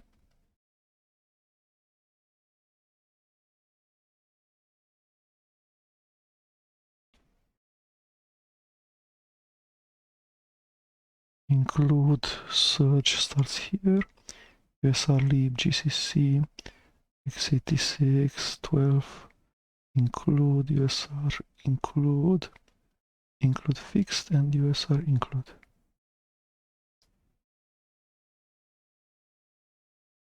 Okay, linker. Search dir USR x86 64 lib 64. USR local lib, USR lib, USR triplet lib, USR local lib, USR lib. Okay. I'm not on a 32-bit system. Correct libc.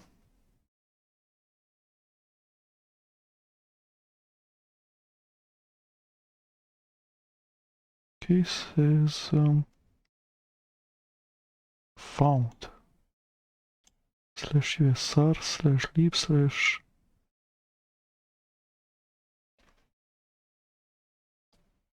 where are you? Yes, so this thing, attempt to open USR lib libcs06 succeeded, then found. Okay, correct file name, correct path, everything is working correctly. Remove the test files. Move a misplaced file. gdb.py. Okay. So contents of the GNU's compiler collection, where we enable just the languages C and C++, are CC, C++, CPP, G++, GCC.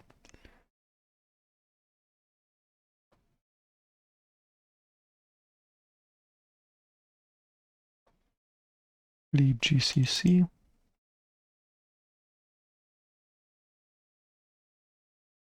libstdc++,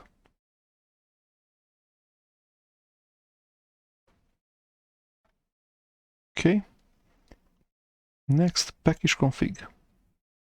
So let's clean up.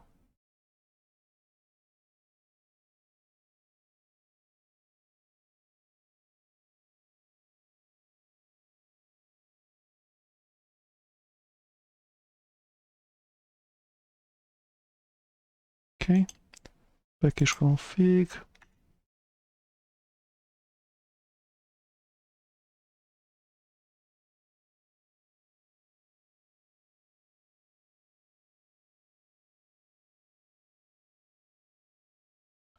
cvf package-config.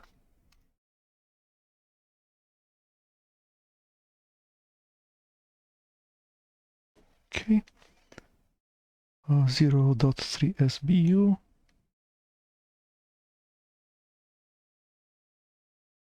So written in C.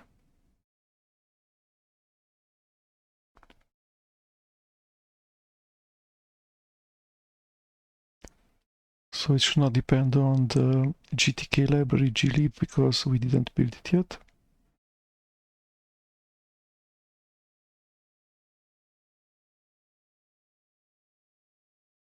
Okay, make 0.3 sbu, make check, and then make install. Okay, the executable package-config, which returns data about a library or a package. It says the package zlib has this file and is installed on this system and is at this version and has its header files, the include files in /usr/ include etc.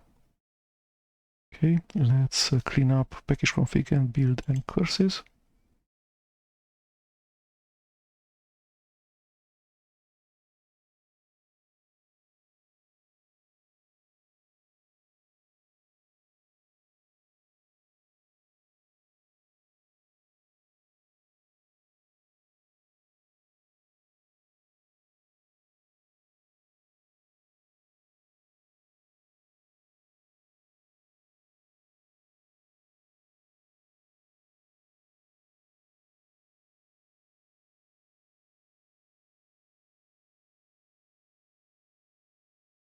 It can use it will create a package config configuration file.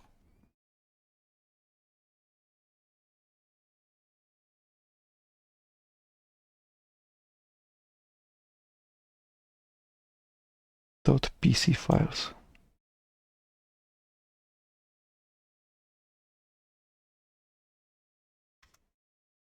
Make step, which is fast 0.4 spu.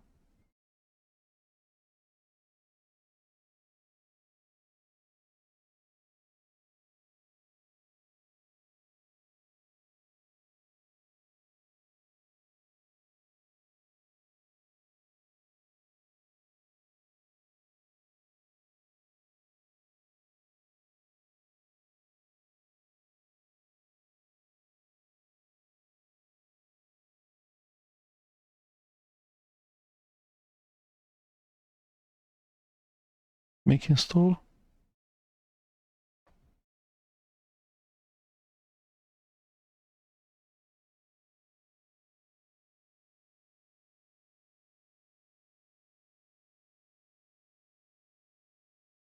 Non-white character and curses. What does that mean?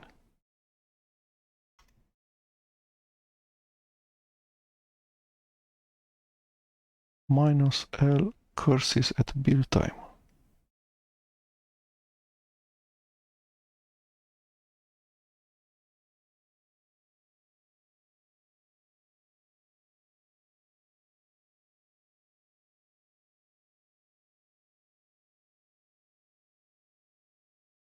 So it puts plain text in a .so file.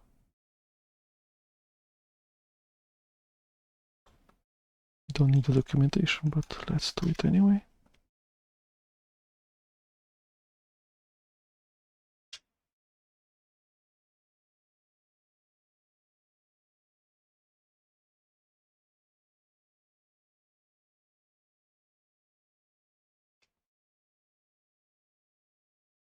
Okay, capt info, dic, clear info cmp, dicto tiputi set. Clears the screen if possible. Okay. Term info entry description compiler, which is not the time zone info compiler. Sed, clean up.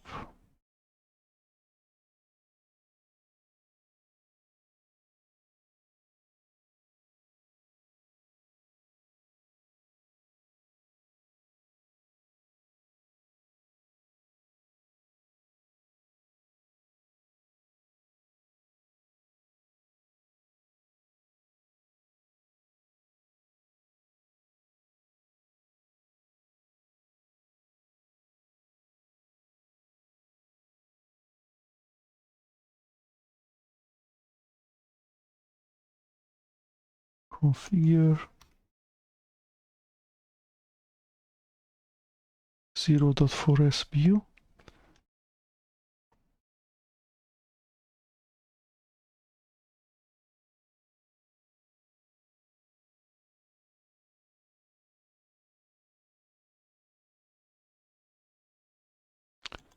Just let me make sure I have this environment variable set.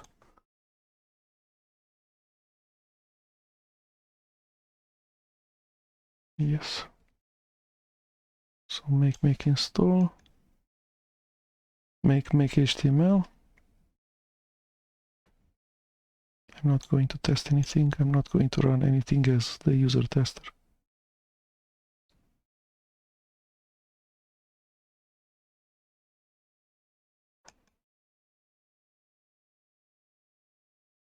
Okay. The executable said ps misc from process misc.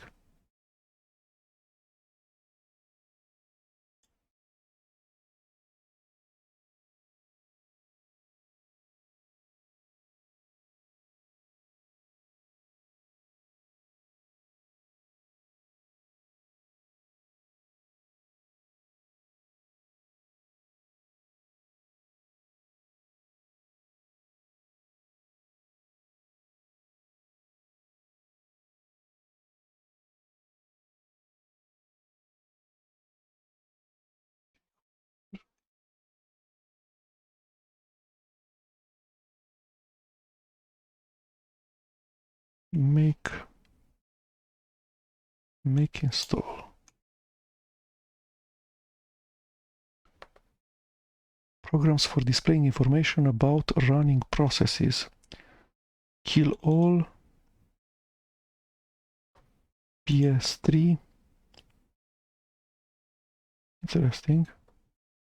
I've used PS3 and kill all. Okay.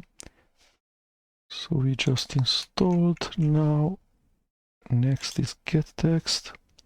So clean up.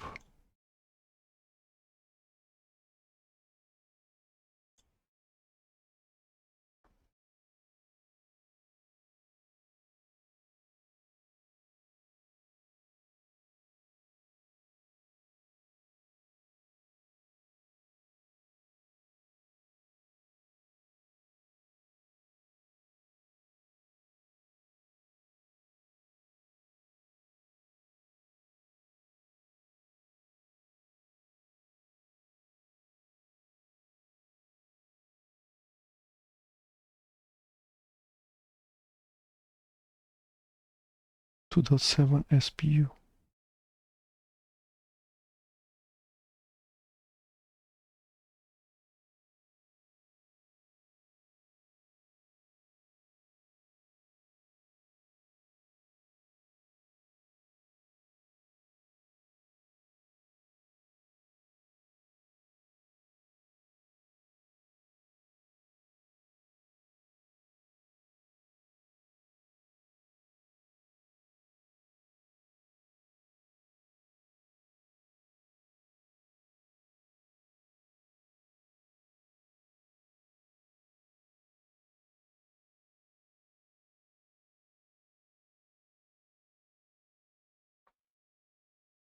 just for translating software into other languages than English US.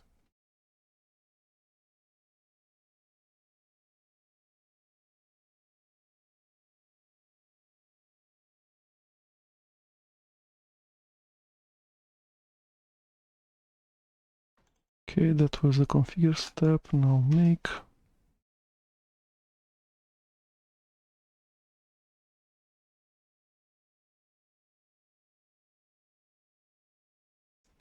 And next is Bison yet again.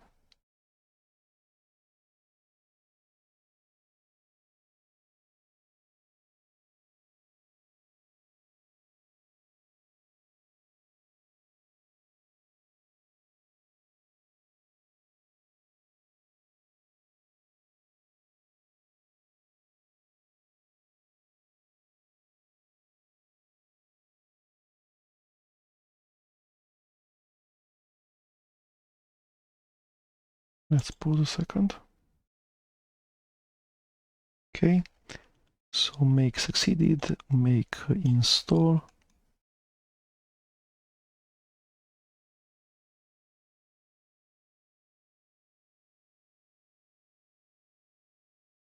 Okay, we need to clean up.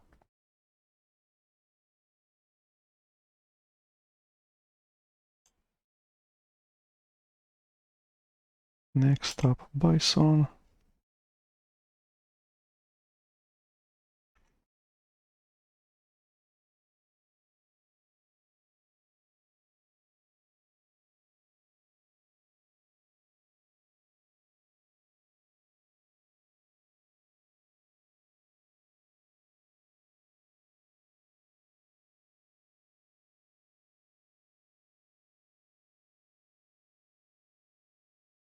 .7 SBUs.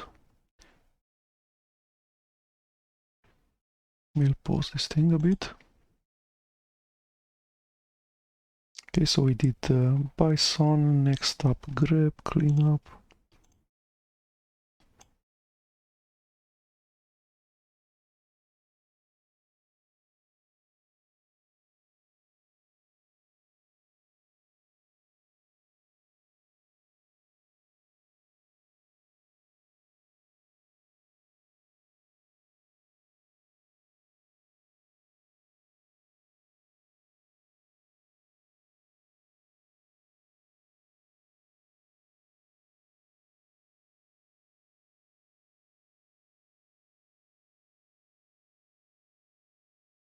Figure 0.8 SBUs.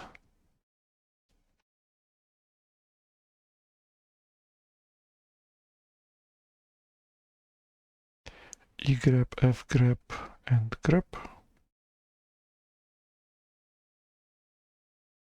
Don't use fgrep, use grep minus uppercase F. Make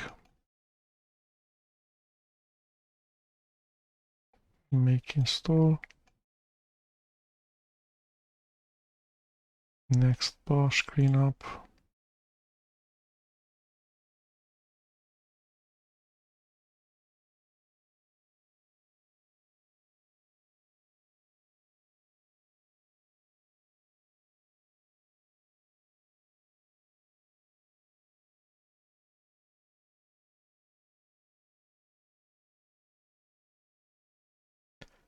Without bash malloc, we'll install the readline.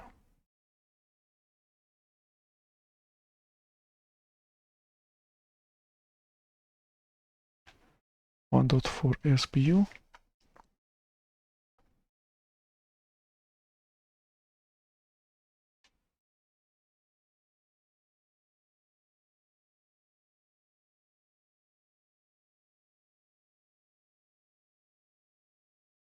Okay, make. So everything seems to have been built correctly, successfully. And I guess this is the last wave of us compiling. So I guess we will not build GCC and bash again. Okay, so I run make, I'm not going to run any tests. Test suits. Make install.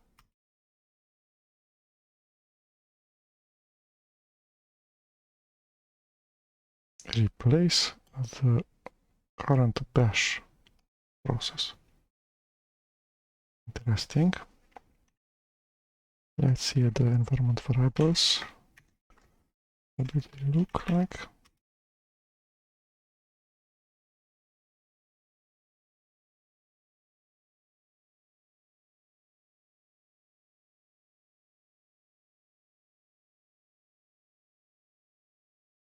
Okay. So bash, which is the POSIX style compliant shell from the GNU project. A symlink to bash, which is sh. Tries to mimic POSIX correctness when invoked as just sh. Interesting. Done with bash. Now libtool cleanup.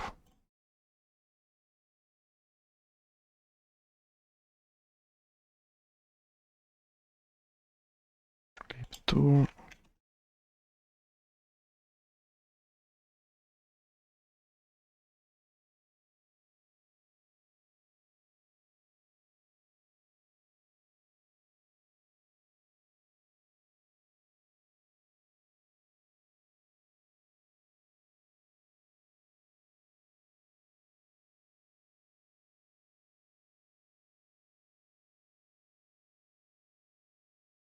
.5 SPU.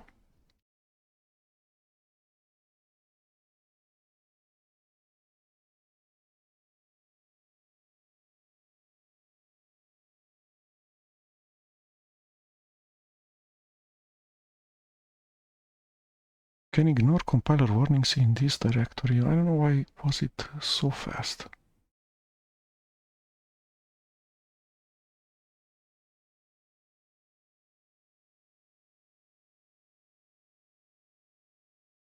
Okay.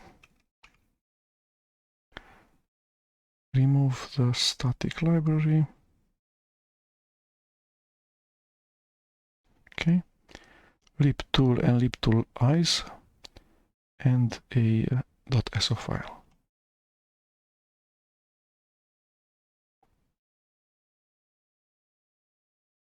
GDBM, GNU Database Manager, similar to the POSIX DBM. Okay, it's fast.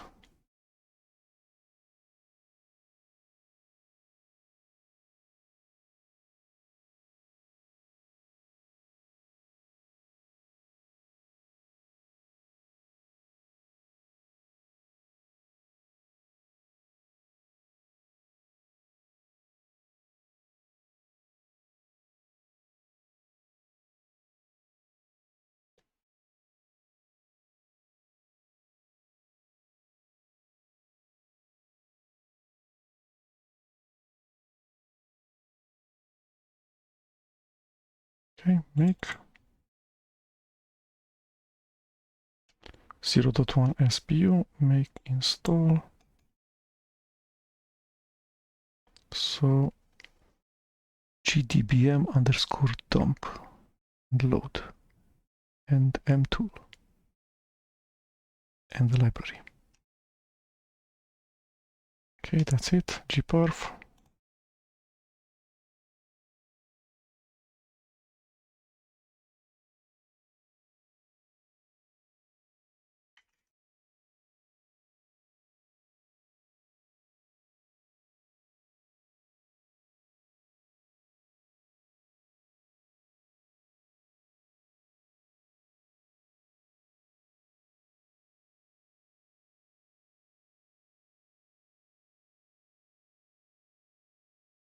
Zero dot 0.1 SPU.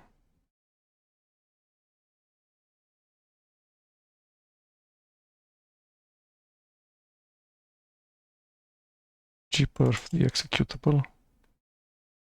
That's it. Expat.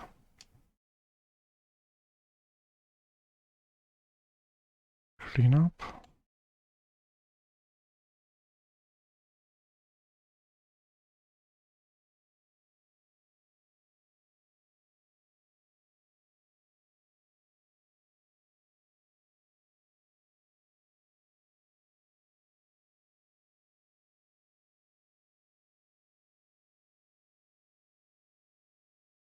.1 SBU.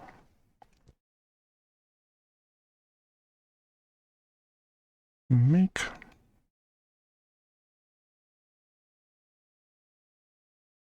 install and install documentation, XML, WF and libexpat.so. Parsing XML. Is an XML document well formed? Init utils.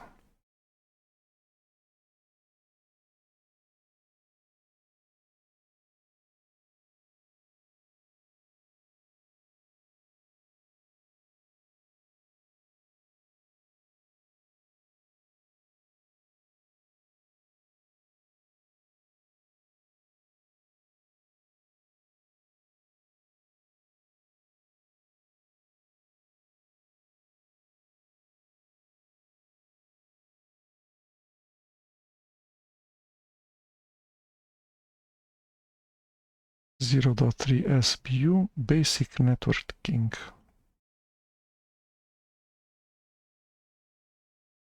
Disable who is client.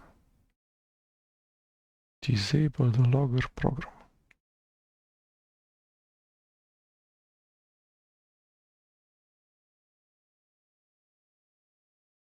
Okay. FTP client. DNS domain name client. Hostname client. Ifconfig client. Ping client. Ping sys client. TOC telnet. Traceroute TFTP. And no server. Okay. Make 0.3 SPU. Make install.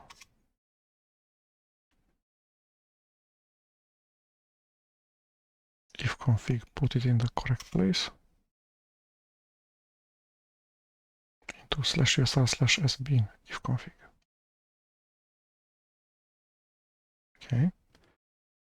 So if config is for seeing what are the settings of the network interface cards. This is for pinging. This is for opening a plaintext telnet connection to a TCP server. This is for traceroute. That's it. Less.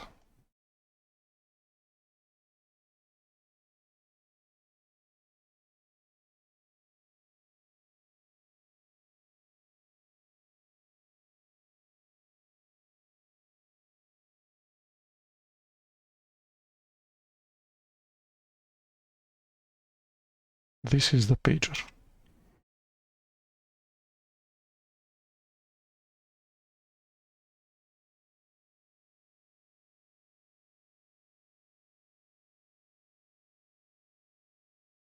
.1 SPU.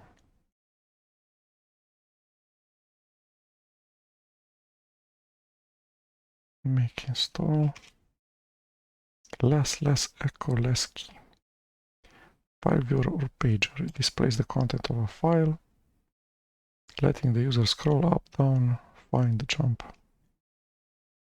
Okay, clean up.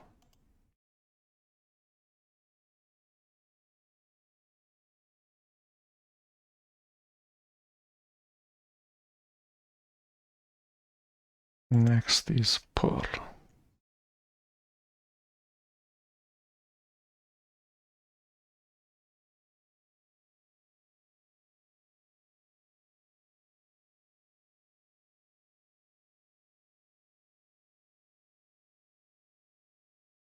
Okay. zlib false, bzip false.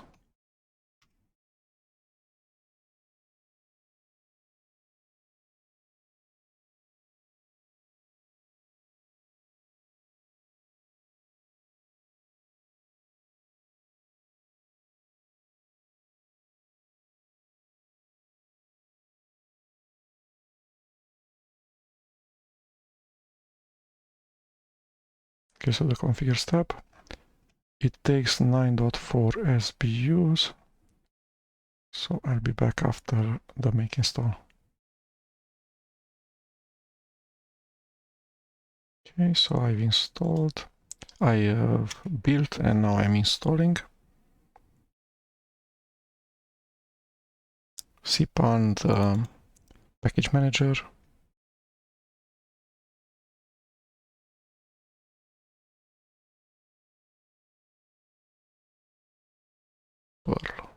Perl doc. Okay, it finished installing. The next thing is XML parser, which is a Perl thing.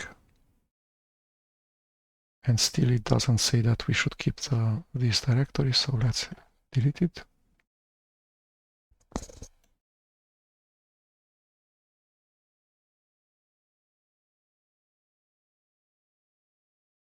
Okay, let's see what's up with XML parser.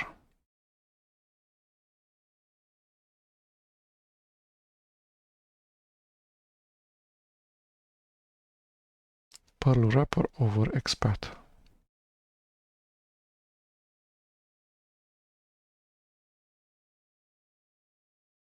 Perl XML. Where is this thing? XML parser, this thing. Var minus xzvf XML parser. Okay, cd XML parser. Perl makefile pl.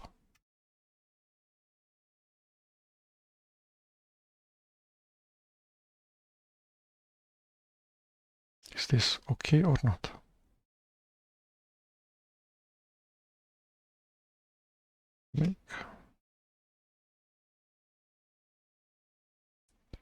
Make install.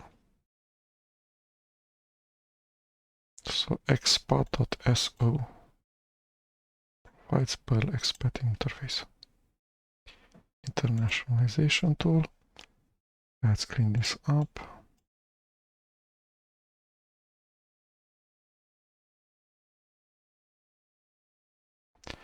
ls intel var minus xzvf intel tool cd intel tool. Warning by Perl 5.22 and later.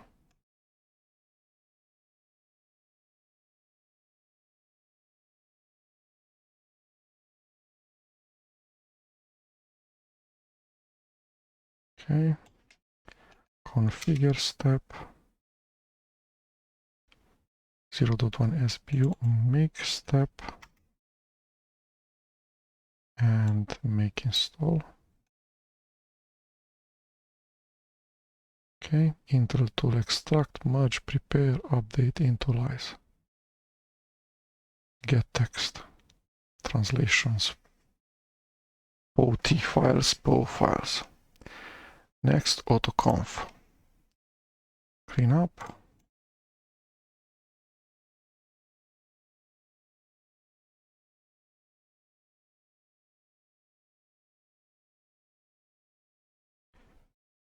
Okay, autoconf.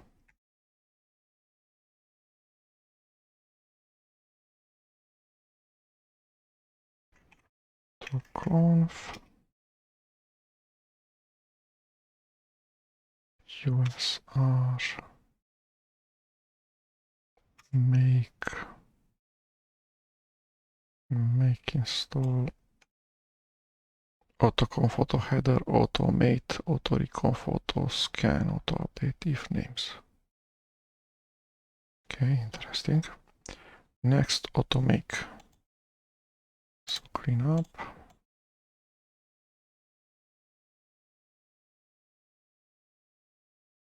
Okay, ls automake tar minus xjvf automake cd automake configure step 0.1 SBU, make and make install. Okay, AC local, auto make, next open SSL, clean up.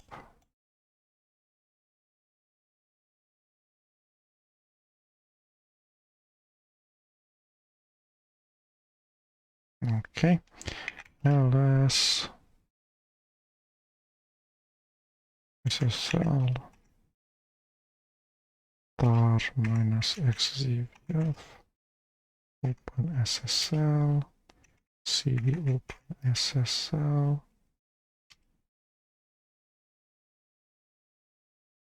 clip dynamic. So 5 SBUs.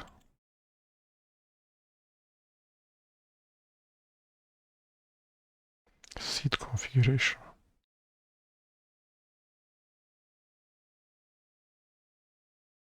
So OpenSSL requires Perl. Okay. Make 5 SBUs.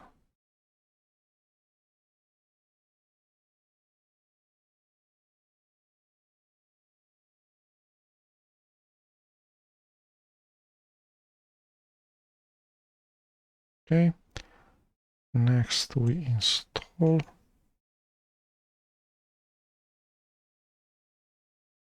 the version to the documentation directory name.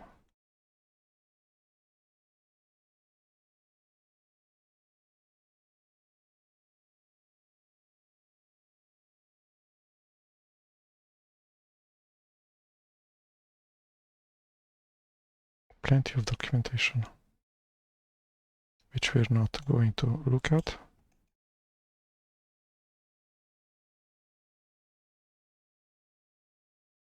Okay. You should update OpenSSL when a new version which fixes vulnerabilities is announced. Major minor patch. API ABI compatibility are guaranteed for the same major version.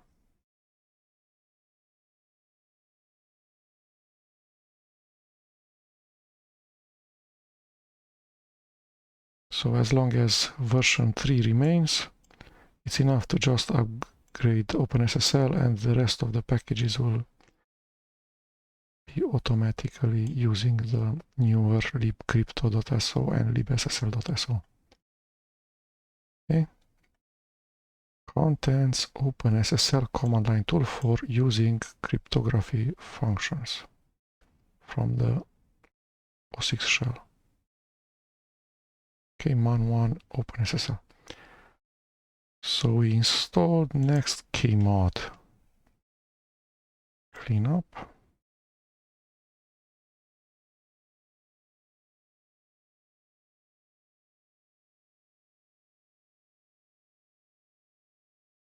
Okay, what is kmod? I don't know. Is there such a thing? Kmod, yes there is. ls kmod asterisk r minus xjvf kmod cd kmod.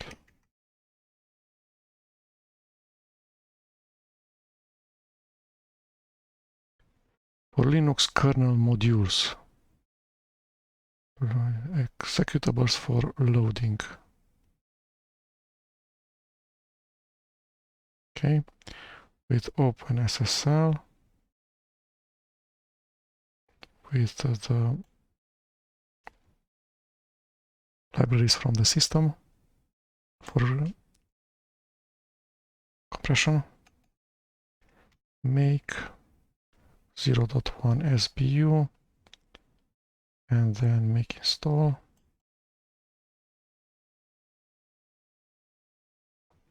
depmod, insmod, lsmod, modinfo, modprobe, rmmod, and the library. Great. libelf from elf utils. Okay, clean up.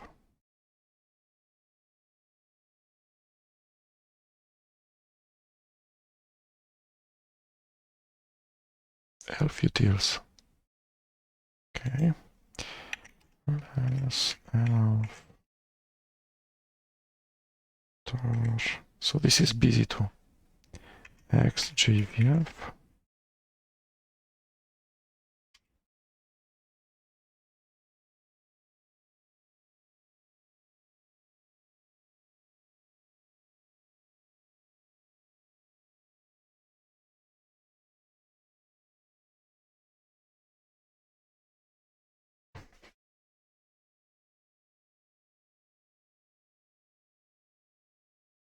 .9 SBU.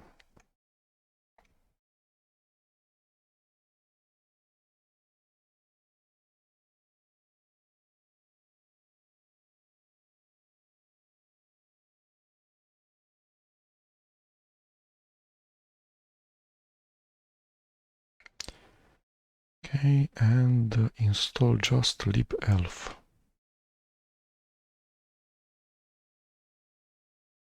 Okay, this is the package config file .pc. So libelf.so. Okay, libffi foreign function interface. Next. Clean up.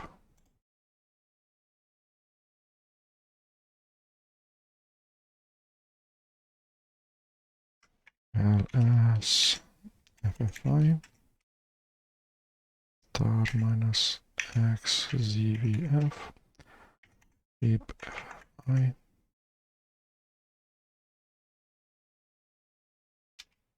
cd libffi 1.8 SBU.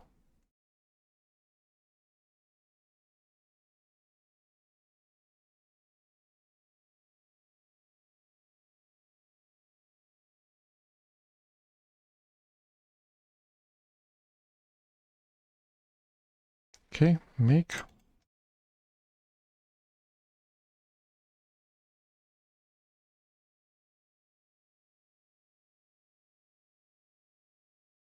So it says 1.8 SBY. Does it say such a thing?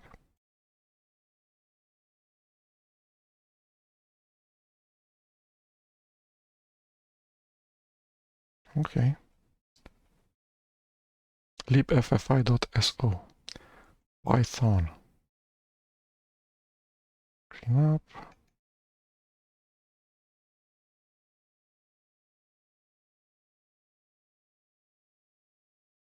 Okay.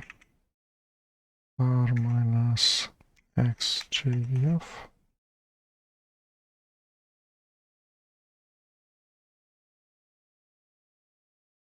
cd python 3.4 SBU.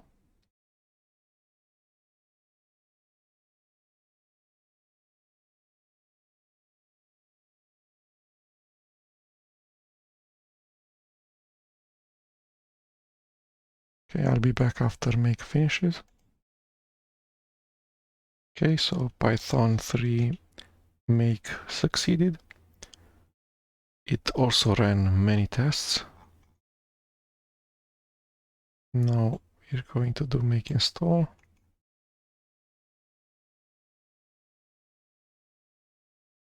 u/usr/lib/python 3.10.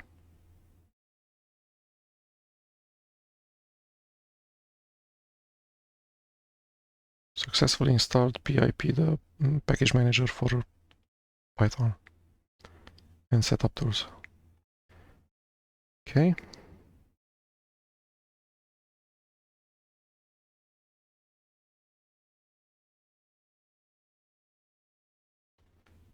A multi-line warning is written.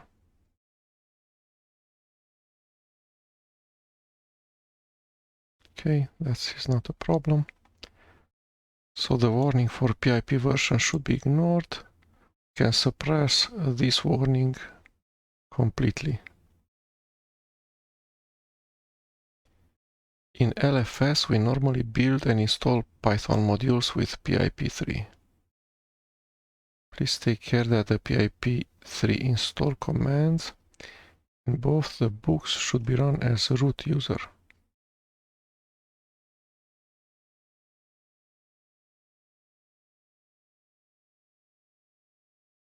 So we need to force reinstall no deb separate.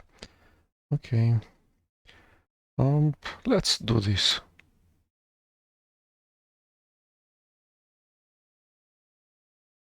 Okay. Install the pre-formatted documentation. What else? This is it. We have 223 idle, which is an IDE. Don't have because we don't have TK inter. No, so PIP.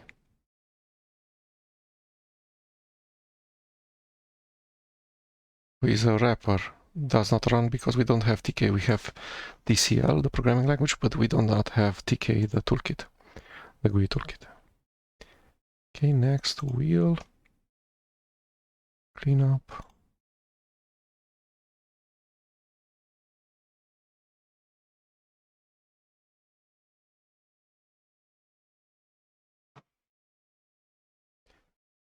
Okay, ls wheel dash minus xcvf wheel cd wheel. Okay, use pip3. Where is pip3? We don't have a which command. Interesting.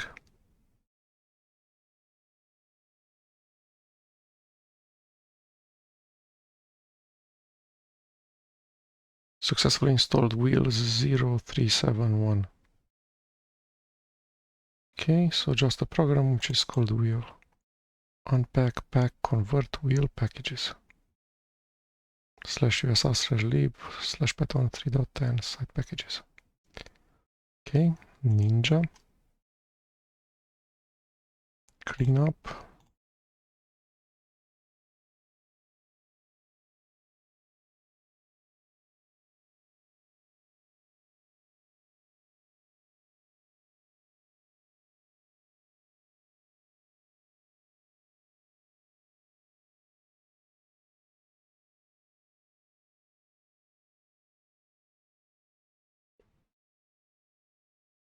Okay, so it's a CC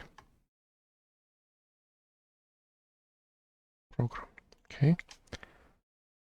Using the optional procedure below allows a user to limit the number of parallel processes via an environment variables, Ninja jobs.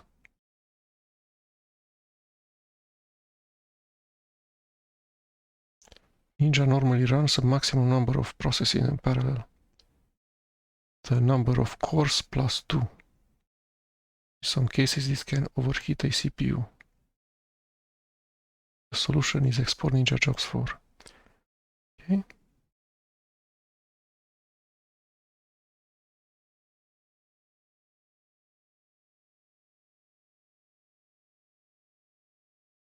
If desired, add the capability to use the environment variable by running. Okay, let's not do that. Build Ninja with this thing.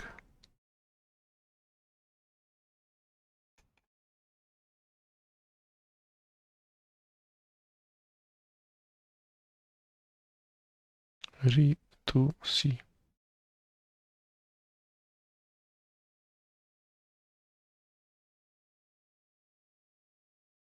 Strapping Ninja. Ninja is 0.6 SBU. CXX, so C++. Okay. Tests. No, thank you. And install the package.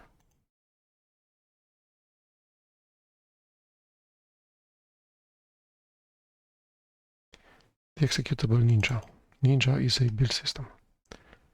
Okay, and so is Meson.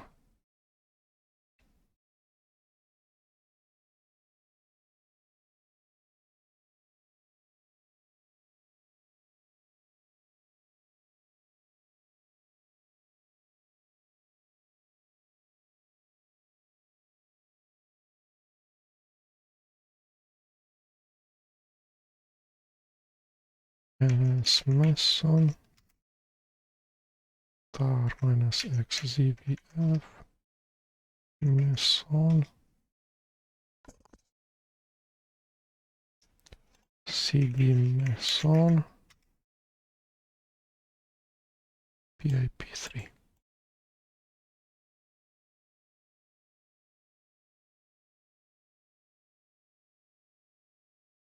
Wheel creates a wheel for project.toml stored in root.cache pip wheels. Testing, and then install.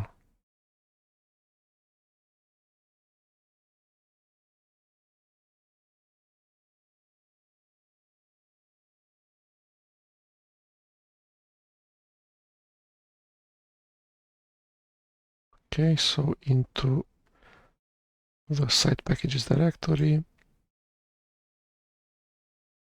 puts a Meson build and a dist info,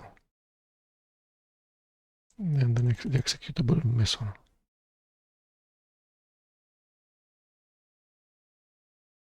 Okay, core utils.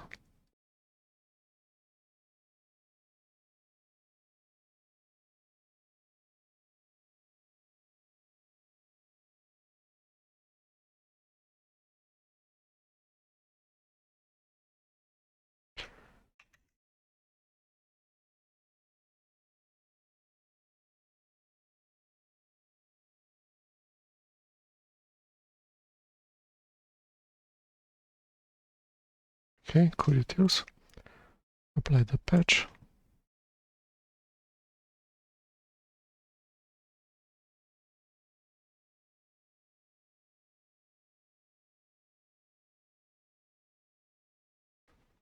Auto reconf.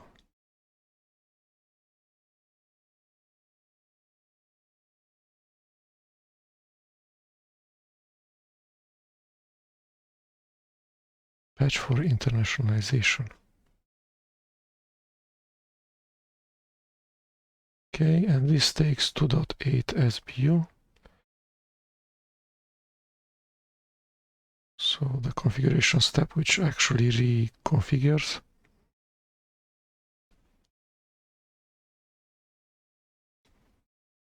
And then install, and then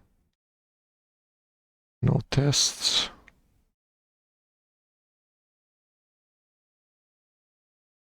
No tests. Just make install.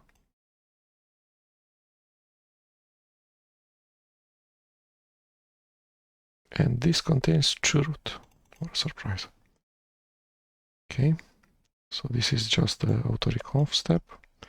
Then compiling. And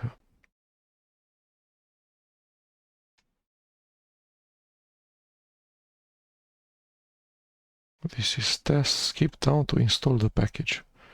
So install the package, which is this thing.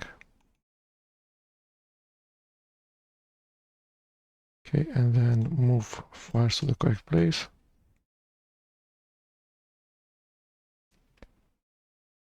Base 64 dd, which allows to copy from .iso files and write them to hard disk partitions, etc. Link, symlinks, list, disk usage, cut, change mode, change own, chroot, true, shasams, unique word count. Who am I?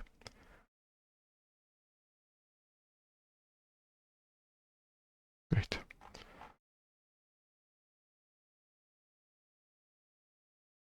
So we have run make install for core utils. We should continue with check.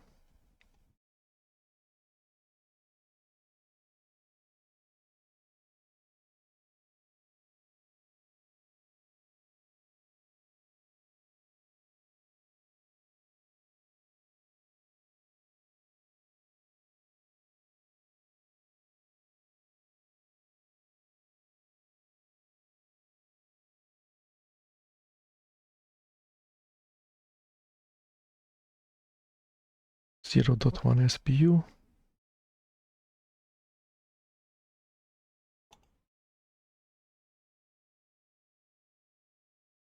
Make unit testing framework for the C programming language. Install. Check MK. An aux script for generating C unit tests for use with a check unit testing framework. Okay, diff utils.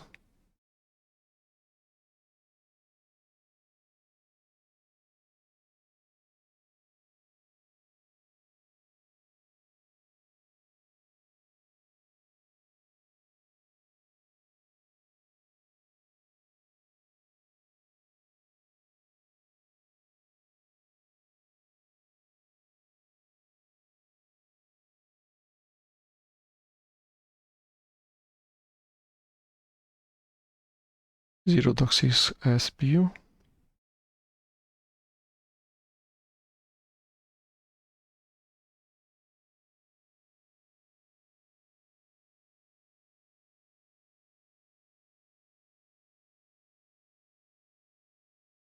Make.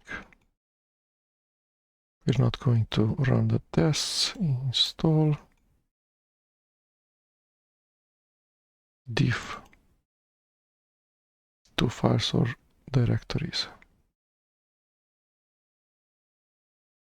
And this is diff between 3 files.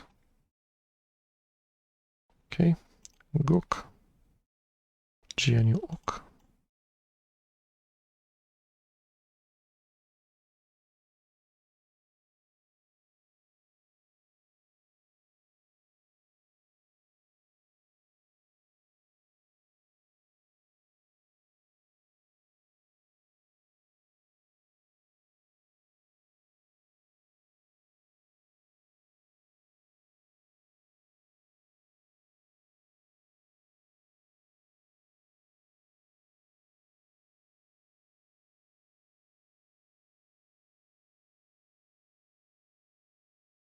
.4 SPU.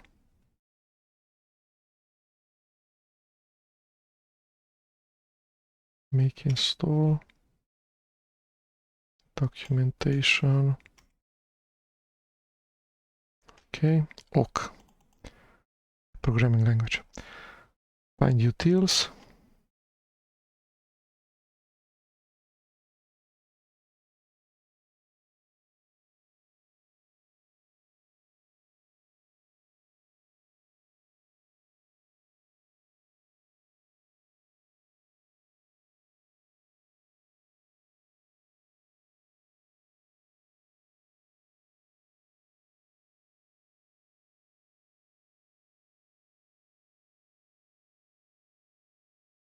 .8 SBU.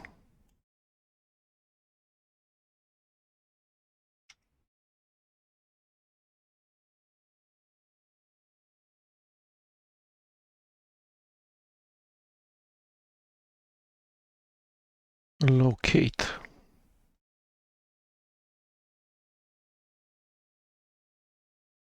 Update DB looks at all of the available files on the file system and writes them to a database, a locate database, and then locate, which actually reads from that database to find out where a file exists on the hard disk. xargs and find. Right. Okay, so this thing was just a configure step. Now make. No tests. Make install. Clean up.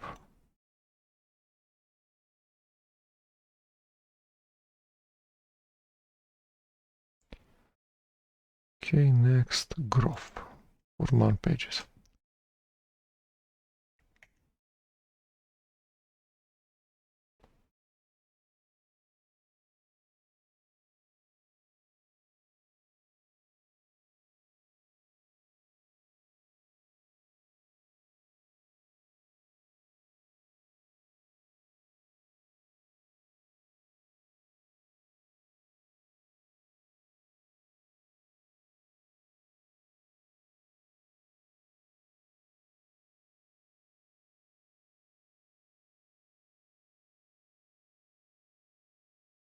Okay.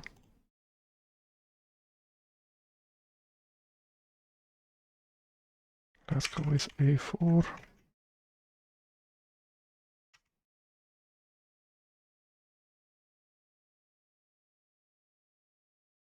.5 SPU.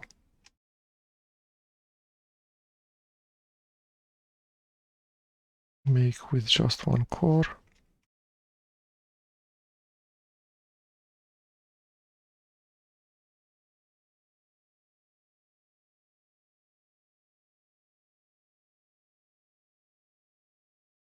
Formatting text. Many executables.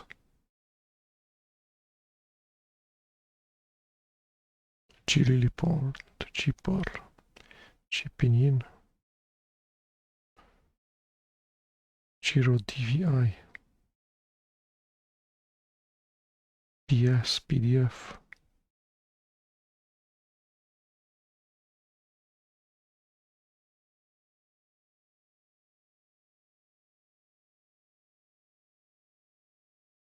And ROF. Okay.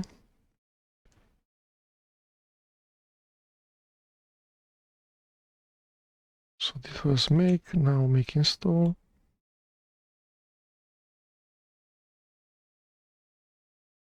Next, the bootloader. We're approaching something.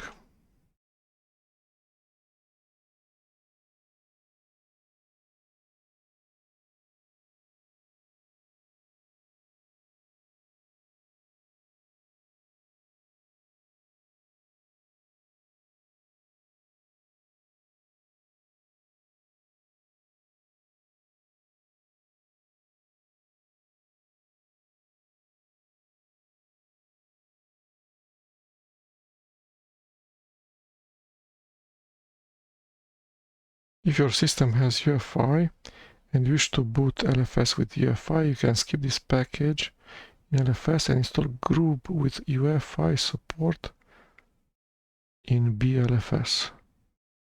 I'm not going to need UEFI. I'm on BIOS. The virtual machine has BIOS and the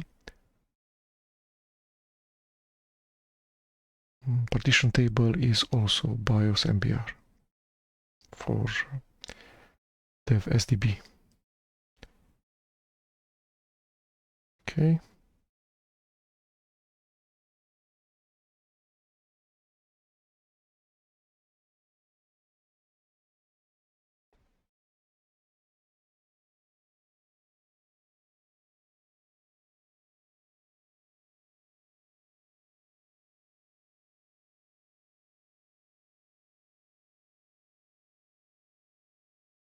Okay, so this is the configure step. i386 PC. No free type 2. No fuse. No ZFS. No group make font with LZMA from XZ. Okay. This is 0.7 SPU, make.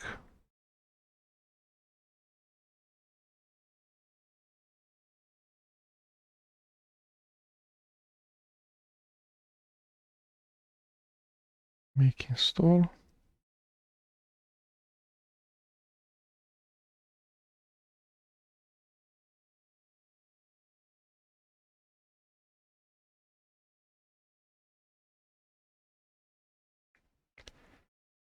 Looks okay. Using group to make your LFS system bootable will be discussed in section 10.4 and we're just in section 8. Okay. Executables with the group at the start.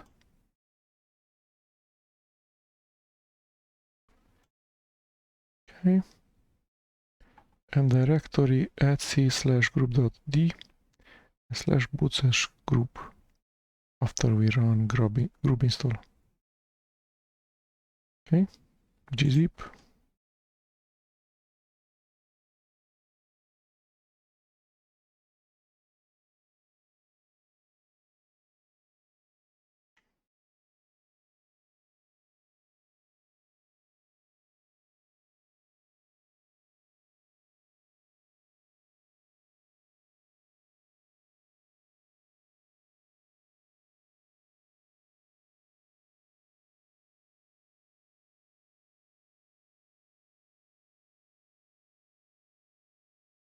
Doesn't it guess the format? Such that I don't have to put uppercase J versus lowercase z.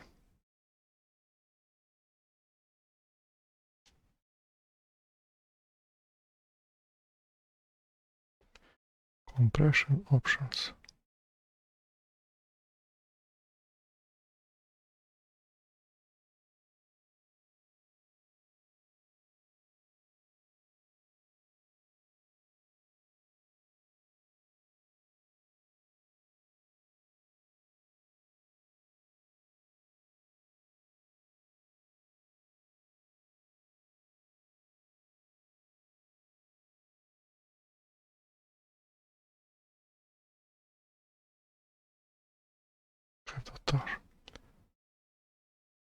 Well,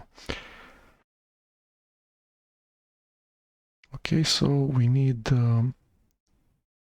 gzip now. So we go tar -x jvf gzip cd gzip 0.3 SPU.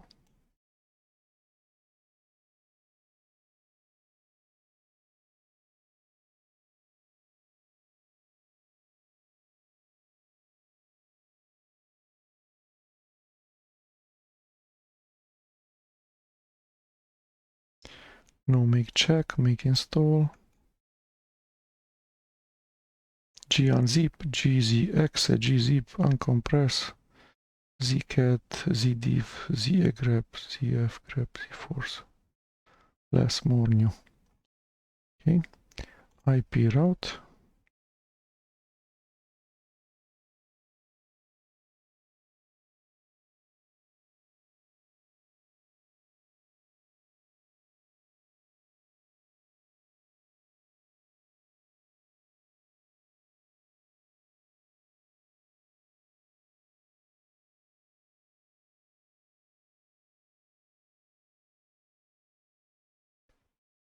IP route 2. Basic and advanced IPv4 based networking 0.2 SPU. The ARP program will not be built because it depends on LDB.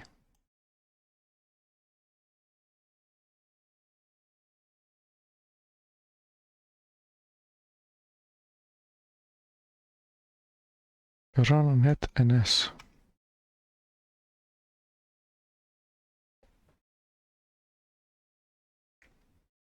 Install the package.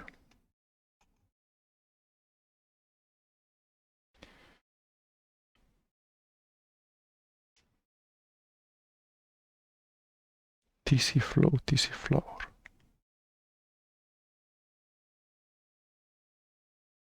So bridge citystat if config IP.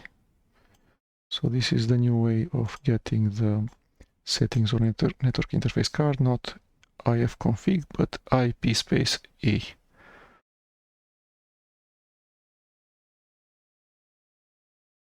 Great. Great to have you. Okay. And let's put some documentation because it's fast. Next, KBD.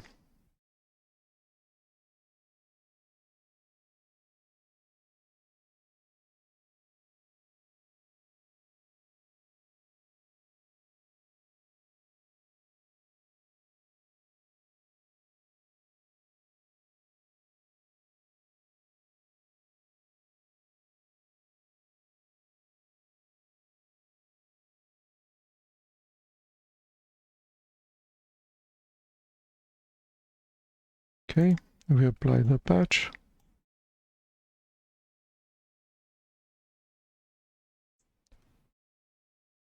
Resize cons. Configure step.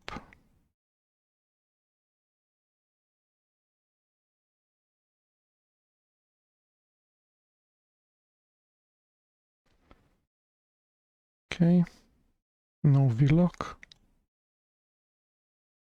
And make.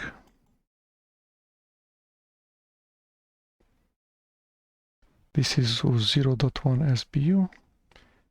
No make check, make install.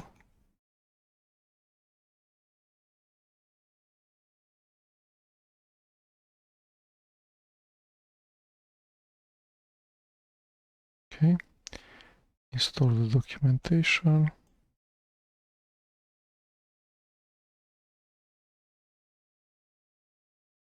Nothing extra to do. I don't use these things. Set font, set key codes. Nope.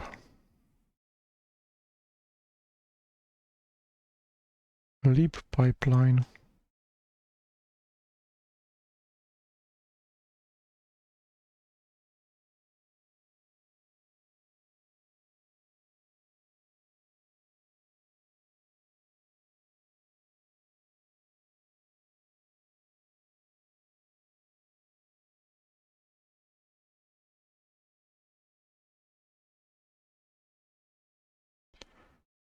tar-xzvf lib pipeline tar-gz.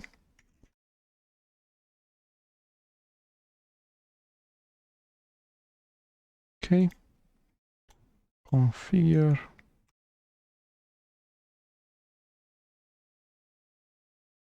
.1 SPU.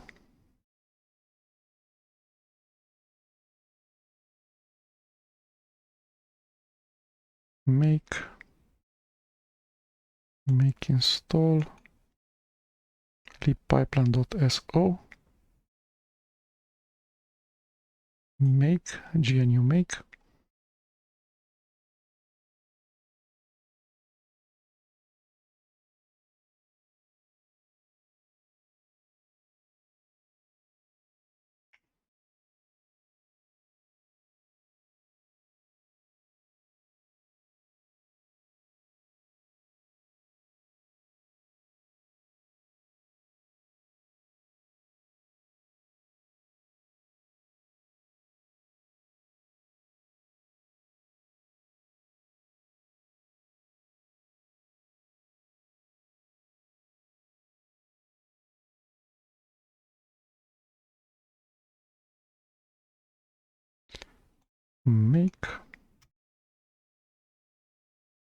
Make install.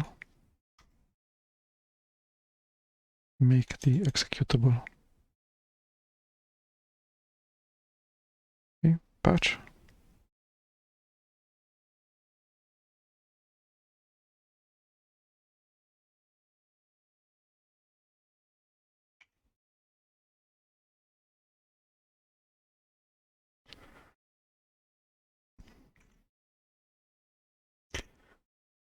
JVF patch. PD patch.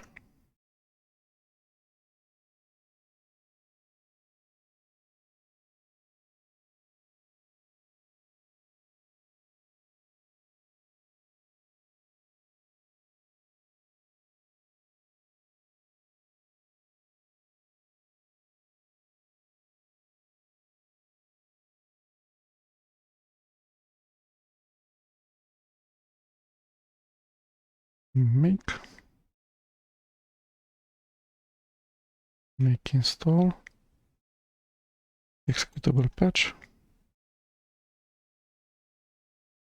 tar again,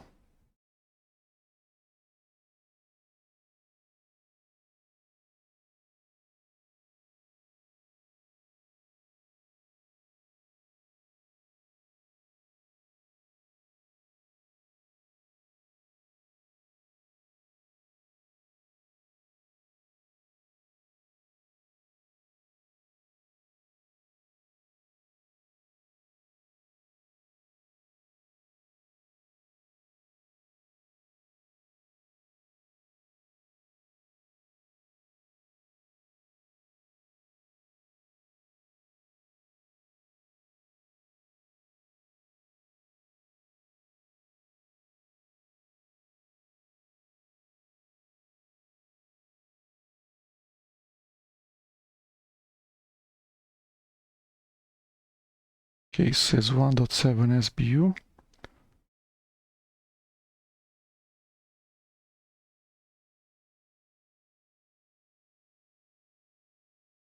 Okay, and then make install.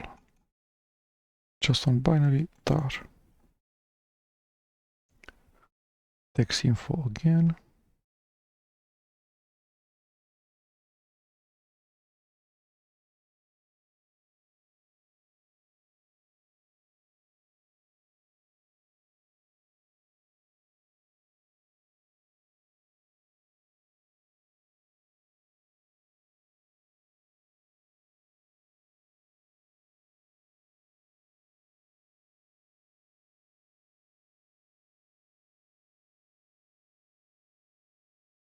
Zero point 0.6 SBU.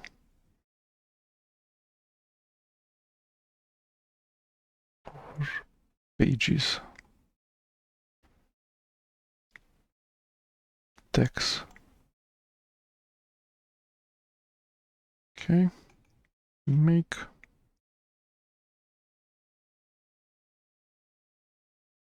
install.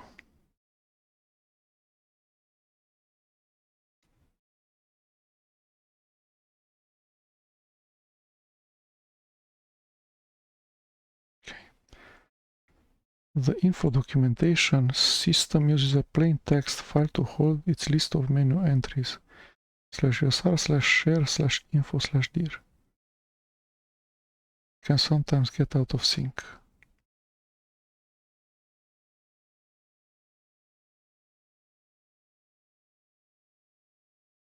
Okay, so info, which is the GNU replacement for man pages.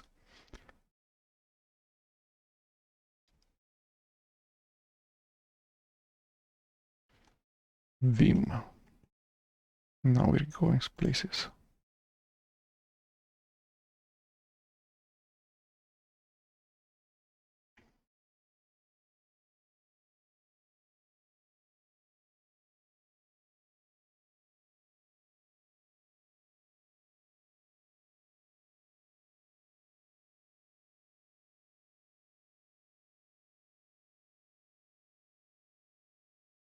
Okay, if you prepare Emacs, Joy, Nano, please refer there. No, thank you. Change the default location of the Vim RC configuration file to etc.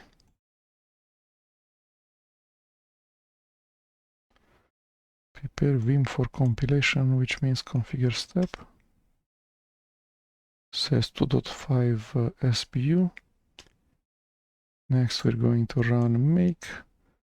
We're going to skip running the tests.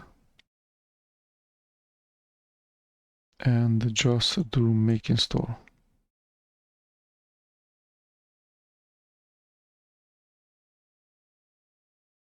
json.c.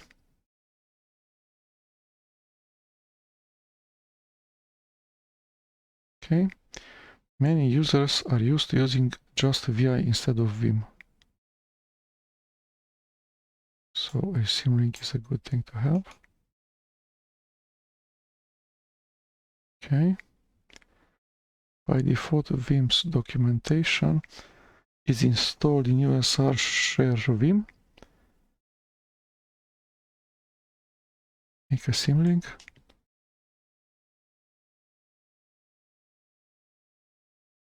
Okay.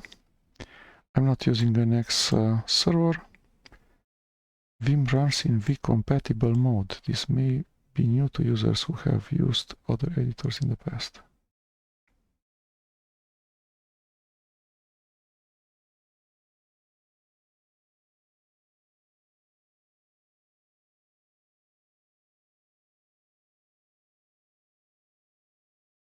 By default, Vim runs in V-incompatible mode.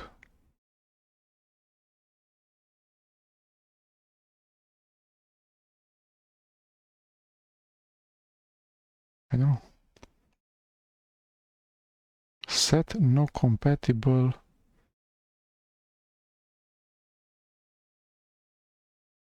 makes Vim behave in a more useful way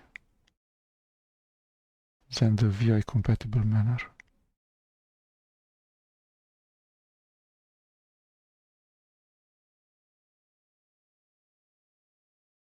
Remove the no to keep the old VI behavior. I don't know.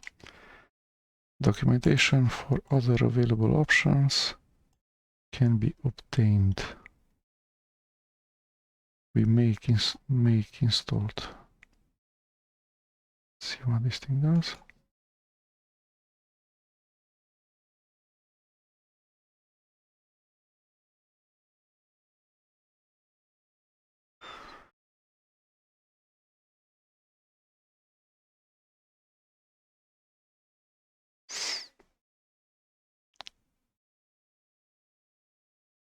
Spell files for English are more than enough. So X a link to Vim, VI a link to Vim, Vimdiff, Vim tutor.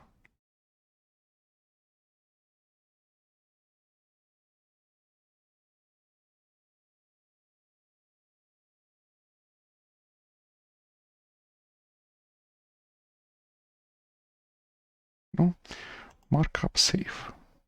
What is this?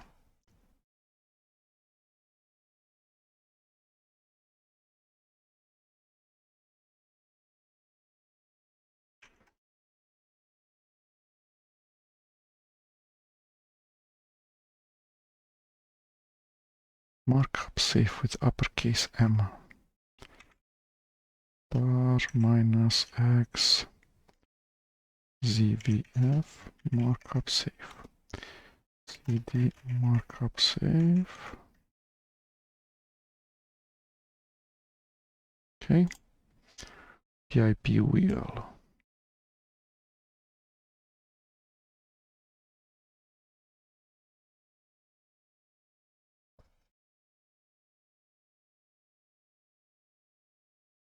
And then install.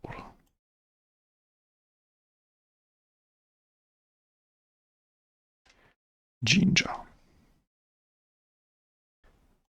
Okay, clean this up.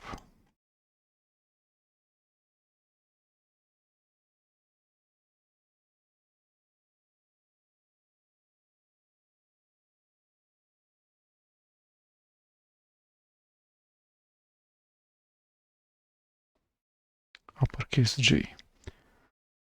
R minus XZVF Jinja. Jinja.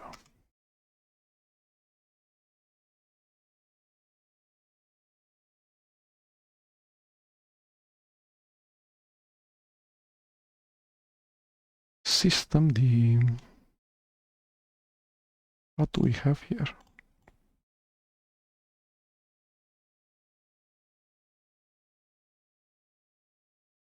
Okay, ls system something.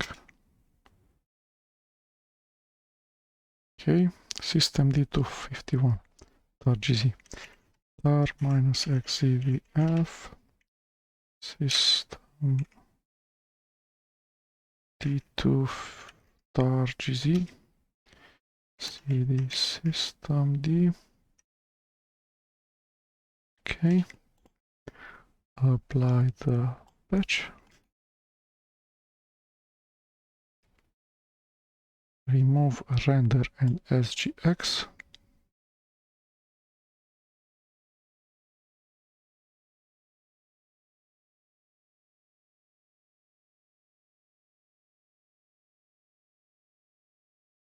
Meson configure step.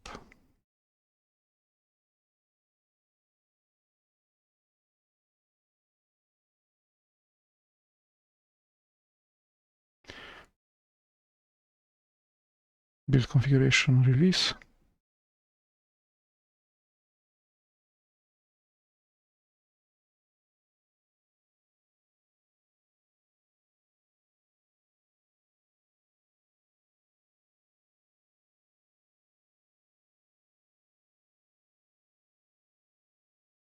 No man pages.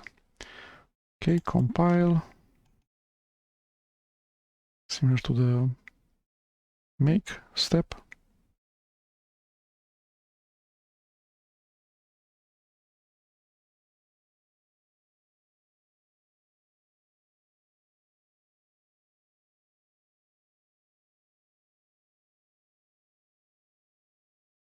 Okay, half compiled.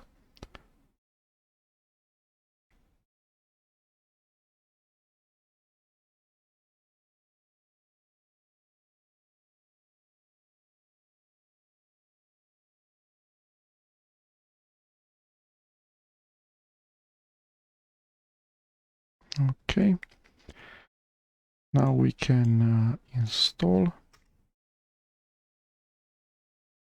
Then we install the man pages.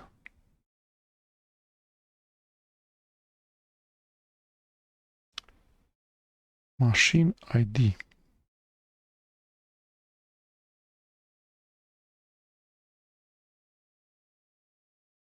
Basic target structure.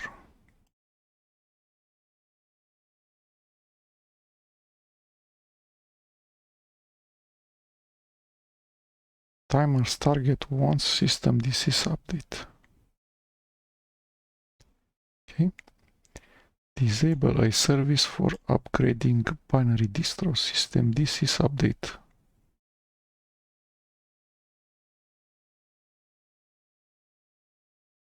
Okay. Contents of systemd. Halt. Init journal ctl. systemctl. Shutdown. Reboot.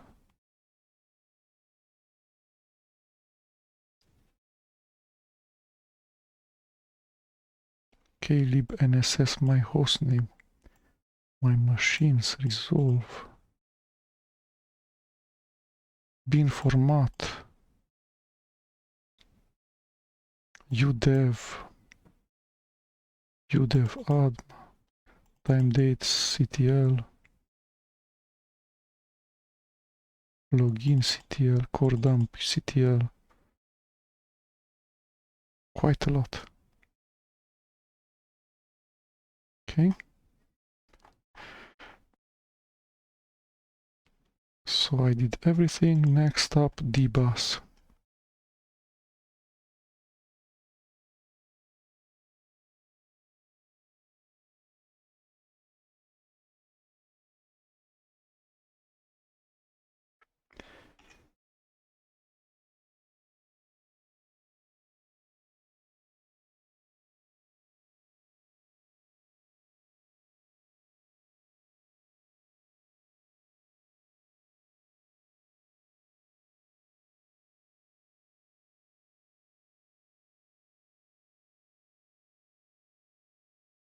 configure. No such file or directory. Yes, indeed.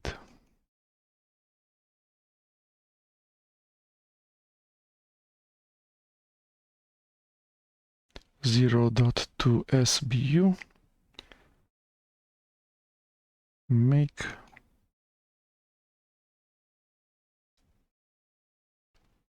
make install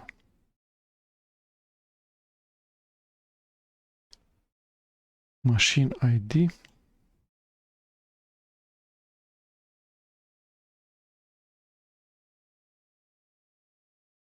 Okay. dbus launch, dbus daemon.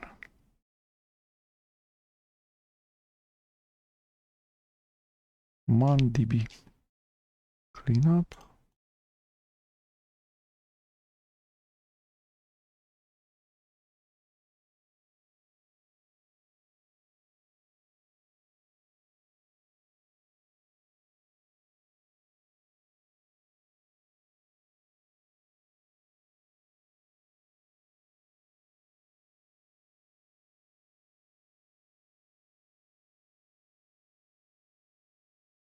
Manual pages.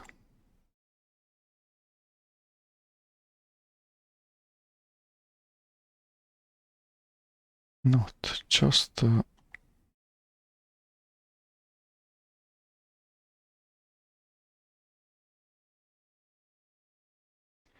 apropos, which is man-k, man, which is the man viewer,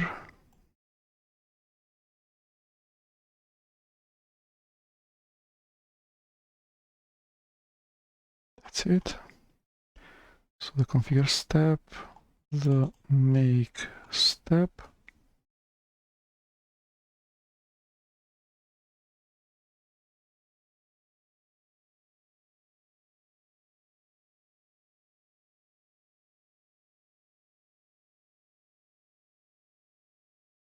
make install.